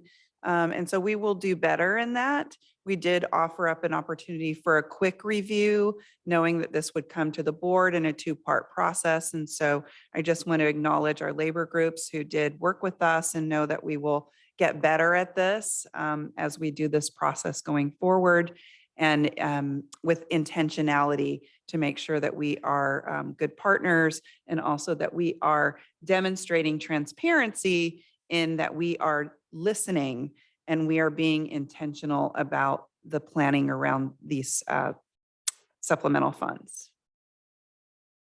Thank you. And thank you also for helping us to make this 300-page document a little bit more digestible for not only us, but also those participating in the meeting and watching at home. Are there any board member questions at this time? I see Director Flores, Director De La Torre, and Director Medina. I just don't want to get into the weeds, but I think we've mentioned this before in going through the document. And one of our goals is to reduce the over-identification of EL learners in special ed, right? So it looks like it's been steady for the last couple of years. So I'm looking to see, because I know we had this discussion when you had the EL presentation a while back. I mean, what sort of systemic sort of changes we're doing to make sure that that's not happening, or if it's happening, what's the reason behind it? So thank you.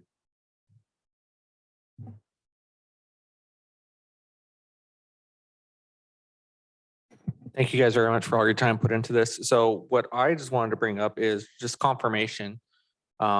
We've heard a lot tonight from various involved individuals that we really need to enhance the training and the support for our educators, specifically around social emotional wellness, response training, and safety training. So by looking at all this data, basically what you guys are telling us that you're just finding the right pots to pull those funds from to ensure our educators are getting the resources they need, whether it's LCAP or the EEF funds. You guys are taking the time to look at those various funds and see what's available and make sure we're doing the best we can to give our educators what the tools they need to be at their best. I think the short answer is yes. I just want to expressly point out that in the educator effectiveness funds, you'll see there's a chunk of money set aside for positive behavioral intervention supports and training around that, around social emotional wellness. It's kind of a lump sum that goes over the next 3 years. And so, yes, we're being very specific about trying to make sure we bring up personnel, but also the training and support for them to be successful. Without a doubt, we keep hearing we need more personnel, but if we're able to invest in the amazing personnel we already have, that'll be the most immediate response we can provide. Thank you, Director Medina. Thank you again for the presentation. Looking at this document, there's so much to look at. I'm wondering if I don't think we have, but if at some point maybe we could have like some sort of dashboard that's kind of tracking at least these metrics. I was looking at the decrease of number of students dropping out of high school, and the goal is 2% decrease each year. And it looks like we've been going in the wrong direction from 9.9 to 10.9 to 11.5%. And somewhere that we could more easily just have it in our face, I think would be important.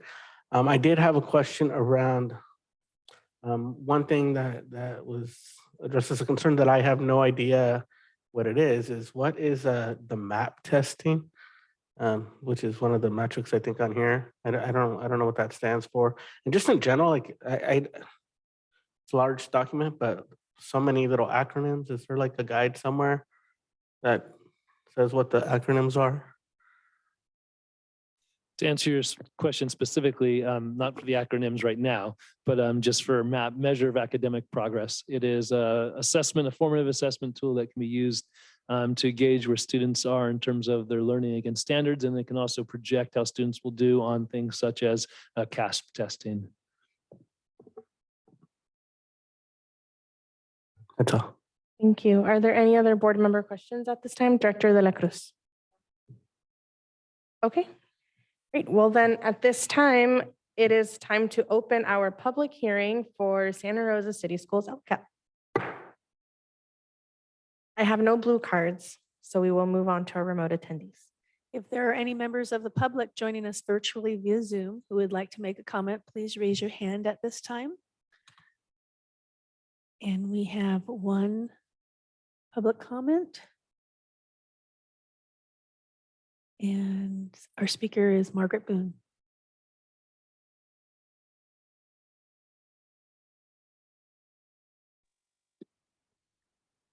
Good evening again.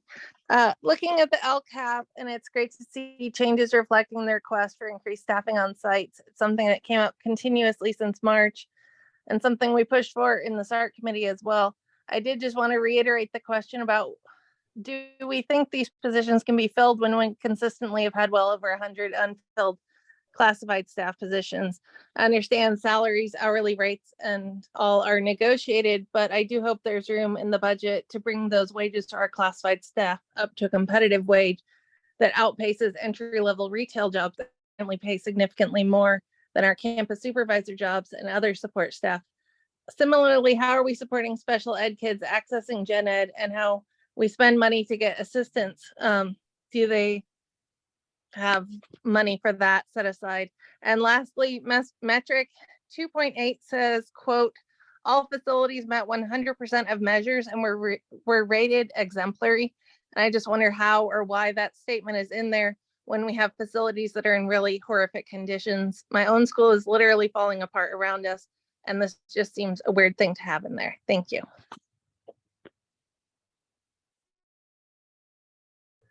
Thank you. Our next speaker is Deanna Olivares.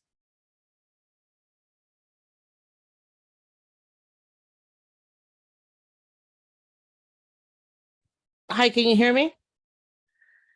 Yes. I want to echo what Mrs. Margaret Boone said. I think it's, this LCAP is great. I've sat on a few LCAP committees and seen what they are capable of doing. And I've also seen what they usually do. And again, we are paying the people to implement these goals and then evaluate the metrics to see how they how our school district has implemented everything. And they're getting paid hundreds of dollars, but yet our teachers and our parents are not in this equation. And I do understand the LCAP, I believe, is a federal or state thing that has to happen. But the ones that create the LCAP and then try to implement it, and then just as Margaret Boone says that their rate, its metrics are rated exemplary. It's not exemplary. And the LCAP has to do with safety, school campus safety, and I don't see any of that on there.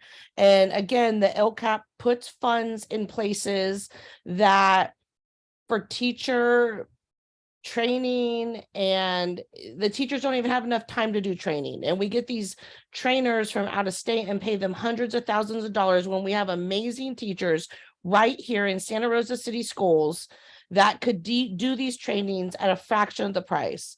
And you're setting the bar so high and cramming everything down families, students, and teachers' throats. And it hasn't gotten you anywhere in the last few years. And it's just very disheartening and alarming that you still don't get it. And you really need to go back to the basics. And you need to ask the people that care and ask the people, is this possible? If it's not possible, don't push it down the teachers' throats. It's going to do a disservice to our students. Thank you, Deanna. President Manieri, there are no other hands raised. Thank you. With that, we will close our public hearing. And can the board still have discussion? Yes. So the board at this time can continue with discussion if there are any comments. Director, I just wanted to say thank you for excellent work product. It was really nice to see how clearly you laid out change in metrics, the reasons why, tracking the outcomes, looking at the year over year.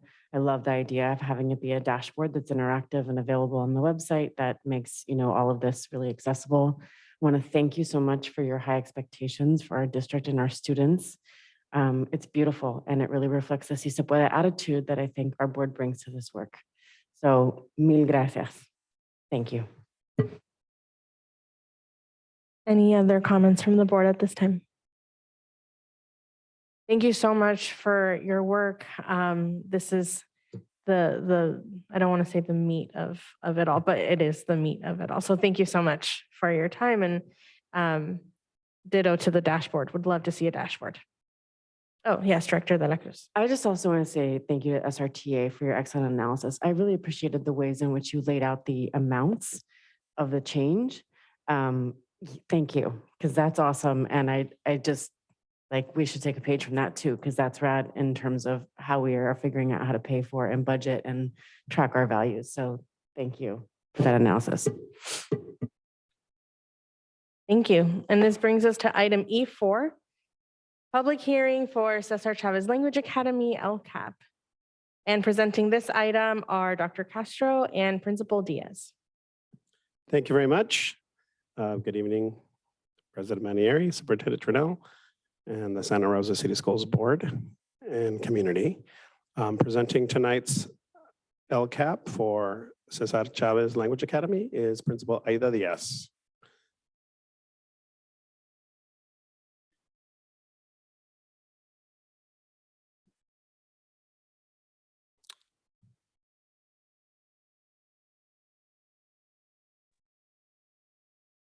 Good evening, everyone. Thank you for having me back. I hope you guys can hear me. Give me a thumbs up since I had audio issues. So for my LCAP, I just wanted to start off with saying thank you to my staff, from our classified to our teachers, to our parents, to the admin team, because throughout the whole year, we gathered information. So it wasn't a one and done. We had a lot of coffee chats. We had our needs assessment survey done in January with our EL parents, all our parents, and we had over 200 responses. So that was great to hear. So there weren't a lot of changes from last year. A couple of things that we do want to continue to put into our LCAP is we do have our 2 restoratives. We do have a campus supervisor that we pay out of our LCAP. One of the things that was very loud and clear from our parents and our students was that they needed a little bit more of social support. And so we do have 2 counselors, one that sometimes focuses a little bit more on elementary and then one for middle school. And then we also have our contract that we contract out with Humanidad. And as much as we, so we have 4 school-based therapists through Humanidad who are there 4 days a week. And even having all those supports, we still felt, and the students and the parents still felt that we needed a little bit more support with the social emotional need of our students. So one of the things that we are adding on to our LCAP this coming year is for another counselor, which we just posted. So if anybody out there knows a counselor who wants to work with an amazing staff, please send them to adjoin. The other thing is really looking at how do we empower our families. I hear that a lot. This is my first full year at Cesar Chavez. So really this year was taking stock of, things that we needed. So one of the things that we are also going to be implementing for next year is having those family nights, family literacy nights, tech nights, health and nutrition nights. And that's also a feedback from the parents, just from how do you log on to Aries and so on. So we're incorporating those. And of course, giving time to our teachers to collaborate and really looking at data. One of the things that we looked at this year for our staff is getting feedback from them. What is it that they need to be able to ensure student success in their classrooms, and what matrices were we going to be collecting throughout the whole year as we're looking to implement our LCAP for the following year. So not just looking at this year, but looking at 2 to 3 years ahead.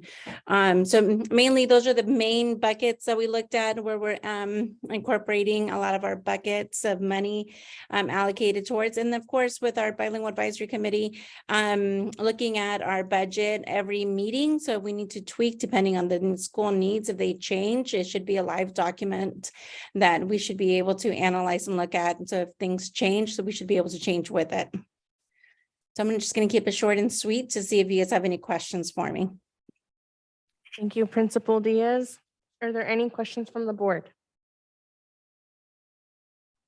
Okay, at this time, we will open the public hearing for Cesar Chavez Language Academy LCAP.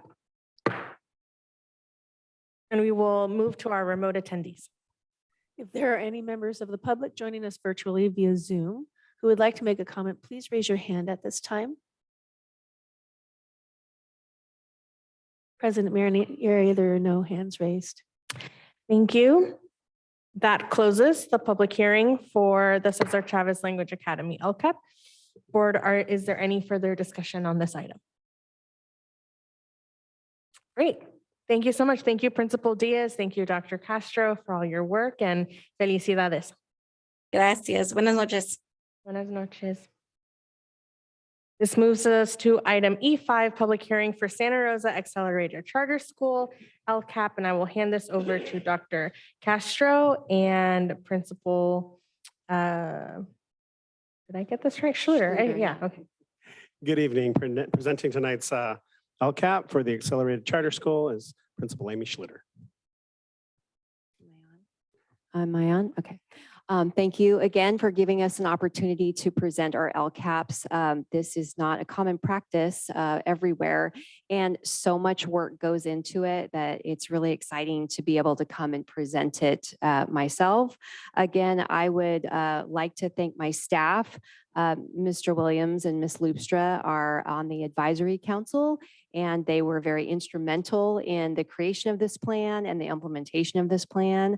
And without their guidance and institutional knowledge, it would not be as effective as it is and produce the outcomes that we're seeing at Santa Rosa Accelerated Charter. So we, in alignment with the district, have 3 goals: academic, school culture and climate, and basic conditions for instruction, staffing, facilities. So what we really focused on also this year was social emotional learning opportunities. We brought in a social emotional educator, Annie Fox, and used some of our LCAP funds to cover the cost for that. What was really beneficial to our site was there were lots of other grant funds that helped us support some of our ongoing supports, like after-school tutoring. I heard that mentioned. We do offer that and continue to build funds into our LCAP under Goal 1 to support that. And we do feel like that our students see a great academic benefit from after-school tutoring options. So those are just some highlights from our LCAP this year. We had no changes to our goals, no changes to our metrics, only some changes in strategies. We continue to also offer lots of field trip opportunities or opportunities to learn off campus. We went to the water agency this year. We went to the Jack London State Park. And of course, we had our science camp for 6th grade. So these funds continue to support our strategies that help us reach our goals. And we're hoping to maintain these outcomes in the next year. Thank you, Principal Schluter. I see a couple of questions. Vice President Medina, Director De La Cruz. Yeah, I just had a question in terms of looking the LCFF budget overview part. There's no numbers or graphs and budgets, at least that what I'm looking at. Is that just me or is that a mistake? Or is that supposed to be that way? Yeah, so are you looking at the pie chart that's on the front page? There is no pie chart on mine. Oh, there isn't on yours. Okay, so we will have to see what got uploaded. I have a copy of it back up there that I can bring down and share with you if you'd like to see how those funds are allocated. Would you like me to provide that for you? Yeah, the first 4 pages don't have Okay, any yeah, of the let me charts grab for those me. pages for you and then I can certainly share them around. I'll be right back. Thank you. And if that's how it is for the public, I'm just curious, does that impact anything in terms of the public hearing? Thank you.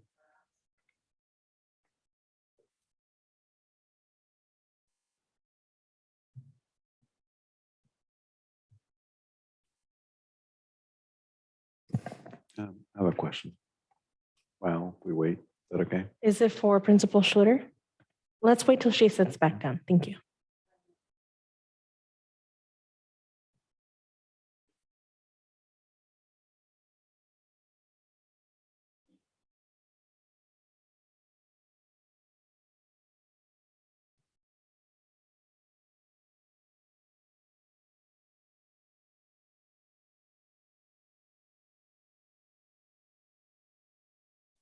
Director Medina, can we move on to Director De La Cruz's question and then Director Flores and come back if we need to do that? I was just gonna say, it's notable how little funds the accelerated charter receives as a result of not serving high need students. And so I just wondered what percentage of these funds is going to make sure that more high need students have access to the services and the education that the accelerated charter is able to provide. So we do get a lot of additional funds outside of these funds. And so we have educator effectiveness money. We also have in-person instruction grant money. We also have expanded learning opportunities grant money. So this is this is a small part of the budget. Same with the district LCAP. When you see that budget, it's not the entire budget. It's just a small part that targets specific goals. And so we have contributed some funds from there, but also funds from the other grants and pots of money for those after-school tutoring programs that really help serve students that don't have access to those types of resources at home. We are also continuing to look at ways to try and do before and after school care. And so hopefully that's something that we're going to explore next year because we do feel that that would make the program more accessible to the broader Santa Rosa population. Thank you, Director Flores.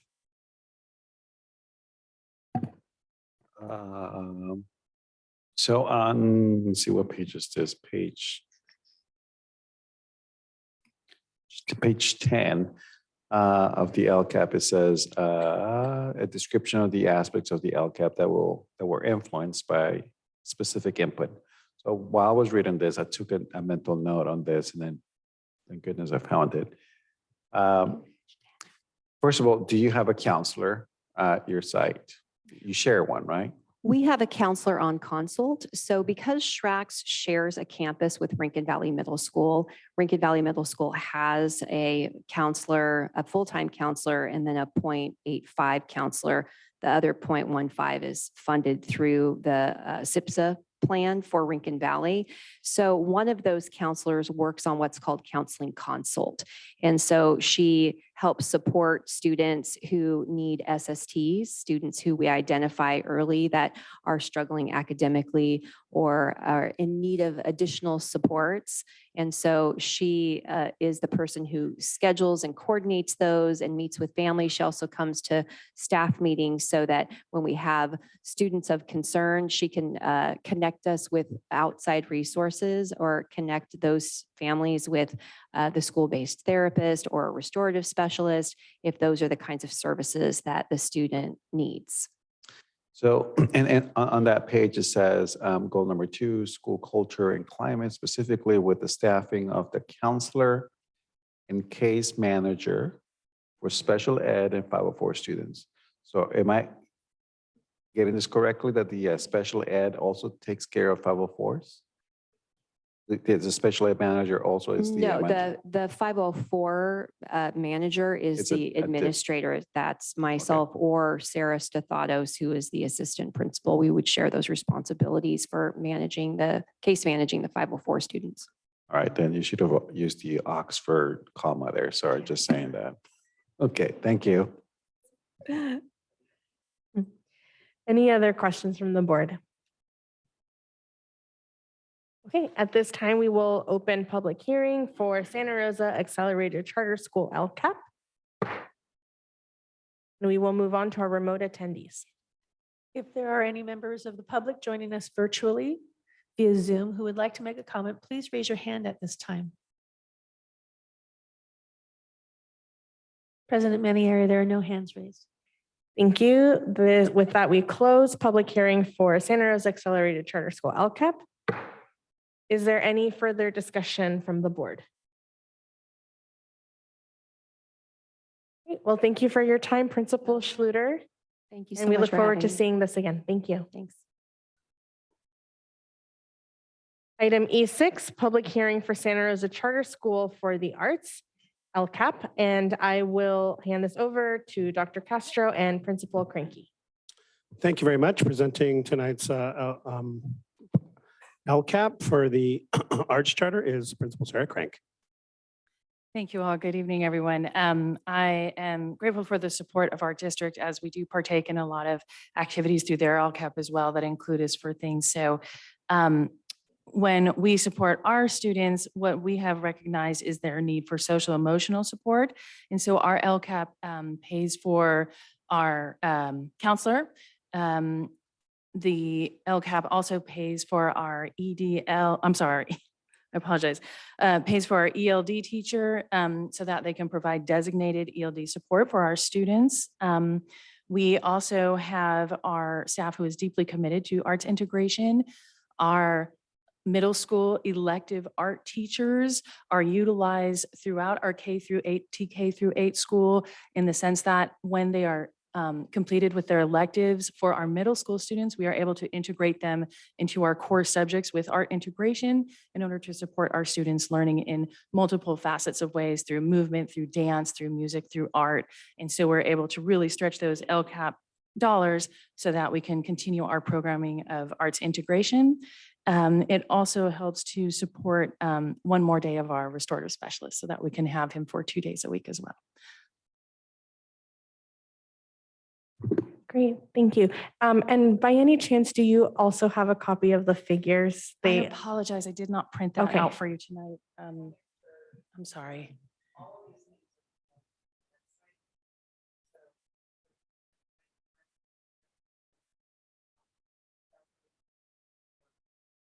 That's why we do a 2-board process. Tonight is public hearing, but with the potential action on June 28. Apologies for those errors. It seems like it was a part of the upload process. Thank you.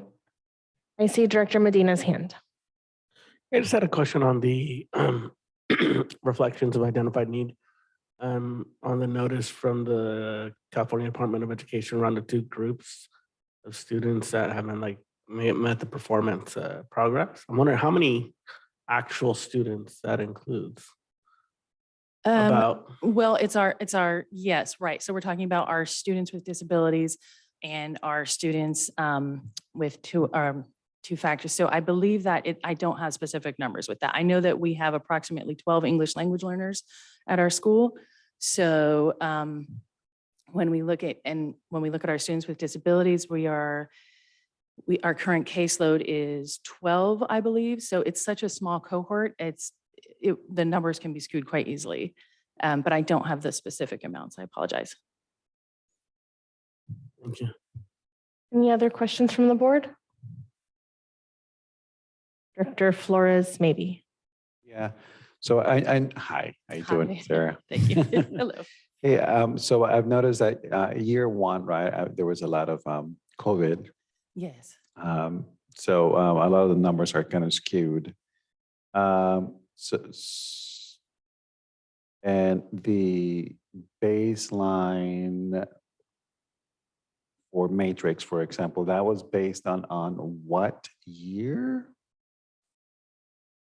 So I'm looking at page 19 of 82, right? So I see the matrix, I see year one outcome, right? Year two. So that baseline for seventh, is that, I'm just a little bit confused. What page are you on, Ever? Sorry, Dr. Slide Flores. 19 Slide on this. Just to give me some context here.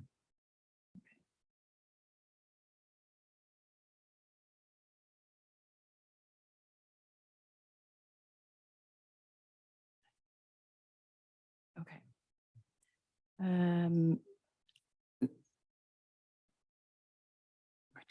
Okay, so you're looking at the Like the LPAC, you know. Okay. So it says 40% increased performance, met criteria, 53 maintained performance, 7% decreased performance, 2 students reclassified. That baseline is based on last year's? So the baseline was part of the LCAP that I inherited from year one. So baseline would have been 2020 to 2021.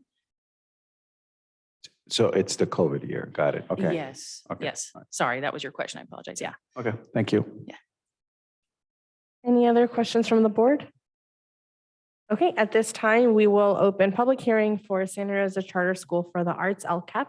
And we will move to our remote attendees. If there are any members of the public joining us virtually via Zoom who would like to make a comment, please raise your hand at this time.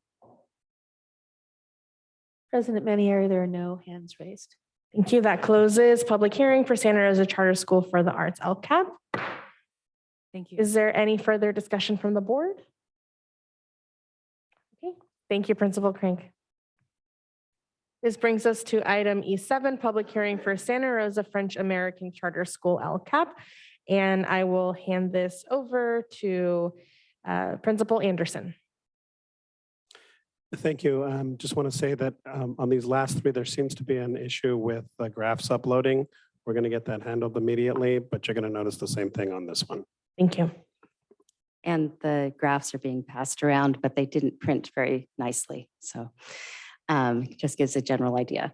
So I'd just like to say thank you for having us and letting me share how pleased I am that you know, who knew that when you're doing something over a 3-year period, you really, and then you have a COVID in the middle of it, you really don't know where you're heading and what you're going to get.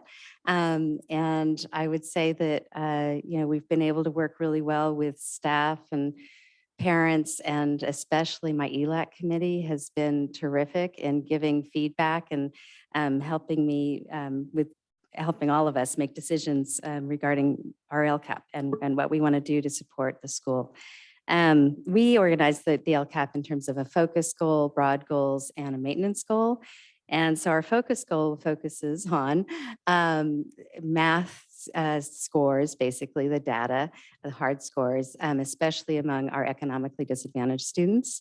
And I'm really pleased to say that we're making some nice progress in that direction. We're inching up towards our goal, and I think we'll get there. And that's just a whole staff looking at, what supports do we need for our students? Is it materials? Is it time? What do we need to support them? The broad goals are around school climate and social emotional needs. And there certainly our family engagement coordinator and counselor are pretty critical in addressing the needs of our students. And during COVID, that was especially pronounced. And we had a lot of need that is now thankfully easing up. And our youth truth surveys are showing that we still have work to do, but at least we're making progress, heading in the right direction. And then finally, our maintenance goal is basically supporting our program and the essence of why we're there, which is that our students will be proficient in French. And that means, again, additional materials, additional curriculum, and supporting all of our multilingual learners. Many of them are 3 and 4 language students. So that is basically where we are, and I feel pretty good about where we're heading. Thank you, Principal Anderson. Are there any questions at this time from the board? Okay, we will open the public hearing for Santa Rosa French American Charter School LCAP and move to our remote attendees. If there are any members of the public joining us virtually via Zoom who would like to make a comment, please raise your hand at this time. President Manieri, there are no hands raised. Thank you. That closes the public hearing for Santa Rosa French American Charter School LCAP. This comes back to the board for any further discussion. Great. Thank you so much, Principal Anderson. This brings us to item E8, public hearing on the 2023-24 budget. The board will hold a public hearing regarding the Santa Rosa City Schools budget for the 2023-24 fiscal year. And presenting this item are Executive Director Joel Dantos and Associate Superintendent Lisa Cavan.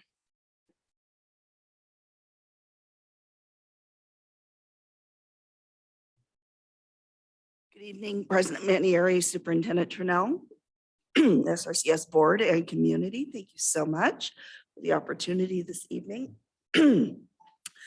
My apologies, please bear with me and we will do this as quickly as we can. Just wanted to take a moment to share the current status. Let me go ahead and share my screen.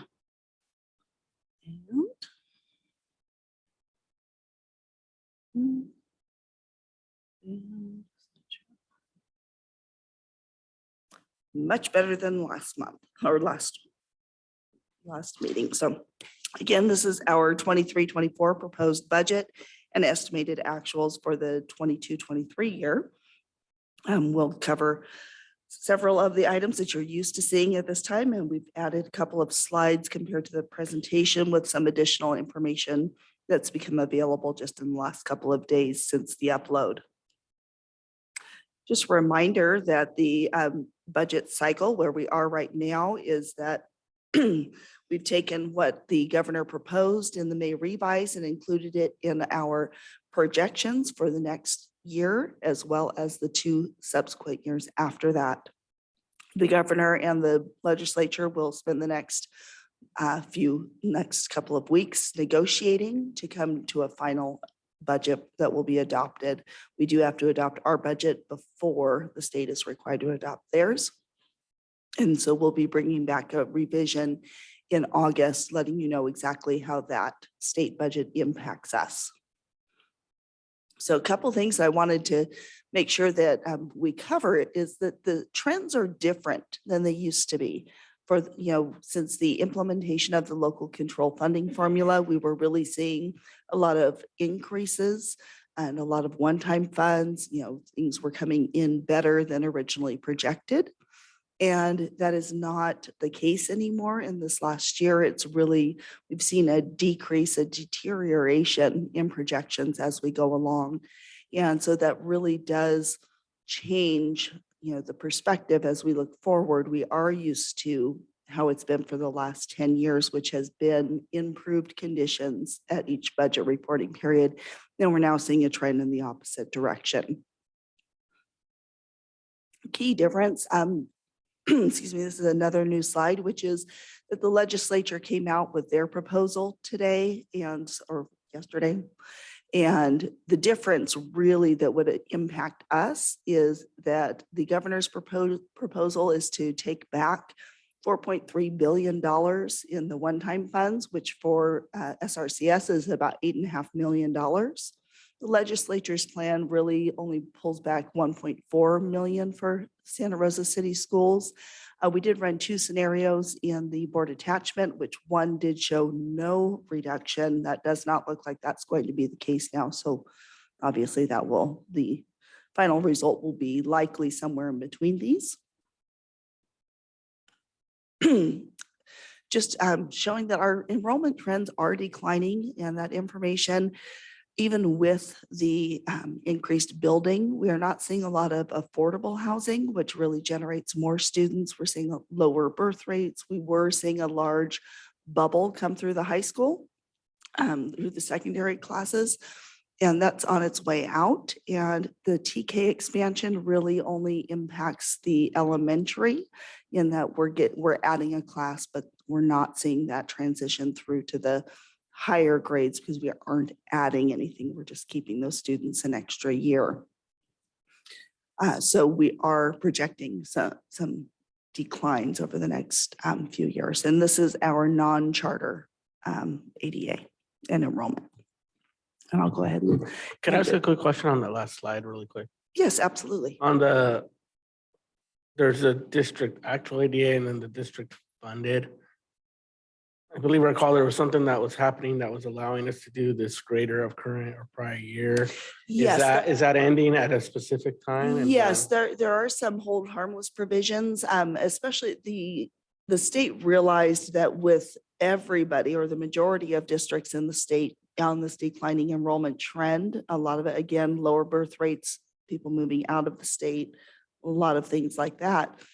They did implement a 3-year rolling average. So you have the higher amount of current year, prior year, or your average for 3 years. So that is the case for the district, not necessarily for the charters.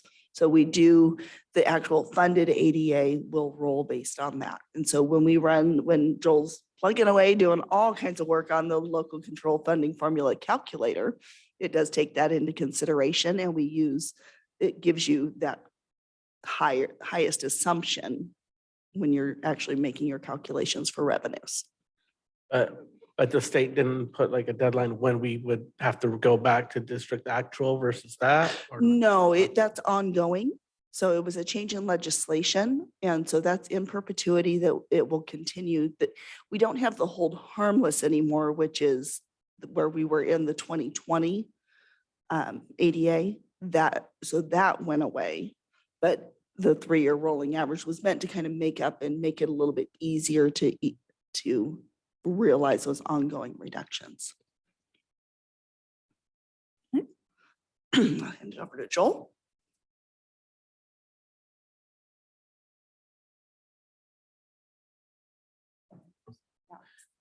Okay, so we're continuing on to the charter school enrollment and average daily attendance.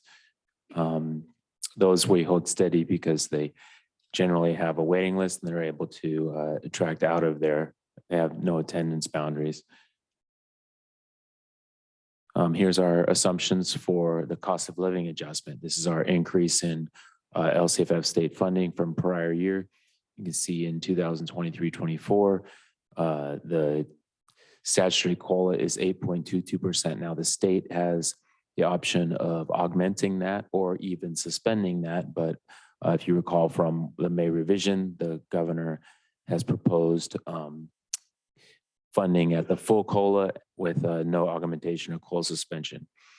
And we're anticipating to see if that holds true with the budget adoption in June. Now, I do want to note that in future years, 2024 and 25, 26, We use School Services California dartboard projections, and you can see they're at a 3.94% and a 3.29% in those 2 future years. There's been relatively higher COLAs in the past couple years. Some were to rebound from lower COLAs from the beginning of the pandemic, but those are something that we'll note when we go over our multi-year projection here. So, okay, here we go. Wait. So now moving into the actual financial report. Here we have our general fund revenues. You can see we're closing out this year looking at about 244 million in revenues, and we're opening up next year at about $230 million in revenues. Now we're looking at that saying, well, why are we losing so much money? Well, that is because this year was the budget year that the state gave us those one-time monies in the Learning Recovery Grant and the Arts, Music and Instructional Block Grant. So all those that have no deadline for spending, those revenues received in current year and recorded. So you can see in expenditures, our increases are in salaries are quite a bit from step and column increases, and then we do have a current increase for our teachers and certificated and staff, and we settled with all our bargainings, I think, this year. And then books and supplies, we budgeted current year. You'll see some of those reductions from one-time monies as well in some restricted programs. So that moves us into, so all budget our current year plus 2 future years. So you'll see, one thing I also wanted to note in current budget year, we're coming out of a few years of increasing COLAs, and we're coming out of a few years of quite a bit of stimulus money and one-time monies. And as we move in, so what is included in the current year budget are some, to avoiding fiscal stabilization measures, we're utilizing one-time grants to continue the programs we've had. And then you can see that is where we came in to the 2 scenarios. So with this declining enrollment we've had, the increase in expenses, settlements, we have been maintaining the programs we've had, utilizing one-time monies, and we continue to do that now with as Lisa was saying, the one-time monies in current budget year are somewhat controversial because they were allocated at a certain level. And then this year, the May revising the governor is proposing to decrease those. So we've got 2 scenarios. One scenario is at fully funded. So, if you recall, we've been having our multi-year projections, and we were at this time, or at our last year's second interim, we had a positive certification going through the 3rd year. Now we're opening up the 4th year from that 3rd year with our new budget year. And in 25-26, we'll have to find that $17 million in future reductions in scenario 1 to make our 3%. Just clarification. Yeah. Did you say that includes or does not include the budget stabilization that we discussed a few board meetings ago? Okay. Can you say that one more time? Does it or does it not include the 3-year projection? Does it or does it not include the budget stabilization measures? So good question. Yeah. So we say that 7 includes that does include the prior fiscal stabilization measures that we foregoed because we had stimulus money. So it'll be in addition to those. Is that as quick? The 17 million is including the budget stabilization measures already approved by the board, plus additional, because that was only about $5 million. So it's a total of 17 million that's needed, including that 5 million. 17 total. No, yeah. And that to meet our 3%.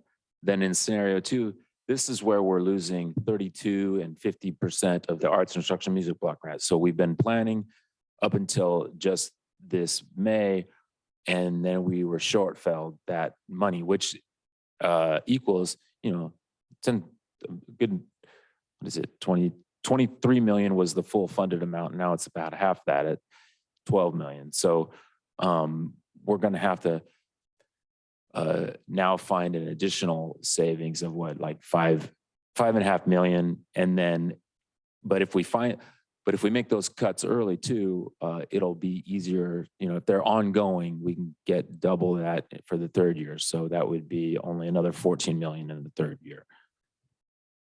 And that meets our 3%.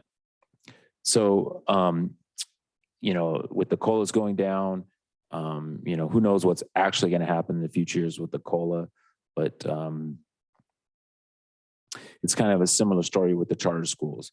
We've going from, historic, somewhat high COLAs, one-time monies.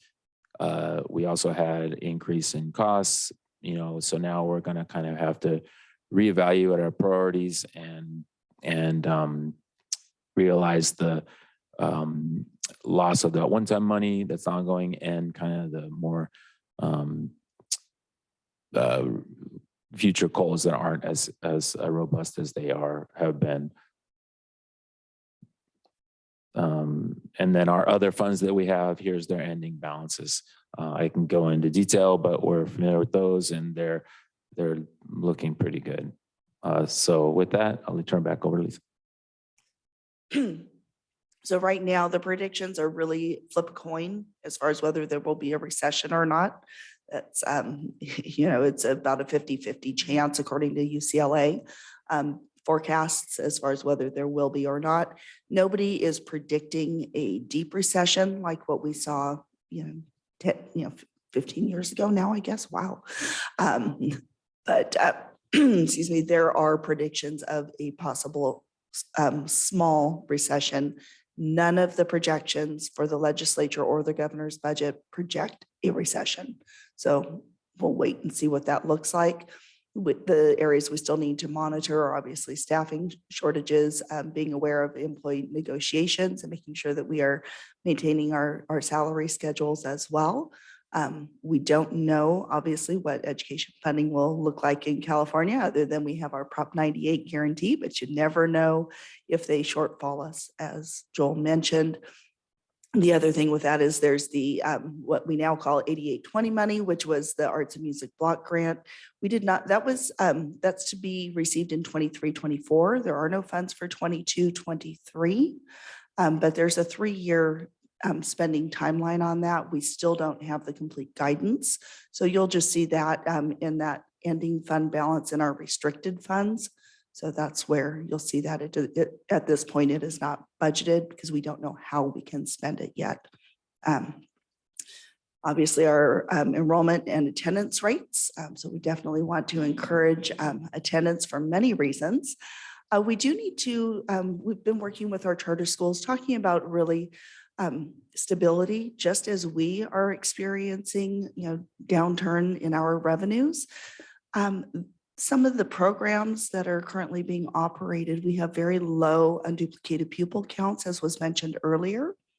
And so that really does impact the funding available, and they're very specialized programs that will need to be reviewed when the charters come forward with their renewal petitions. So we're working with them over this next year to really come to something that is manageable as far as costs for their share of costs for operations, and to make sure that it's being fair to the charters as well as to the district. So we have a lot of shared services. The cost of universal transitional kindergarten program, we obviously have facility issues and teaching, and paraeducator needs in that respect. And we really need to start continue our discussions about sustainability and prioritization of programs and, all of the services that we offer and our facilities. Our next steps are that we will bring back the local control accountability plans and the budget next month. The state will enact their budget. Over the summer, we'll be closing our books. In August, we'll bring back a 45-day budget update, and we also will begin our work again with the Budget Advisory Committee. So we've had some great discussions so far on what the tough work that we really have ahead of us, and that the board really will have a lot of tough decisions, but some exciting decisions as well to really prioritize and hone in on what the true priorities are, how we can support our students best. So look at all of it as an opportunity to really streamline and support students in the best way possible. Any questions from the board? Thank you, Lisa, and thank you, Joel. Are there any board member questions at this time? Director Medina. Thank you. Thanks for that presentation. I don't know why I always get so sad with that. But one question that I did have was on ADA. I don't know, maybe this is a dumb question, but there's no such thing. With, I saw the thing about evening school in the LCAP. And I'm curious, do students attending evening school somehow count towards ADA numbers or not? And if so, why not? So there are some options for making up for missed time. So truancies, tardies, things like that could be actually recouped through ADA. You can recoup some of that as far as funding, or if that were an alternative. And I'm sorry, I can't really speak to that LCAP item. I would need to turn it over to somebody else who's on the programmatic side. But as far as ability to claim that, yes, as long as you're meeting your instructional minutes and number of days. The time itself doesn't necessarily matter. And I hear you when you're talking about the projections, and we probably won't go into like a recession or anything, but I think what's not reflected is clearly inflation and the higher cost of living, which for us means the higher cost of labor and the need for us to keep up with being able to pay our employees, something that allows them to live here. Which brings me to the concern of like, I think as a board, we really need to start looking and planning in a longer term level as to if we continue on this trajectory, what are big picture changes that we might have to make in terms of closing the school or huge staff cuts or whatever, because it just has continued to go on this level, and I haven't seen it get any better, and I don't see that happening soon. And I'm wondering, are we starting to consider, or at least planning and being prepared for what that might look like in the future? Because I think we need to. The pandemic, in some ways, fiscally really benefited the district as far as being able to offer some really great things, some great programs, and to continue things that are not sustainable in the long term without those constant infusions of one-time funding. I'll also add that as we are looking at our projections, we are having to ask ourselves some questions about sustainability of our programs and our schools, really looking at, because currently we are funded through attendance. And so, we're trying to push the state to be more enrollment based, but that is not our current model. And so as declining enrollment happens, that means we have less attendance, which means we receive less funding. We also see a trend that our charter enrollment is increasing. And just to remind everybody that when, even with dependent charters, when our charter numbers go up, we as a district lose funding if those students came from any of our schools from within the district. It is not a mutual benefit in that way, other than we love the fact that we serve our students and our families that are within our community, but the district budget loses funding when our charter enrollment increases. And I'll just add that I think as part of the bigger picture as a community, I think the district consolidation is something that we definitely need to push. I was watching the hearing for another district locally that, they were looking at their budget deficit and they're like, oh, we just need to recruit another 50 more students and that would kind of do it. And those 50 students would come from our district. So that doesn't help us, it helps them. And these are things that are happening that ultimately impact our collective community, but I think affect us more. Oh, yeah. Yes, that transfer of students is happening kind of countywide, and that it's not unique to Sonoma County. It's happening everywhere, that really we are all in competition for students. And students will come here if we're offering the right programs, the right Reality all of of those declining things, enrollment, but yeah. exactly, and it's weighing how you prioritize that moving forward. Director Sheffield? I had a way out in the weeds question, since we're talking about charter schools and looking at the attachment, the 23-24 proposed budget report. Going to page 37, wondering what the other outgo, the transfer of indirect costs are. If you're looking at charter to charter, there's a transfer in some, almost all of them, but one. And I'm wondering what that is. Sure. So there are several things that go into that, and that is one of the items that I referred to earlier as far as working with the charters to make sure that there's a standardization, a transparency, and a clarity in what fees are charged, why, what that looks like, what supports are offered.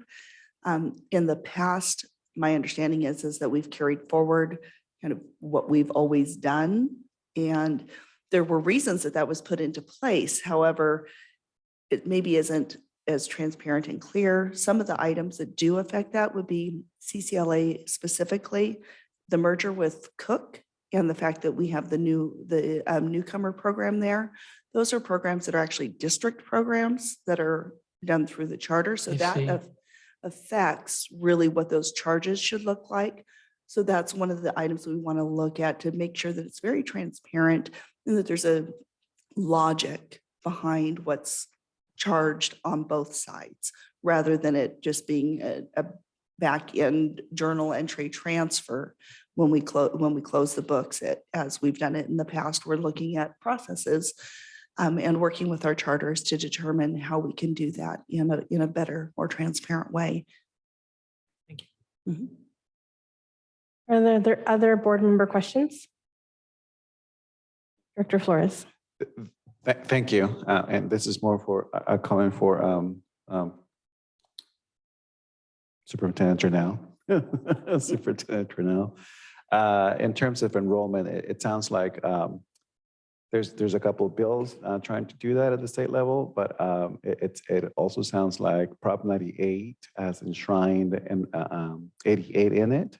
So if we were to go to enrollment status instead of ADA status, that would open up Prop 98, and that would open up different folks changing the formula to getting less funding from Prop 98.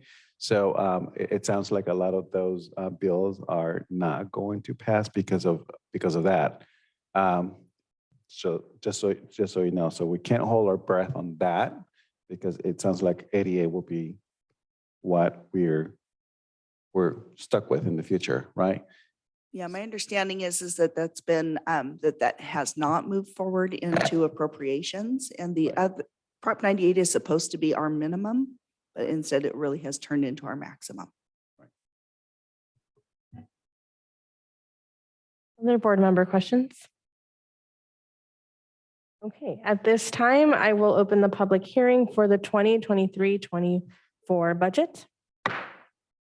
And we will move on to our remote attendees.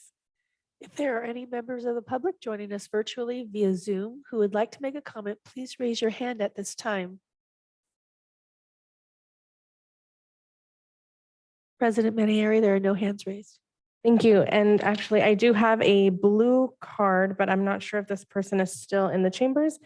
This was submitted by Michael Hilber, if Michael Hilber is still here. Okay.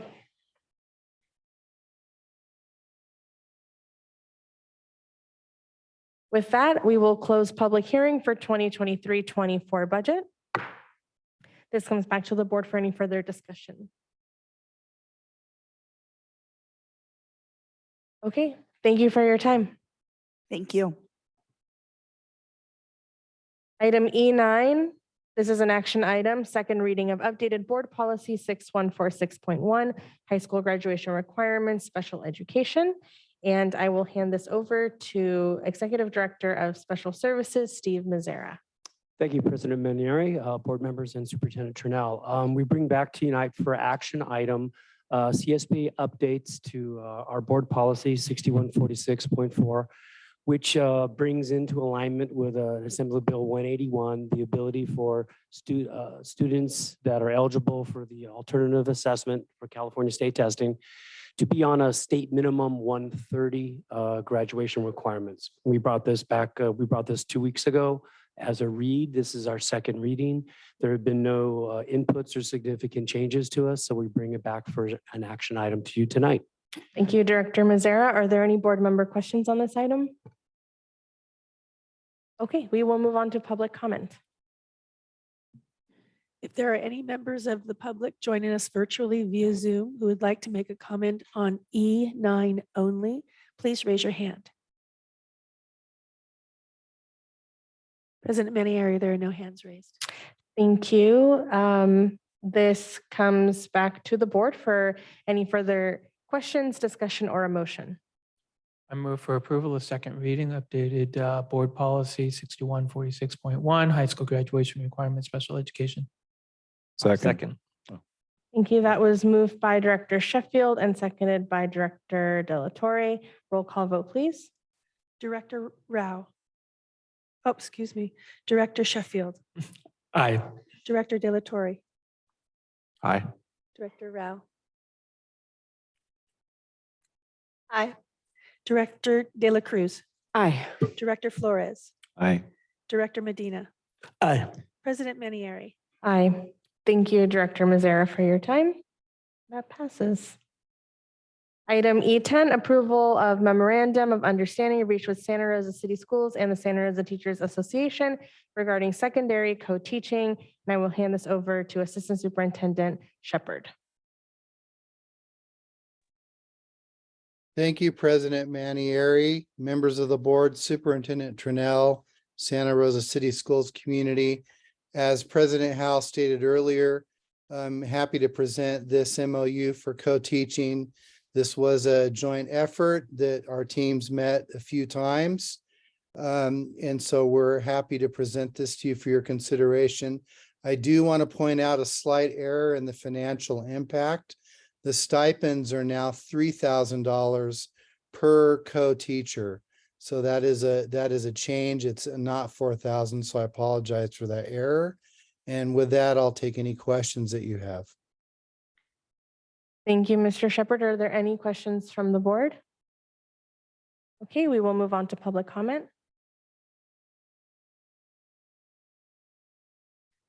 If there are any members of the public joining us virtually via Zoom who would like to make a comment on E10 only, please raise your hand at this time. President Manieri, there are no hands raised. Thank you. This is an action item. This comes back to the board for any further questions, discussion, or a motion. I'd like to move to approve the MOU with SRTA and Santa Rosa City Schools regarding secondary co-teaching. Second. That was moved by Director De La Cruz and seconded by Director Medina. Roll call vote, please. Director De La Cruz. Aye. Director Medina. Aye. Director Rao. Aye. Director Sheffield. Aye. Director Flores. Aye. Director De La Torre. Aye. President Manieri. Aye, thank you. Item E11, Sonoma County Office of Education, Multi-Jurisdictional Hazard Mitigation Plan. This is an action item, and I will hand this over to Superintendent Trinnell and Associate Superintendent Lisa Cavan. Thank you so much, President Manieri, members of the board, those who are with us in person and online. As you may recall, Sonoma County Office of Education and all school districts in Sonoma County agreed to participate in the development of a multi-jurisdictional hazard mitigation plan in 2020. This plan identifies mitigation measures identified by the county and by our district pertaining to potentially hazardous conditions such as wildfires, earthquakes, floods, landslides, and tsunamis. There have been adjustments made specifically to the county plan as well as our annex plan that was carefully selected based on the coordination of where our schools reside, as well as the threat assessment of what typically would occur within those areas. And it is for the board's consideration tonight to approve that plan in collaboration with Sonoma County Office of Education. I'll hand it over to Associate Superintendent to talk about the FEMA component of this. Thank you, Superintendent Turnell. In order for the county office, as well as us as co-grantees potentially, if there were to be an emergency action and we were to seek FEMA funding, we need to have this joint plan in place to be able to maximize how the reimbursements that we receive. Since we've already experienced some very large natural disasters, this is something that is required for us to receive that funding in the future. Thank you. Are there any board member questions on this item? We will move on to public comment. If there are any members of the public joining us virtually via Zoom who would like to make a comment on E11 only, please raise your hand at this time. President Manier, there are no hands raised. Thank you. This is an action item and comes back to the board for any further questions, discussion, or a motion. I'd like to move to approve Sonoma County Office of Education, SCO, multi-jurisdictional hazard mitigation. I'll second. Thank you. That was moved by Director De La Cruz and seconded by Director Sheffield. Roll call vote, please. Director De La Cruz, Aye. Director Sheffield, Aye. Director Rao. Aye. Director Flores, Aye. Director Medina, Aye. Director De La Torre, Aye. President Manieri. Aye, thank you. Thank you very much. Item E12 is also an action item, updated Santa Rosa City Schools organizational chart, and I will hand this over to Superintendent Turnell. Thank you so much. I will try and be succinct on this item. I'm also going to share my screen.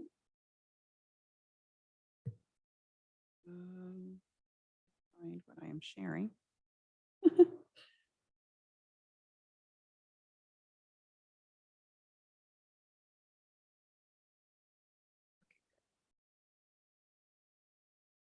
So I'd like to walk through some of the adjustments that we're proposing to make. The adjustments are in yellow. So I'll just go from left to right. First, currently we have a director of risk management and safety. This is a certificated position, and the board approved a job description for a coordinator of, oh, I can't see without my glasses, coordinator of safety and risk management, which then becomes a classified position. And so the board approved that job description. And I believe we've made the appointment already of John Jones to be in that coordinator of safety and risk management as his COVID coordinator role is sunsetting. And so you'll see the reflection of current year salary versus projected down there, and there is a cost savings. Under the Associate Superintendent of Business Services, we had two positions, Director of Maintenance and Operations, which is currently held by Eric Oden, and Director of Facilities, which has been vacated. We are proposing, and the board did approve, the merging of those roles so that we would have an Executive Director of Maintenance, Operations, and Facilities. This position becomes our Chief Operations Officer. And you can see the breakdown of cost between the 2 years there. The next move that you'll see in yellow is under technology and information services. So a few things to point out here. First, the Assistant Superintendent of Technology and Information Services, my proposal is to eliminate this position. We currently have a Director of Information and Evaluation. With the elimination of the Assistant Superintendent role, what I'd like to do is actually return under the column of Executive Director of Technology, which originally was under Business Services. And with the inception of the Assistant Superintendent of Technology and Information Services, technology moved under that umbrella. With the elimination of that Assistant Superintendent role, I would like to return the technology team back under the umbrella of Business Services. And this would then leave the Information and Evaluation team to need a lead of that department. And so my proposal is to promote the Director of Information and Evaluation position to an Executive Director who will report directly to me as the liaison for Cabinet. You can see the roles there. Nothing has changed per se as far as those positions, other than the coloring, just so that I can decipher now it is a separate department unto itself. And you can see the costs there at the bottom. Under the Educational Services Department, there are a couple of positions that the board approved and are actually filled positions. This school year, the Director of Expanded Learning and the Coordinator of Extracurricular Interventions. These are funded with specialized funds. I did not highlight those in yellow because they're actually already active positions. And so there isn't a shift there. What I am highlighting is the potential of a Coordinator of Alternative Education. The board approved that job description at the last meeting, as well as a Coordinator of Multilingual Services. These are two added positions. Both positions would have specialized funding, which would not come from the general fund. So you can see that there towards the bottom where the costs are. Oh, also to mention, under the maintenance, operations, and facilities, half of that position would be funded out of the bond, which would be appropriate based on the work and oversight that that position would see. We had outside consultants and contracts in previous years to help us oversee our bonds, and part of our goal was to bring that oversight back into the district and with our staff to have control. Moving over to the right, I want to call out that the current Director of Student and Family Engagement and the Coordinator of Student and Family Engagement, these are not new roles. They currently reside under Educational Services. I am proposing that we create a new department, for lack of a different title right now, and one that I am fond of right now is Wellness and Engagement. And under that, we would move the Director of Student and Family Engagement, the Coordinator of Student and Family Engagement under that new umbrella. I'd like to propose promoting the position of Director of Student and Family Engagement to be an Executive Director role that will report directly to me as the liaison for Cabinet. You will also notice an Administrator on Special Assignment in this new umbrella of a department. This is a new created position. And so that's why you see that there is an increased cost in transition between 22-23 and 23-24. This particular position will be able to focus on the areas that we've had a challenge focusing on this school year, and that is around attendance, truancy. This position would continue to support safety plans, while the Coordinator of Safety and Risk Management would be a co-partner in the oversight of district and site safety plans, one through the lens of practice and resources, and the other through the lens of staffing. So that would become a team in that effort. Clinical supervision and therapists. currently reside under special services. And my proposal is to move clinical supervision and therapists under the umbrella of wellness and engagement, of that wellness engagement department. So that's those aren't new positions per se, but just again, aligning our services and supports. Under special services, the only adjustment there would be the second additional administrator on special assignment, which would bring a cost increase that is also reflected here. And this particular position would be focused on the literacy part of our programs under special services, supporting our students with special needs in particular. And with that, I've outlined the costs that I see with these shifts reflecting current year to next year, and that there is a slight cost increase. Much of the funding, though, is through specialized funds. Again, that I can stress does not come from our general fund, does not take away from other opportunities per se. And with that, I will stop sharing and hand it back to the board. Thank you, Superintendent Trinnell. Are there any board member questions? So, oh, sorry. Go ahead. So the increase is 57,242. And Correct. right, and so I'm just trying to grapple so executive directors versus directors.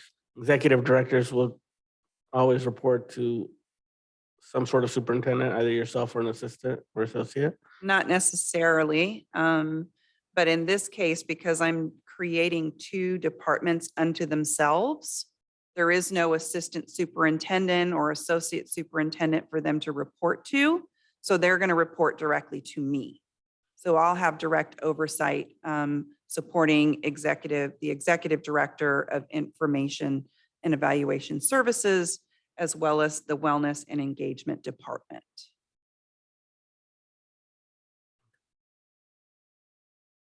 Other questions, Director De La Cruz? Yeah, I'm curious where the alternative funds to support some of these new positions are coming from, if not from District General Fund.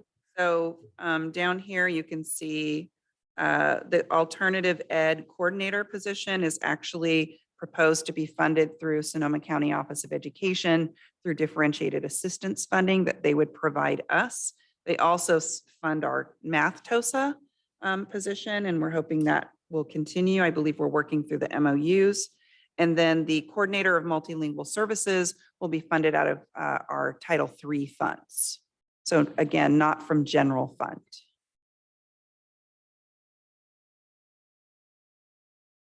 Other questions? Okay, at this time, we will move on to public comment. If there are members of the public joining us virtually via Zoom who would like to make a comment on E12 only, please raise your hand at this time. President Manieri, there are no hands raised. Thank you. This is an action item, so this comes back to the board for any further questions, discussion, or a motion. Just before any motion, I just want to applaud you, Superintendent Trinnell, for this reorganization. A couple positions that you've created, the Wellness Engagement Department. I like the name. I think it's definitely necessary. It gives a focus on an area that we know needs a lot of attention. But then the other one was the Administrator on Special Assignment. This position, as you mentioned, trying to capture a lot of attendance, dollars really, and it ties into a lot of what we discussed earlier this evening around declining enrollment and what we can do to sort of offset that reality. This position will pay for itself. It'll pay for itself with, capturing one or two students. It will pay for itself. But the having a position in an area that we know is necessary. We know what our attendance rates are. So anyway, I want to take a moment and applaud you. I think this is great. That's it. Director Medina. And I just wanted to clarify, so like later on in the consent items, the F12 item is addressing changes based on this. the changes to salary schedules. Actually, thank you for bringing that up because that is the other thing. With the increase of positions to an executive director, that's more work days, not on the classified side, but on the certificated side. And also, yes, to the item of F12, the reason that one of the biggest reasons why we're doing that is because we need more work days from the individuals. It's not to give them a pay increase. It's really to get more from them. And right now they're working for free because we have a new resolution that came as a request. The individuals involved in that work were actually already off contract. They're now working and doing what we need to do, right, to get those things done. So having a few more, 10 more work days would be really beneficial to have them on our team in that way. And I asked that just to clarify, like, at what point in terms of those wages being negotiated, at what point is there an increase? Like, is it tied to like the classified certificated that happens later, or? These are management positions, so they're not negotiated. But at some point there's an increase, and I don't recall Oh, I see. the timeline Well, of this that. is not, okay, I understand. This is not the salary increase for management positions. So tonight, we're just talking about certificated salaries for our teachers and our school psychologists and et cetera. And we always hope to bring forward a proposal for our administrators to receive an increase as well. But this item on F12 is not that. Thank you. Yeah. Any other questions or discussion before we call a roll call vote? I move approval to update the organizational chart. Second. And I see Director De La Cruz's hand. I just had one question. I think the question that I have is when our special grant or special funds or any grant funds fall away, are we assuming the costs of these positions? So that's a great question. Some of our positions that are specially funded, we actually proposed as temporary positions to begin with. And so we have those conversations with individuals who are funded around special funding in that way. So there is the potential of those positions falling away because we, to some degree, don't have control over those funding mechanisms. But we're going to try and do all we can while we have the positions in place. Thank you. Yeah, that's such a tricky situation for like organizational strength, right? And consistency. We struggle with that all the time. It happens in some of the ways that we're trying to build out this work because we know the intensity of the work requires that focus. We have individuals who wear multiple hats where alt ed might just be one piece of their plate, their very big plate, whereas we can cordon off and have some focus time with someone to get us a foundation, of work and get us beyond to get us started. Right. Ideally, your grant funded positions is creating some structure that will stay as they individually might fall into a different role. Okay, thank you. That was moved by Director Sheffield and seconded by Director Medina. Roll call vote, please. Director Sheffield, Aye. Director Medina, Aye. Director Rao, Aye. Director De La Cruz, Aye. Director Flores, Aye. Director De La Torre, Aye. President Marinieri. Aye. Thank you. Thank you, Superintendent Chernow. This brings us to our consent items. We are looking for a motion to approve items 1 through 12. I'd like to move to approve items 1 through 12 on the consent calendar. Second. Thank you. That was moved by Director De La Cruz and seconded by Director Flores. Roll call vote, please. Director De La Cruz, Aye. Director Flores, Aye. Director Rao, Aye. Director Sheffield, Aye. Director Medina, Aye. Director De La Torre, Aye. President Marinieri. Aye, thank you. And item G1, approval of regular board meeting held on May 17th, 2023, seeking a motion for approval. So move. Second. That was moved by Director Sheffield and seconded by Director De La Cruz. Roll call vote, please. Director Sheffield, Aye. Director De La Cruz, Aye. Director Rao, Aye. Director Flores, Aye. Director Medina, Aye. Director De La Torre, Aye. President Manieri. Aye. Item G2, approval of regular board meeting held on May 24th, 2023, seeking a motion for approval. So moved. Second. That was moved by Director De La Cruz and seconded by Director Flores. Roll call vote, please. Director De La Cruz, Aye. Director Flores, Aye. Director Rao, Aye. Director Sheffield, Aye. Director Medina, Aye. Director De La Torre, Aye. President Manieri. Aye. Are there any board member requests for information this evening?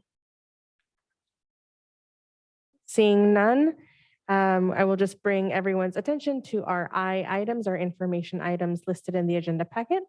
And before we adjourn, Superintendent Tranel, are there any last announcements? Just wish everyone a really safe and healthy summer. And please know that we are always working. And so if you need anything, please don't hesitate to reach out. Thank you so much for your time tonight. Thank you. Meeting adjourned.